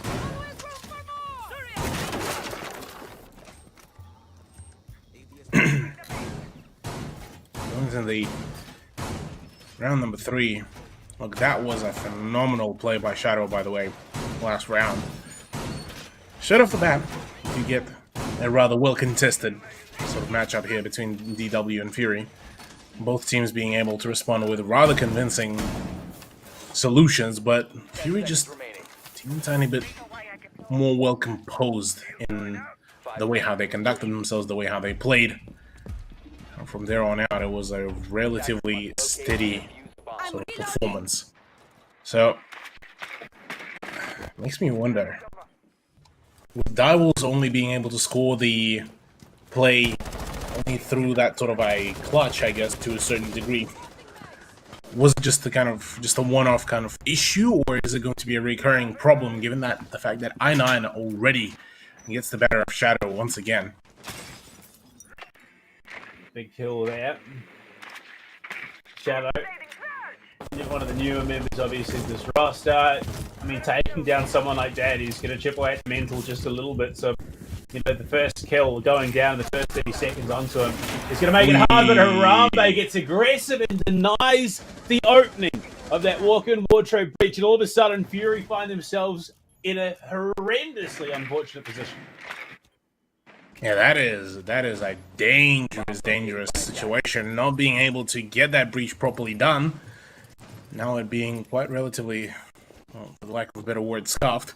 It will make things a whole lot more problematic. At least the recovery of the diffuser is relatively effortless. And we'll be allowing Fury to relocate, but right now, oh, things could be deadly. In comes the push, locked in Melusi is, but Spacehead could really allow this to slip away. Stuns are there, no push at all. Maverick and Zofia trying to make a play, but finally it's BG Man to get the better of Souffle. Poor Souffle, tucked into a corner, concussed out. Now, though, we see Fury have to get this attic wall dealt with, because they've got next to no island away other than the main stairs, of course, which is not good. The drop down the hatch, like Hollis is about to be flanked here. If he's not careful, he could find himself in a world of hurt. I think they realise that someone has dropped down into the kitchen. Jackie Wu takes some big damage. The shots are going to connect, but he gets the better of Lycolis to bring us to 3 vs 3. ED there for Dark as well. And this is crumbling. The pressure just getting to Fury right now. Jeez. Yeah, that's a little bit of a dangerous turnout here, really. Fury looked at the start so dominant, so good, but now starting to crumble very quickly. Not particularly the best kind of situation, but if Harambe does go down, this does open up a possibility for Fury to bring this back. Both Jackie Wu and Ed very low on HP, so we're seeing a few small swings and, well, could be quite deadly. Spacehead already takes quite a fair bit of damage. Harambe's MK14 does ring out to hope to find any sort of frags, but Ed is the one to get rid of Spacehead, and amidst the crossfire, Harambe is the one to find a finisher. All good and all clear so far for Direwolves as they do return back to their form. The beauty of the numbers game there, and played out exactly as it should have been by the Direwolves to get themselves a round lead. Fury, a little bit frustrated, I would imagine, off the back of that. We head to Meeting Hall Kitchen next, though. Yeah. Meeting Hall and Kitchen could be a bit of a tricky one, Panda. Partially for the fact that a lot of vertical gameplay could still be enforced. The control over Attic is borderline mandatory, really, here for the defense. But with the introduction of Azami, this could be circumvented to it to a certain degree, albeit only temporarily. So DW will have to get extra, mobile is the word that I was looking for. And whereas on the side of Fury, as long as they keep on applying continuous pressure, as long as they're able to rather quickly take control of the top 4, I reckon they might just have the ticket for that second point for themselves. Wouldn't be surprised in the slightest, but I mean, the tools are there. There is a lot available to Fury on the attack to deal with the setup that Direwolves will repeatedly bring on the defense. I think, what could have been a rather closely contested matchup, I think will still remain that, but now the gunfights become even more impactful than they were before. Sure is. Oh boy. curious how far can we get to see both of these teams really go. Because definitely Fury are still very much well known to this sort of endurance run, we could call this. So can be said about Direwolves, so they could be trading blows left, right, and center until basically an 8-7 scoreline, which that would be one hell of a way to really do it. But whether it is going to be actually achievable is a whole different thing, because whilst us as spectators, we would love to see a close game. For both of these teams, they would want a quick one. They don't want to reveal a whole lot of plays. That's one. And two, well, they, for the sake of their own just sanity, they would prefer to avoid it as much as humanly possible. Like Colas catches a really big L, and full courtesy of Harambe and Shadow. Perfect play. User control now as well. Shadow going to communicate that through. And the Kiva barricades. I don't know if this is quite as intentional as I'm not quite sure if these angles connect the way he wanted to, but he will fall to Spacehead. Jackie would looking for a bit of a play towards split. No one really in the vicinity to catch any sort of disadvantage in that play. You can see Fury for the most part all sort of grouped up. Play in numbers is certainly going to be an idea for Fury to really work around, and maybe that is going to be kind of the play here for them. Try to just overmatch with the numbers, and then we'll make a play off the back of that, despite the general and number disadvantage. They can take control of the top floor in the next 15 or so seconds. This might be a decent idea, but with the sheer amount of presence upstairs, Direwolves are looking to pretty much shut down this whole general idea. So Spacehead instead, in an attempt to try to force himself onto the side, and he sure does. Jackie will be eliminated, but the push is coming around with a gas grenade as well in the kitchen hallway. Could be rather problematic. Dark is holding the position over at the attic, so right now Fury need to make that sort of execution onto the side, now or never. Diffuser handed over Dark with a big kill there. He's got one minute boost left in play. Spacehead won't be worse for wear. Dark for two! And Spacehead catches ED running around the corner, playing to keep a barricade for himself. And you can see ED had no clue that he was running to his demise. My lord. Perfect play by Fury, and yeah, look, they are happy. They're excited about that. The fact that, look, that player disadvantage got overturned so quickly definitely is quite a statement. Fury are here to stay, and they're in for a long run. Do we get to see, though, that it is going to be kind of followed through till the end in their favor? Now, that's a whole different kind of talk, I suppose, but for now, 2-2 scoreline definitely does make it nice and even. Finally, an actual, even matchup. For Direwolves, it feels a little bit odd, given that they showed such a good composure in the starting few rounds, only to lose out to basically swinging one by one and just not really paying a whole lot of attention to general positioning of their opponents, or rather not having enough information about them. And with the fact that, Valkyrie being present, still you could bring in the Maestro, you can bring in some of the more of the rudimentary bulletproof cameras. Didn't seem like that was, or at least it wasn't, adjusted for some of those positions, and it didn't really bring as much success as they would have wanted. I think this is speaking more to Fury's improvements so far in their second stage than it is to any sort of, shortcomings by Direwolves. Fury really have stepped up their game and looking to battle against some of the best in the region at the moment. Right now, it's about the drone game. They know how key information is at the moment. They are going to use every little bit of it available to them to try and scout out Direwolves early on. All for Direwolves. Looking to try to level out the playfield. Introduction of Azami so far has been really good, really promising, and the ability to kind of add up a couple more layers of that flexibility to certain positions does allow Shadow and the rest of the team really to have a little bit more confidence in their play. But interestingly enough, Harambe actually did get forced off his play around the laundry, which certainly doesn't give a whole lot of confidence in that sort of setup. Oh boy. Gemini needs to go big. Needs to find that information for Fury so they can look to make a push. Seeing on down freeze of BG Man and Harambe obviously go toe to toe, and there's some big damage exchange. Another player out, and Fury have the nano boosts remaining to keep BG Man as healthy as possible. Souffle already taking quite some damage. It's a very heated battle over at the rear stage stairs, in hopes of trying to find any sort of opener. Try something snowball off the back of, but stands nothing really has been acquired. 55 seconds and not a single frag to be found. It is bound to be an absolute bloodbath once the frags do start rolling in, because it is going to be quick and it is going to be hard.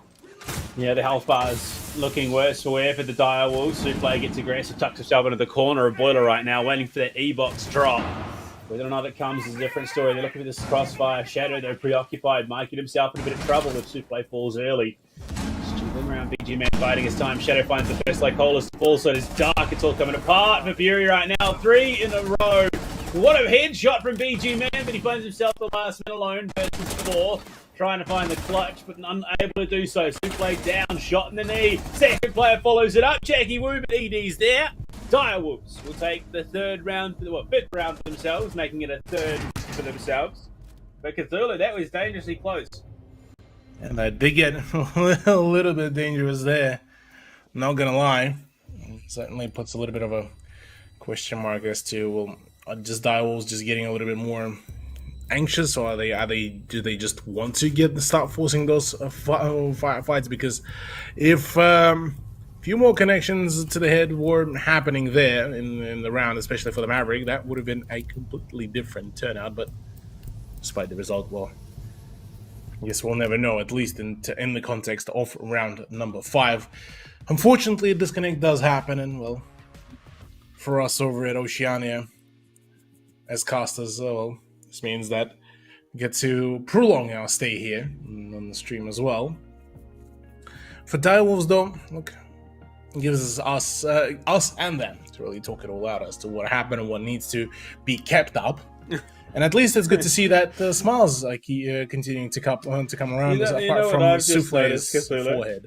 Yeah, go on. So, the Direwolves boys wearing their jerseys. Shadow doesn't obviously have a jersey. He's got a shirt with the Direwolves logo drawn and taped onto it. Yep. I mean, gotta improvise. Yeah. Gotta improvise, gotta make it work. Yeah, look, Fury, it was a little bit of a scrappy one, especially the last one. The last bits of it, of the round, certainly did not work out as much as one would have wanted to have it happen, but possibilities are certainly still there. Napew's, or aka I9's disco party of background. It's good, but I do get to see it. We are going to throw it to a quick break. When we come back, we'll jump into the rest of the map.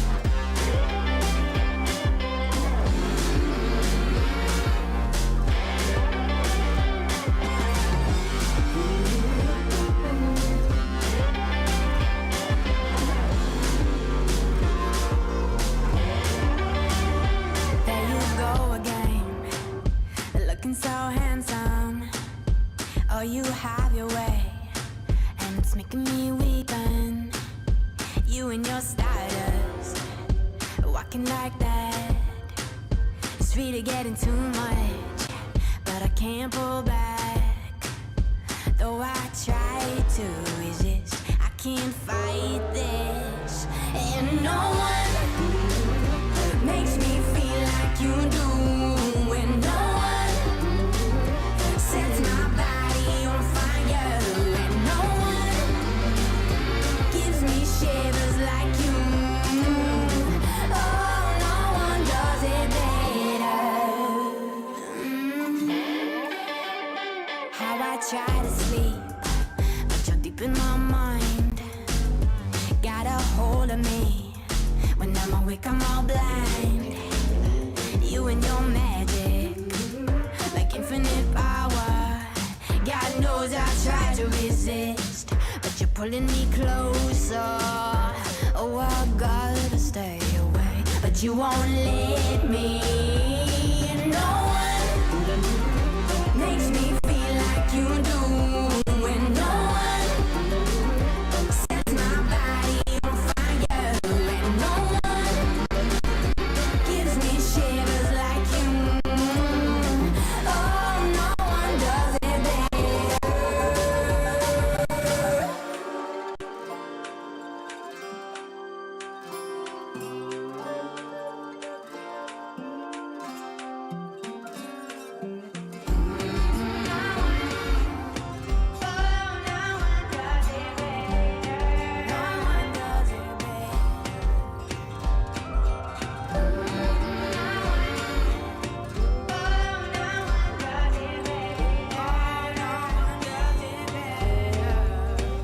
And no one makes me feel like you do.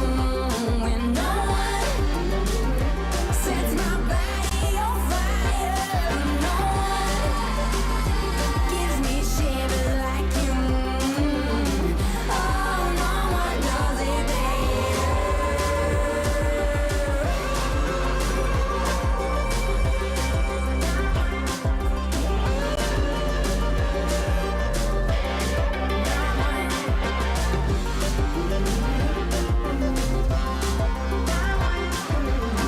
Oh, no one does it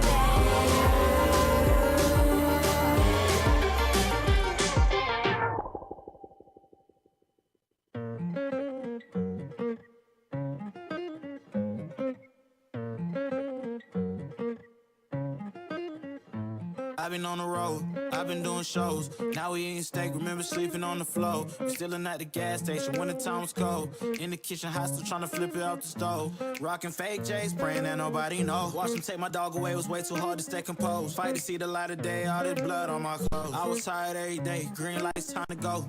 I don't wanna live life fast or die too young. Die too young. 100 miles per hour, I might crash, cause the good die young. Yeah, the good die young. Push it to the limit, I can't go no more. Red light, no way, I'm coming back home. Long dirt road, all on my own. I'ma be the greatest, write my name in the stone. Write my name in the stone. Yeah, I'm coming back home. Yeah, I'm coming back home. Write my name in the stone. Cause I'm coming back home. Cause I'm coming back home. Right back where I left because I know my people needed me. Diamond in the rough, I don't know what it is they see in me. Go down as a legend in my city cause we beat the streets. Trying to spread the wealth around the block, no I can't keep from me. Told me I should leave, I see the bigger picture and it's way bigger than me. Can't be living like a king, but my people need to eat. If I got it, then you got it, we gon' get back on our feet. And I put it on me. I don't wanna live life fast or die too young. Or die too young. 100 miles per hour, I might crash cause good die young. Yeah, but here I come. Push it to the limit, I can't go no more. Red light, no way, I'm coming back home. Long dirt road, all on my own. I'ma be the greatest, write my name in the stone. Write my name in the stone. Yeah, I'm coming back home. Yeah, I'm coming back home. Write my name in the stone. Cause I'm coming back home. Cause I'm coming back home. I'm coming back home. I'm coming back home. Y'all coming back home. Y'all coming back home. I'm coming back home. Y'all coming back. Push it to the limit, I can't go no more.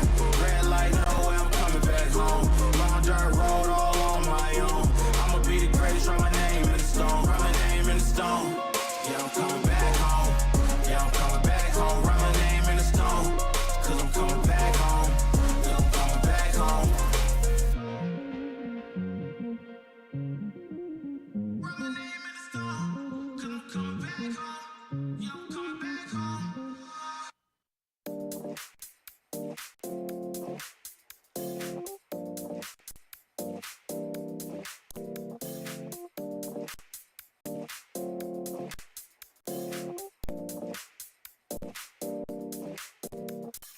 You feel alive, let's hit the dance floor. Don't work too hard, might break a backbone. Return of the Mac, the king is back though. Corvette and the cash, I never lack those. She saw the stone, you know how that go. Fatality, my diamonds that cold. Versace trunks, I hit my backstroke. Knock on the door, she at the back, bro. All I really take is a little taste. Island girl, blue eyes with a little bass. Here for the thrill, I don't need a chaser. Wanna vibe at a getaway. Shimmy, shimmy, yeah, I got the semi-fold weight. Don't step out the line like this a probate. You hit the line and try to locate. This for the time, got time for no day. War. Too many, I'm going. Too crazy, and I got bad ones and they ready. A good time, so now it's into it, we left that. Can't remember anything, but I know we got lit. Good times, living the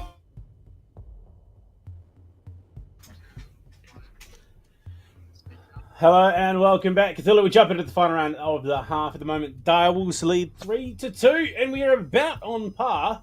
The Fury win this round as well to hit that standard statistical mark of 50% win rate on both sides. Indeed, yeah, look. Fury do manage to make it work. 3-3, we certainly could be having quite a spicy one on our hands, and could certainly see it all through. But if Direwolves do run it away with a 4-2, I reckon they might just have just about enough of the momentum to really make it work for themselves, I reckon. Yeah, they're looking good to do it here. Might just deny Fury, rather. Going into the second half, they've been looking... I mean, look, it's not like it has been an insanely one-sided affair, though. Oh, yeah, not wrong. Certainly it has been very much of a back and forth, and we would pass that this is kind of going to be the general kind of gist of things for that. For a number of teams and a number of turnouts that could really see us, into the full end of spectrum. Apart from that, really, it could be up for a bit of an interesting one, Panda. Yeah, I definitely reckon the second half is going to get a little wild and wonderful. I reckon Fury might lead into that aggression that we've been talking about and try and take some big ground against Direwolves if possible, and we know that they are capable of doing so. Right now, though, it's just going to be a slow hold with Direwolves. You've got the extension over towards the Showers hallway by Souffle. He's got the added bonus of the Prismas from ED to try and deny some of that information. Absolutely. Into the full swing of things. Possibilities are endless here, really, with already a huge opener and really dead. Rather ED getting the better of Dog. That is Finka. We were talking the whole day about damage permanence, and it will be certainly, at least for this round, for Fury, lessening the chances of really being able to bring it back from the brink of nearly extinction, really. Indeed. Right now, the push Fury looking to start opening some of these windows. Dark off the board early, though, is probably the worst pick they could have lost. But at least they do get the Twitch drone in nice and deep, start clearing out that utility. They should have the option for a breach here, unless I9 gets pushed again. Yeah, I9. If he loses out on this spot, this could be a little bit tragic. But with BG Man already at the end of the Armory corridor, they're looking to make this a much more snappier of a affair.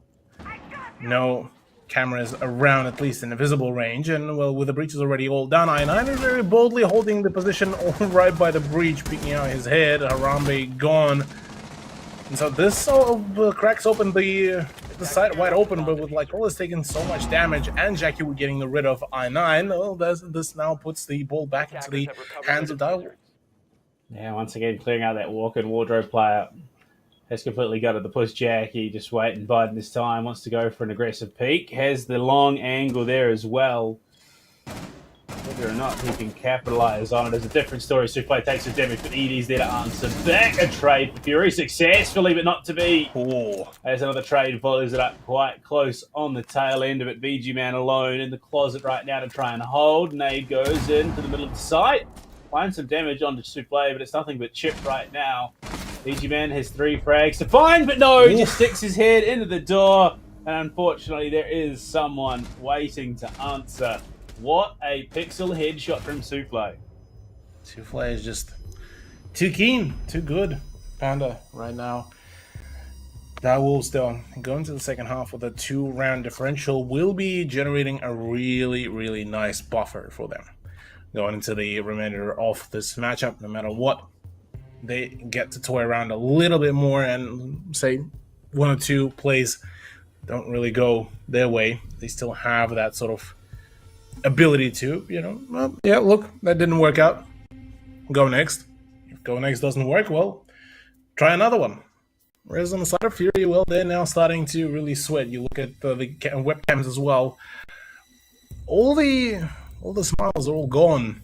It's now time to get a little bit more serious, and serious indeed it will get, I reckon. Now with round 7 upon us, not a whole lot of change really coming around from the defensive side. Yeah. I mean, or at least lineup-wise. Yeah, I'm not overly surprised, though. This is kind of the staple, especially on a push. The defense, rather, of a basement site. It just makes a lot more sense. But I'm excited to see how Fury play this one out. Oh, yeah, absolutely. 10 seconds to go. Fury certainly have the ground to make it play as much as they humanly can. Certainly opportunities could arise from this that could do a lot of good there for the team, but I suppose wait and see is the call for us here, as much as we hate to, keep on calling it like that, but regardless. So you can really there are certain ways. Yeah, it's just the way it goes. Yeah, we are powerless. Other than, we're given the start button. That's about it. Unfortunately, our power does tend to end there. Right now, though, Fury are clearing out some of this drone information, although not nearly as much as I think they would like at this stage in the round. 9 drones still available at the side of Direwolves, and they will start those pushing on deeper into the building, looking for info. You can see Direwolves are feeling quite confident.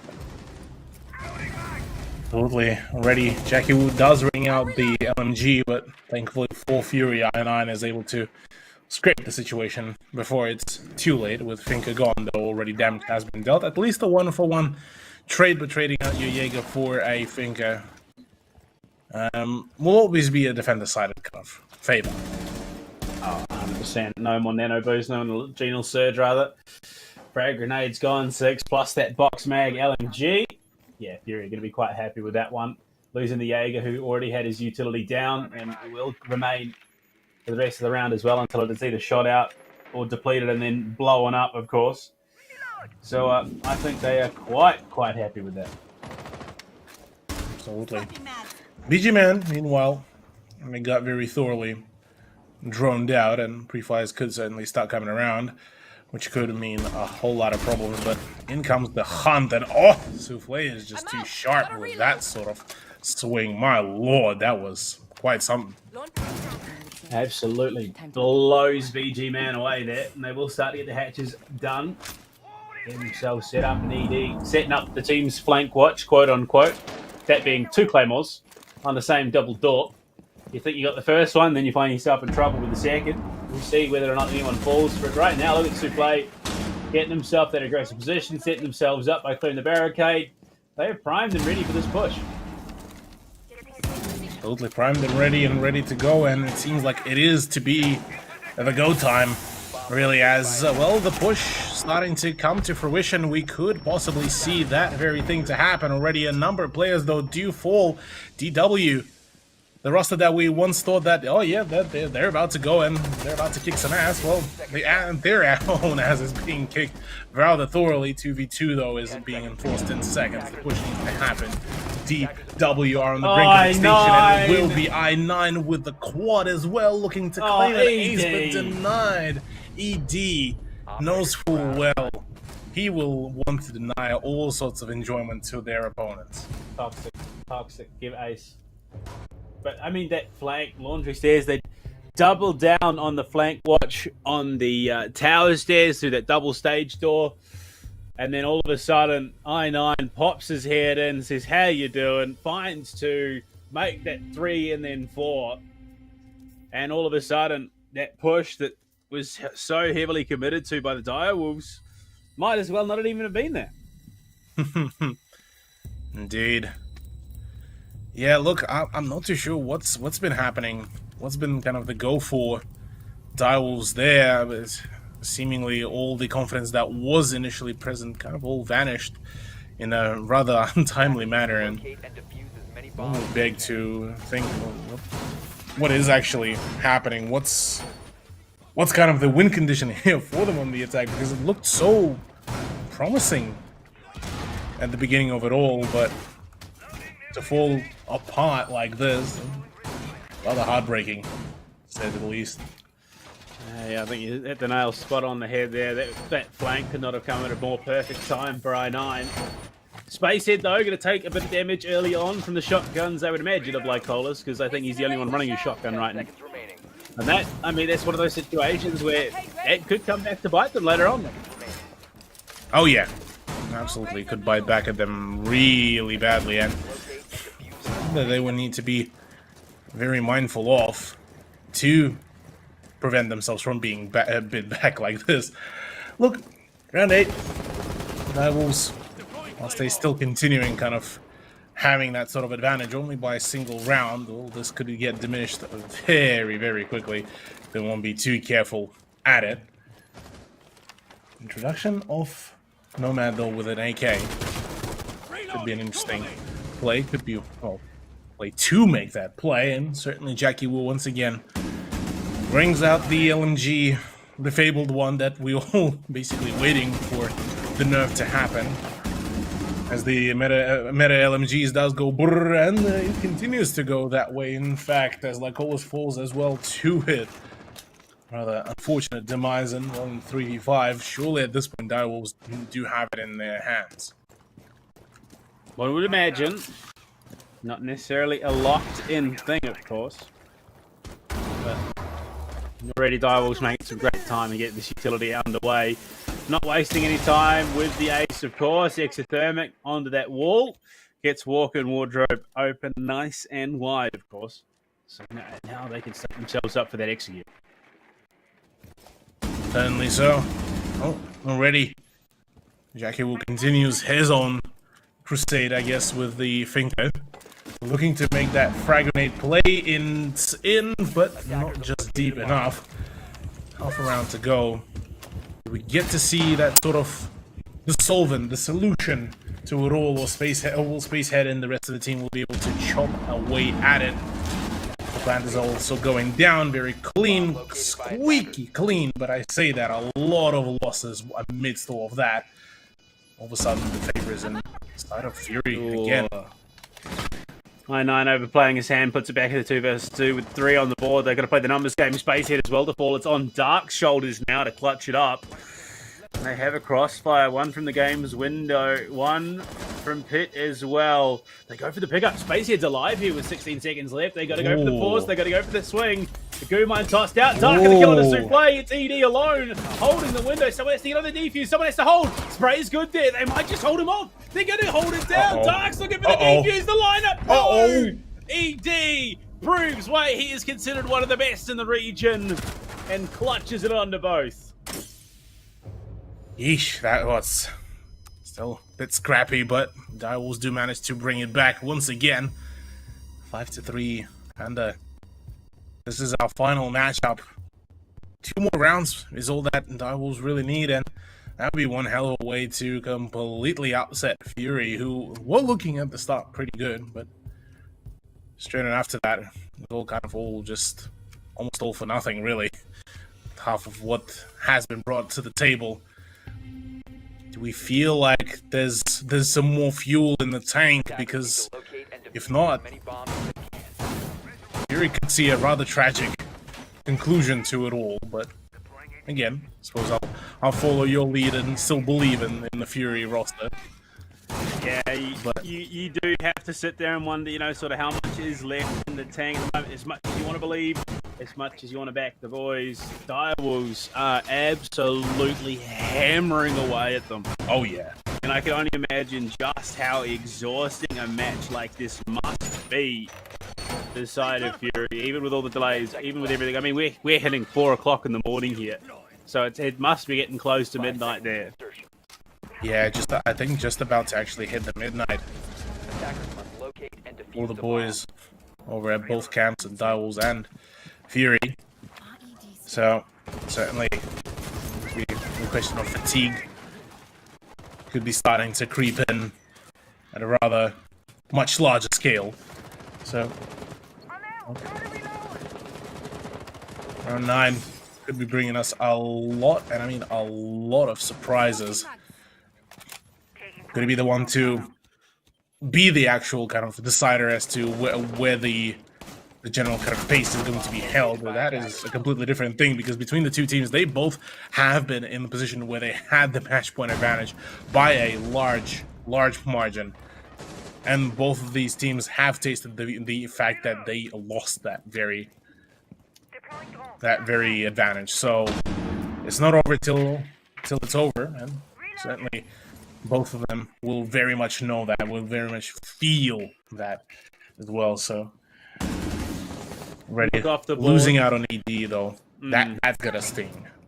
It's such an impactful pick in the meta at the moment, especially with the Finker in play as well. It gives you that survivability. You can go lurk on your own, not have to worry about the rest of the team being there with you, and set up a diversion, if not the actual punch onto the site itself from elsewhere on the map. So, with that being said, right now Direwolves playing from behind just a little bit here. It could give Fury the foothold they need to set themselves a fourth and bring that gap back within 1.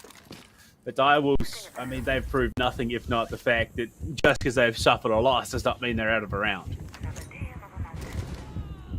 Absolutely. Well, already Jackie does get the better of BG Man yet again. Not really having, poor BG Man, not really having the time of his life here.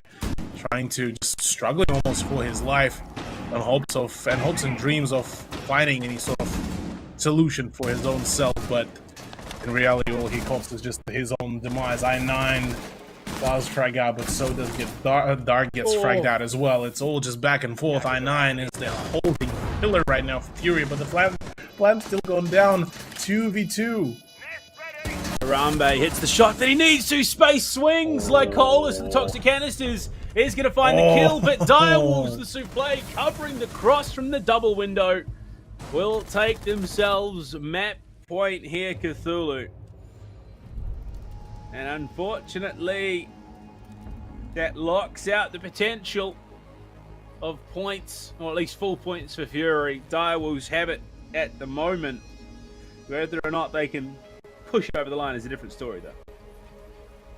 Oh yeah, it's definitely going to be quite an interesting one to say at least. Do we get to see though any sort of hope for a comeback? That's personally going to be my question here, Panda. Purely for the sheer fact that, well, both teams have the ability to, pull that sort of a necessary comeback. They have the capabilities of basically being that sort of the catalyst of their own success, but if the mental is completely gone, then what more can you really do here for the rest of your teammates, as really all hope starts to fade away. 6-3 though, that is going to be an upsetting scoreline for Fury as well, despite their best efforts. I mean, it is going to be a bit of a breath of fresh air for the Direwolves, who recently have been looking a little bit off form. So now, I mean, a win like this over a team like Fury, who is on the come up in Apex South as well, they can just sort of breathe and say, look, we know that we're capable. We back ourselves against a team like this, a team that has been steadily finding success. If we can do that, we can keep the campaign going and find wins against the rest. That is very true, Panda. I suppose wait and see is the call for us to find sort of the hope for the next kind of plays already. Souffle very quick on the decision to jump into the tower. We get to see him cut off any sort of rotations, but at least he gets that early position to ensure that nobody slips by him anytime, anywhere. And already Jackie Wu very quick on the approach as well. So far, this has been a very, very thorough play. Direwolves not really intending to waste any time at all, and I'm definitely loving what I'm seeing here from them. Yeah, they want to close this one out nice and quickly. They don't want to mess around and risk going to overtime, because that's where things start to get a bit dicey. And well, obviously, you begin to doubt yourself, sorry. So I wouldn't be surprised if they keep it calm, keep it cool, keep it collected, and just march on to victory. Certainly so. Not yet finding any frags though. Might be the cause of them slowing down, but you'll look at how they just swept across the whole map, top to bottom. Now ensures that they basically have all their setups really needed. They now know all of the players of the enemy team are very much on site, so from here on out, now it's just them to clear out thoroughly all the remainder of the positions, and that really shortens the list of where the enemy could be. Now it's just down to their mechanical skill and the game sense of the timing. With a minute remaining, this is about to be action time. Indeed it is. 10 players alive as we head into the final minute. Interesting, but Harambe's drones, absolutely phenomenal there. Confirms position of space here. They will start the utility dump, but BG Man swings out, and all of a sudden, it's kicking off with Shadow down. One player removed, and this could be the start of the March. Souffle in trouble, can't beat Spacehead in the heads-up gunfight. 5 versus 3 in the final 35 here. It's all looking like it might be that lifeline that Fury wanted. Nitro deep, shot out by Jackie Wu. Unfortunately for Fury, the utility dump 35 seconds now to push through. Big Mouse one plays, can't find two. Spacehead might just hold on for the team right now. Big kills, big lineup. And Fury, they make it work. Look at it go. Look at it go indeed. Crisp was that defense, was that hold. Something that, after the sheer series of unfortunate events for Fury, couldn't really predict that they will be able to bring this back one more time. Possibly that is where their own storyline starts happening, starts going.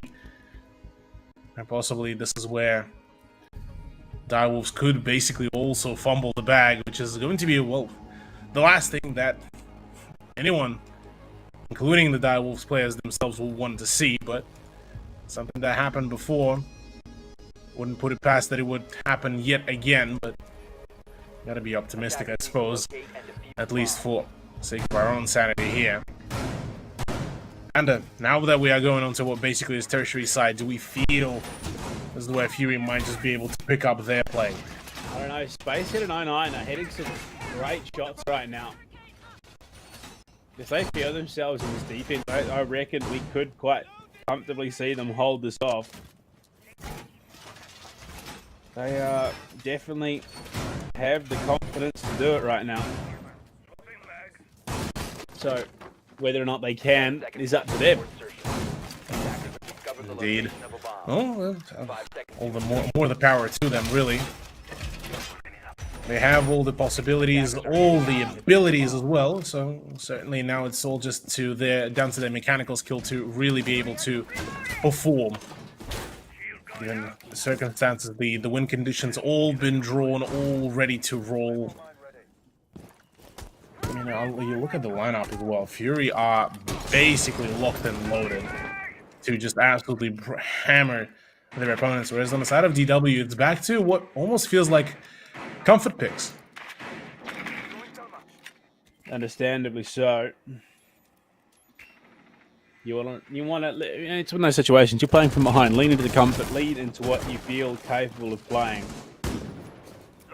rather than risking lack of familiarity and forcing yourself in a position where you doubt your play style, you doubt your capabilities. Because as soon as you start doubting that, I mean, you might as well give your opponents the round. That's true. Already another round, another peak, another swing. Jackie Wu just unrelenting in that form. One thing that holds him back is the 100 HP health pool, it seems. The man goes in for the swing, finds that early kind of ignition for himself and the team, and then, well, from there on, it is a very scary play. And the moment you give Jackie Wu this ground to play around, this is where things just absolutely kick off, and not a whole lot of ways to stop it until it's too late. Lycolis, he takes him down. 4 versus 4. You finger off the board for an Aruni. That's a favourable matchup right now for Fury, and so is that Shadow going down as well. That is your Sophia. That is your Box Mag off the board. Fury, they are definitely feeling themselves right now. They are absolutely smoking. This is ED Falls as well. Heck has been smoked very thoroughly. For all the right reasons, Souffle does get the better of Spacehead, so it's not at least a full-on reverse sweep, but 1v3 does not promise a whole lot of, well, positive things really here for DW. As much as they would have wanted to see any sort of success, it's slowly but surely fading away from them, and that is all completely and entirely on them. Souffle 1v2 still has full HP. A single headshot though will solve the problem, and it certainly will be. BG Man, he is the one to bring it once again into the camp of Fury with a scoreline. I mean, that is absolutely formidable result so far, and I mean, bringing us back from round to round basis. Formidable. That was a long shot there for BG Man too with that Orgo 3, and he absolutely nailed it. Very, very impressive stuff. I mean, this is why we keep hyping Fury up the way we have been. They are back within a point, Cthulhu. Down 6-3. They've then won 2. Now looking for a third as they head back up to Dorms. I mean, honestly, the momentum is very much there for them. Oh yeah, momentum is certainly in their favor. They managed to overturn it really, really nicely, but one last chance for Direwolves at the 3-pointer. If they want to make sure that they lock themselves into that top 3, extend the general lead, just period, into what feels like almost hell, and the fact that they would force basically anyone that is not part of top 3 club to basically push for a flawless set of 2 or 3 almost games without fault or without fail. That is a tall order already from the get-go, and it will be kind of passively almost putting that sort of strain on any person that decides to go against them. So, you know, I'm not gonna lie, for Direwolves, whilst yes, the opportunity is certainly there, it's not looking too particularly pretty. Oh dear. I mean, this is just the Brazilians being shown by this Fury roster. I mean, we questioned it week 1. We wondered what the hell was going on with Fury. I9 wasn't there. They looked lost. They looked in shambles. It's amazing the difference him being there versus him not being there has on a Play-Doh. Oh yeah. Certainly does. Provide all the right opportunities, all the right plus, I guess you could call it, for the team. But look, yeah, Direwolves at the moment on a bit of a slump, hoping to find their solution going into any further ends of this absolutely wild rodeo. It feels like it has been already going for quite some time. Do we get to see the conclusion of it anytime soon, or whether it is back to, well, just the reverse sweep OTs? Because that has been kind of the curse of those top-end high-caliber teams, bar the Elevate after the first, I believe, Play-Day. So, hate to be kind of ringing the same bell over and over again, but for Direwolves, if they lose it out like this again, that's heartbreaking. I mean, if the boot fits, As the saying goes. True. Unfortunately, the boot is a little bit tight, I think, for the Direwolves right now. Look at that, the keeper barricades in play, denying some of that info game. Gives them that strong pit hold, and I talked about it. This is why it is so painful to deal with the Azami in bottom pit right now in Attic. And Souffle, sorry, not Souffle, Shadow will find the kill on the space here to open up the round. Adrenaline surge incoming. Oh boy, Panda, not gonna lie. Very tense position here for Direwolves. So is for Fury. Fury, if they do win out this round, this means that overtime, and this means the chance at redemption, means a comeback to happen. 3v3 equal grounds. Do we get to see it happen in regulation? Oh, there goes Shadow. Souffle not far to fall. They drop I9, courtesy the shin shot. Souffle with the pistol in hand. Plant was going down, but it was denied. Harambe being removed. Looking to swing on in. ED caught by the shotgun like Colas. Push it deep. Souffle can't hit the shots. Cthulhu. Fury once on the receiving end of this treatment, now dishing it out. And Fury are back into the swing of things. Obviously, we'll be slightly sad that it wasn't the full three-pointer that they could have achieved later down the line. They would still be happy to keep on contesting. Not out of this yet, though, obviously. As plenty of rounds, plenty of opportunities to be thrown away. Now it's down to a BO3. Overtime being nerve-wracking mistress it is. And to be ramping up the stakes here.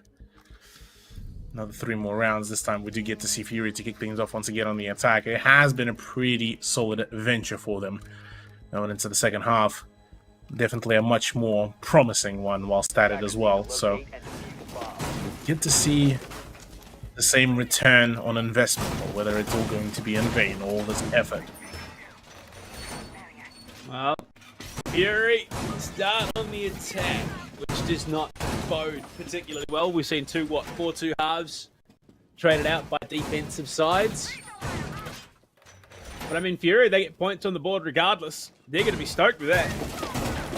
Oh yeah, absolutely. Albeit, again, a 2-pointer would be a much nicer kind of venture for them, purely for the sheer factor of them just needing to shorten this whole this whole point differential on the leaderboard. But regardless, yeah, points are points, and it's still going to be very much promising for them. And for the later dates, will definitely ease the general kind of burden of things, really. So, I mean, the wild thing being, of course, Cthulhu. Last stage, Direwolves did not drop the map. Fury could not find one. And now we find those two teams on overtime here on Oregon in this stage of the Ops League Summer Cup. Yeah, look, improvements.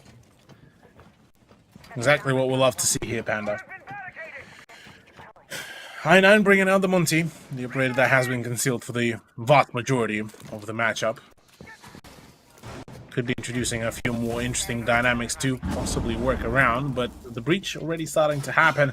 Fury not really wasting a whole lot of time, but so is Harambe. He gets rid of Lycolis, and that is, well, Osa out of the equation will be making things a little bit more spicier with that.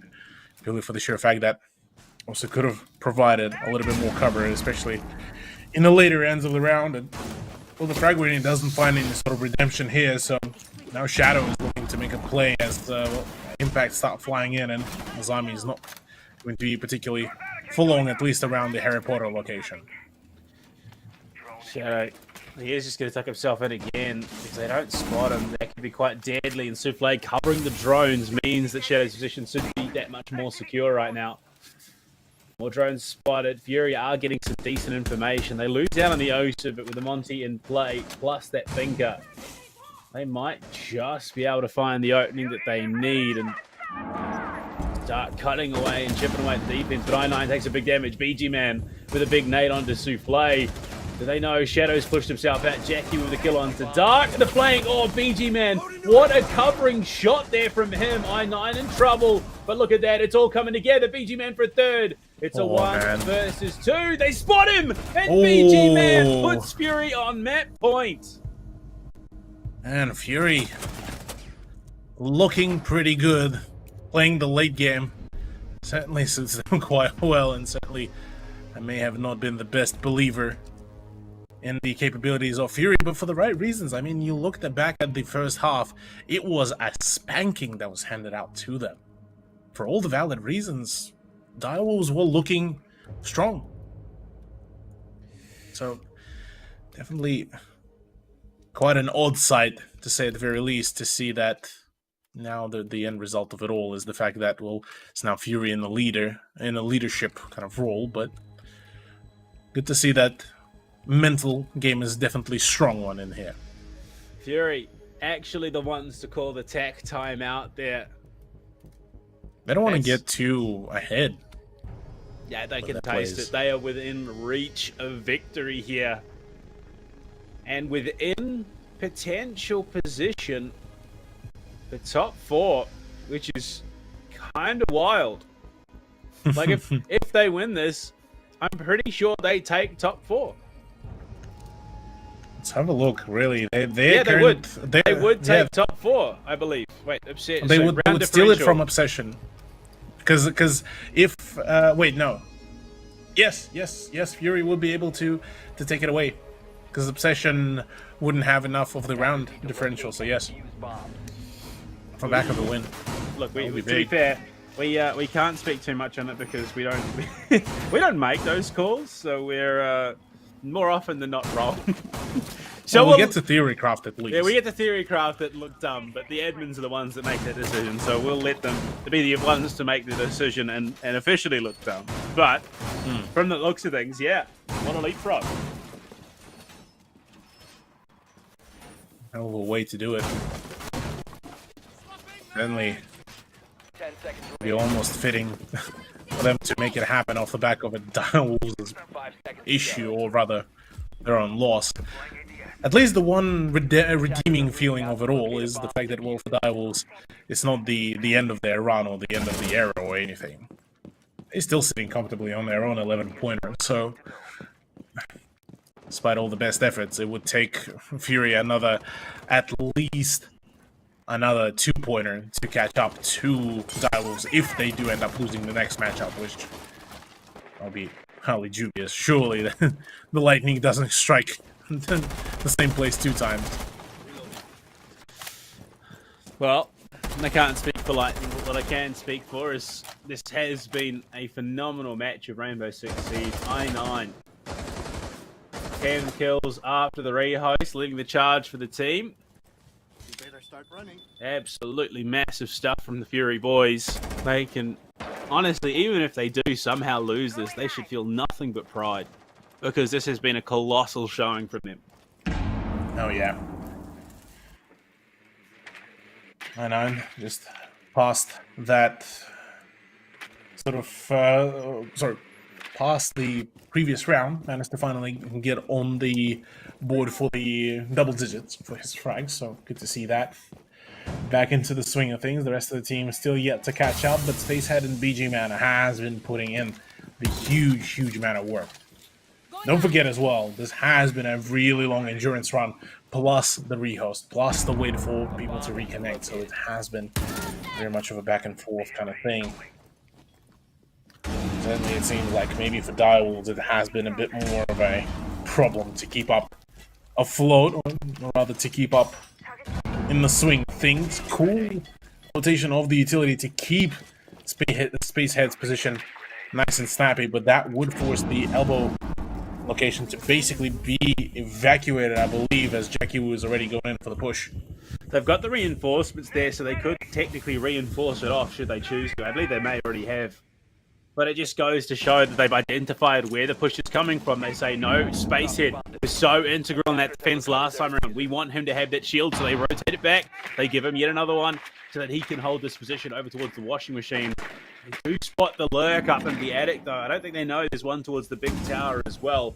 Going into the final 35, Jackie Wu on the swing. I think they've cleared out the second shield as well. Looking for his head. Spacehead through the smoke for one. Finds himself a down. It's all come apart. Fury need one more. Lycolis and the crew hang on for a flawless, and Fury have taken down the stage 1 Jams. What a way to do it, Panda.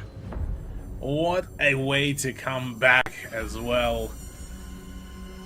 Jeez. Heartbreak for Direwolves, but for Fury, that is a solid dub. Solid dub as well for me because, well, I stuck through that one with the prediction, so Sorry. we'll be scoring We my stuck own through. points as well. Stuck through, yeah. We both went for him. Yeah. Don't you steal my points from me. But no, look, it was impressive stuff. Fury, absolutely resilient. The 6-3 deficit to come back and not drop the next 5, that is colossal. On a map like Oregon, too.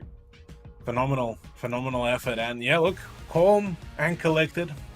Not over until it's over. And yeah, look, very, very solid, strong performance from them. Which, oh, look, I mean, that still puts them, look, a little bit further away from Direwolves, given that they still managed to score, I believe, 1 more point. So that does put them on 12. So for Fury to catch up now to Direwolves again, it'll need to be a clean 3-pointer, but it should be relatively achievable. Yeah, and there we go, the updated as well on the Liquipedia.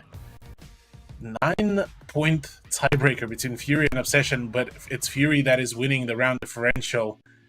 On the 8-6 though. On the +7 as well. Jeez. You look at that champion, they've climbed another space. It's all looking a little bit exciting. Look at that. Almost the full distance here, Cthulhu. 8-6, 14 of 15 rounds played, and Fury. Absolutely stunning. Direwolves with a very, very impressive showing. Absolutely. Solid, sturdy, one could even say, performance by Direwolves. Not Direwolves, by Fury. Direwolves, look, they had the bag nearly in their side. They could have closed it out for a 3-pointer. They could have kept on contesting the first place. Instead, all they got was, well, a 1 point as kind of like, yeah, thank you for playing. That's it. Go home for tonight. You could also go home for tonight with the extra set of R6 credits. Type in hashtag Fight for Glory for the final giveaway for the stream to happen, and each and every stream of R6 SEA for the Operation League, we will be giving away even more of the R6 credits. Unfortunately, only for the PC, but look, you get the dubs where you can. You do indeed, and oh my lord, just dubs. Fury, they were the ones to claim it tonight. Ooh. I think that was probably the biggest win of the evening that we had, if I'm being perfectly honest. It's something that has been plaguing them for the last stage. I mean, there was so many questions come the end of stage 1 of Apex South. You know, people weren't sure what was particularly going wrong. They couldn't find any real traction. And this seems like an entirely new Fury roster here in stage 2. My God, Cthulhu, it makes me excited for stage 3 for them as well. Yeah, look, a lot of implications. Honestly, the whole day today was packed with action. I mean, we got to see an absolute domination from Champion. We got to see GG absolutely obliterate a position. Elevate managed to show yet another phenomenal performance, but so did Astrape. Despite the scoreline of being 7-3, Astrape starting to show finally some success to shine through. DW, look, even more question marks now about their performance. First, them losing out on a huge advantage back in their matchup against Champion. Now against Fury. I gotta wonder what's happening in the Direwolves camp. And it's quite a drastic change. I mean, stage 1, flawless run in Apex South. Now here as well, they just not feeling it at all. The leaderboard in front of us, Gaming Gladiators and Elevate, top of the leaderboard, and well, for valid reasons as well. They were the two rosters that just day in and day out, apart from a couple of hiccups, been absolutely stunning on the performance. And look, with as much time as we have remaining, I mean, you've got play day 7 through 14, of course. So there is still a lot of Siege to be played here in Apex South. It's still anyone's game. I mean, there is every possibility, if things go right, Astrape could technically make it less than likely, more likely that it should be Champion or Northern Forces to make the deep run, but there is still no security in this top 4 position. Yeah, look, top 4 position will still very much be a whole lot more volatile. This is not the end of the run for Obsession, nor Fury, nor Champion. As a matter of fact, all those teams could very much still fumble the bag, and very much could still solidify their position. So top 4 is still very much in the view. Maybe not for a straight, but definitely still possibilities for teams like Champion, maybe even Northern Forces to a certain degree, Obsession, Fury as well. They get to possibly just stick around as well. Yeah, I'm definitely excited to see what the coming weeks of Siege look like in this competition. Fury, that redemption arc starting to come to fruition. Obviously, I don't think they're going to be happy until they book themselves that major spot. I would imagine looking more likely that it will be that Stage 3 campaign fade back south. But, I mean, this is exactly the sort of the result they are looking for to validate that they belong in that competition, that they belong amongst the best in our region. And there we go. Your schedule for next week, next Saturday. Direwolves versus the Gaming Gladiators. Direwolves, that is a must-win matchup for them if they want to secure themselves and lock it in going in towards the tail end of the stage. Fury versus Northern Forces, which, I mean, off the back of that matchup could definitely, well, actually, it looks more than likely it'll be a Fury match. Obsession versus Elevate in match 3. That one is going to be interesting given some of the history. And then, of course, to round it out, Champion versus a straight. Champion looking hot. It should be a victory for them by all means. But again, we look forward to the upsets too. Absolutely, yeah. Upset Central could still happen. And look, yeah, I'm keen. I'm keen for the next Playday, the Playday 7. That could lead us into some very interesting storylines to keep on forming. But as it stands, yeah, look, I'm just glad we got to be part of today's broadcast, because it was absolutely action-packed and for all the right reasons. And for all the right reasons, a number of teams managed to shine. And I mean, the storyline of Champion, where does it go next, really, is probably the most shining kind of question for myself here. Yeah, I mean, where does it end? How far can they go? Can they have that Gaming Gladiator miracle run qualify for Apex South? Well, I mean, look, that's for the future to decide, for them to contribute to as well. Unfortunately, we don't get to make the decisions. We don't write the scripts. We just play them out on broadcast for you. So, look, you'll have to stick around and make sure you're back next week, of course, to see that one. But Cthulhu, I mean, look, we lucked out. We got the good one. We got the great play day. I'm going to be honest. We hit it. We had the games that hit out of the park tonight. Absolutely, yeah. Each and one of those matches, despite some of the rather quicker scorelines at the beginning, look, it was still a really good showcase of power by a number of teams. So it definitely was good to see. Look, I'm still looking forward to watching some of the other teams. We still got quite a fair few pairs to really go through as well. And look, yeah, that was... I'm glad that we got to cast Playday number 6 together. Well, Cthulhu Playday 6 is done and dusted. Playday 7 next Saturday to kick off all the action. You've seen the games. You know what's happening. You know the stakes. Make sure you're back then. We look forward to seeing you. Have a good day.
Fighting hostiles is like solving a puzzle.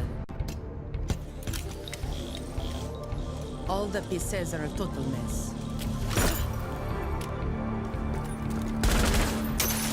Then you solve it as if you always knew the answer.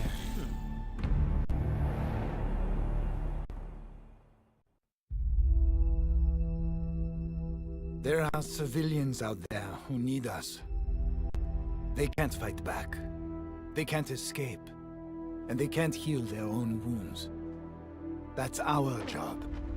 And we're the best at it. By being careful and compassionate, we can make the world a safer place for everyone. We do this to be of service. And we can't afford to be complacent. When we go out there, we work twice as hard to protect others. Whatever we have to do, we put the people first. That will be our focus. With unwavering diligence, we defend. And we get to say that when Wolfguard is on the field, things will be different.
Get your squad back together in Rainbow Six Siege to earn free operators and an exotic weapon skin with the Squad Up reactivation program. If you've played Siege in Year 7, find up to 4 teammates who haven't. Play 5 matches of any PvP mode with them to earn your rewards. Your teammates will earn a free operator as well. Then they can bring back 4 more players to earn even more rewards.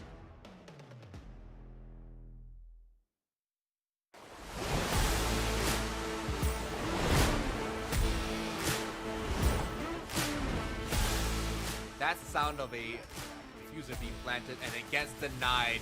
Wow, phenomenal stopping that one. No, it doesn't get denied. It gets right through. Ooh. And attackers win. Harambe picking up the last 2 kills. Cleans that one out. Joe will find a kill on the flank though, at least. Some form of consolidation from the stairs as well. Hoven with 2 big kills. Joe to find a second as well. Gaiman answered back with an end round. That Farlord just tucked in.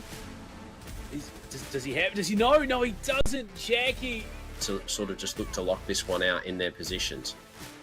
Oh no. Oh no. Farlord, he's going to be gifted another one. Pushes up Fine Souffle. Can he find a third for his troubles? Almost loses his life there. Being aggressed on from meeting, and Harambe wants to try his hand at it. He's going to rotate himself around. Leverance finds ED. What a headshot! My God, Farlord. Wants to make a play with it. He has it primed and ready. Tolji and Hoven both ball. Make that Joe for a third. It's on to Rix. Tricky Dicky to do it, but no. Songdi keeps the fragging momentum rolling. This is what he's made a name for himself. There against Ray. The jump in. Oh my Lord. Absolutely obliterated. 2 for 8.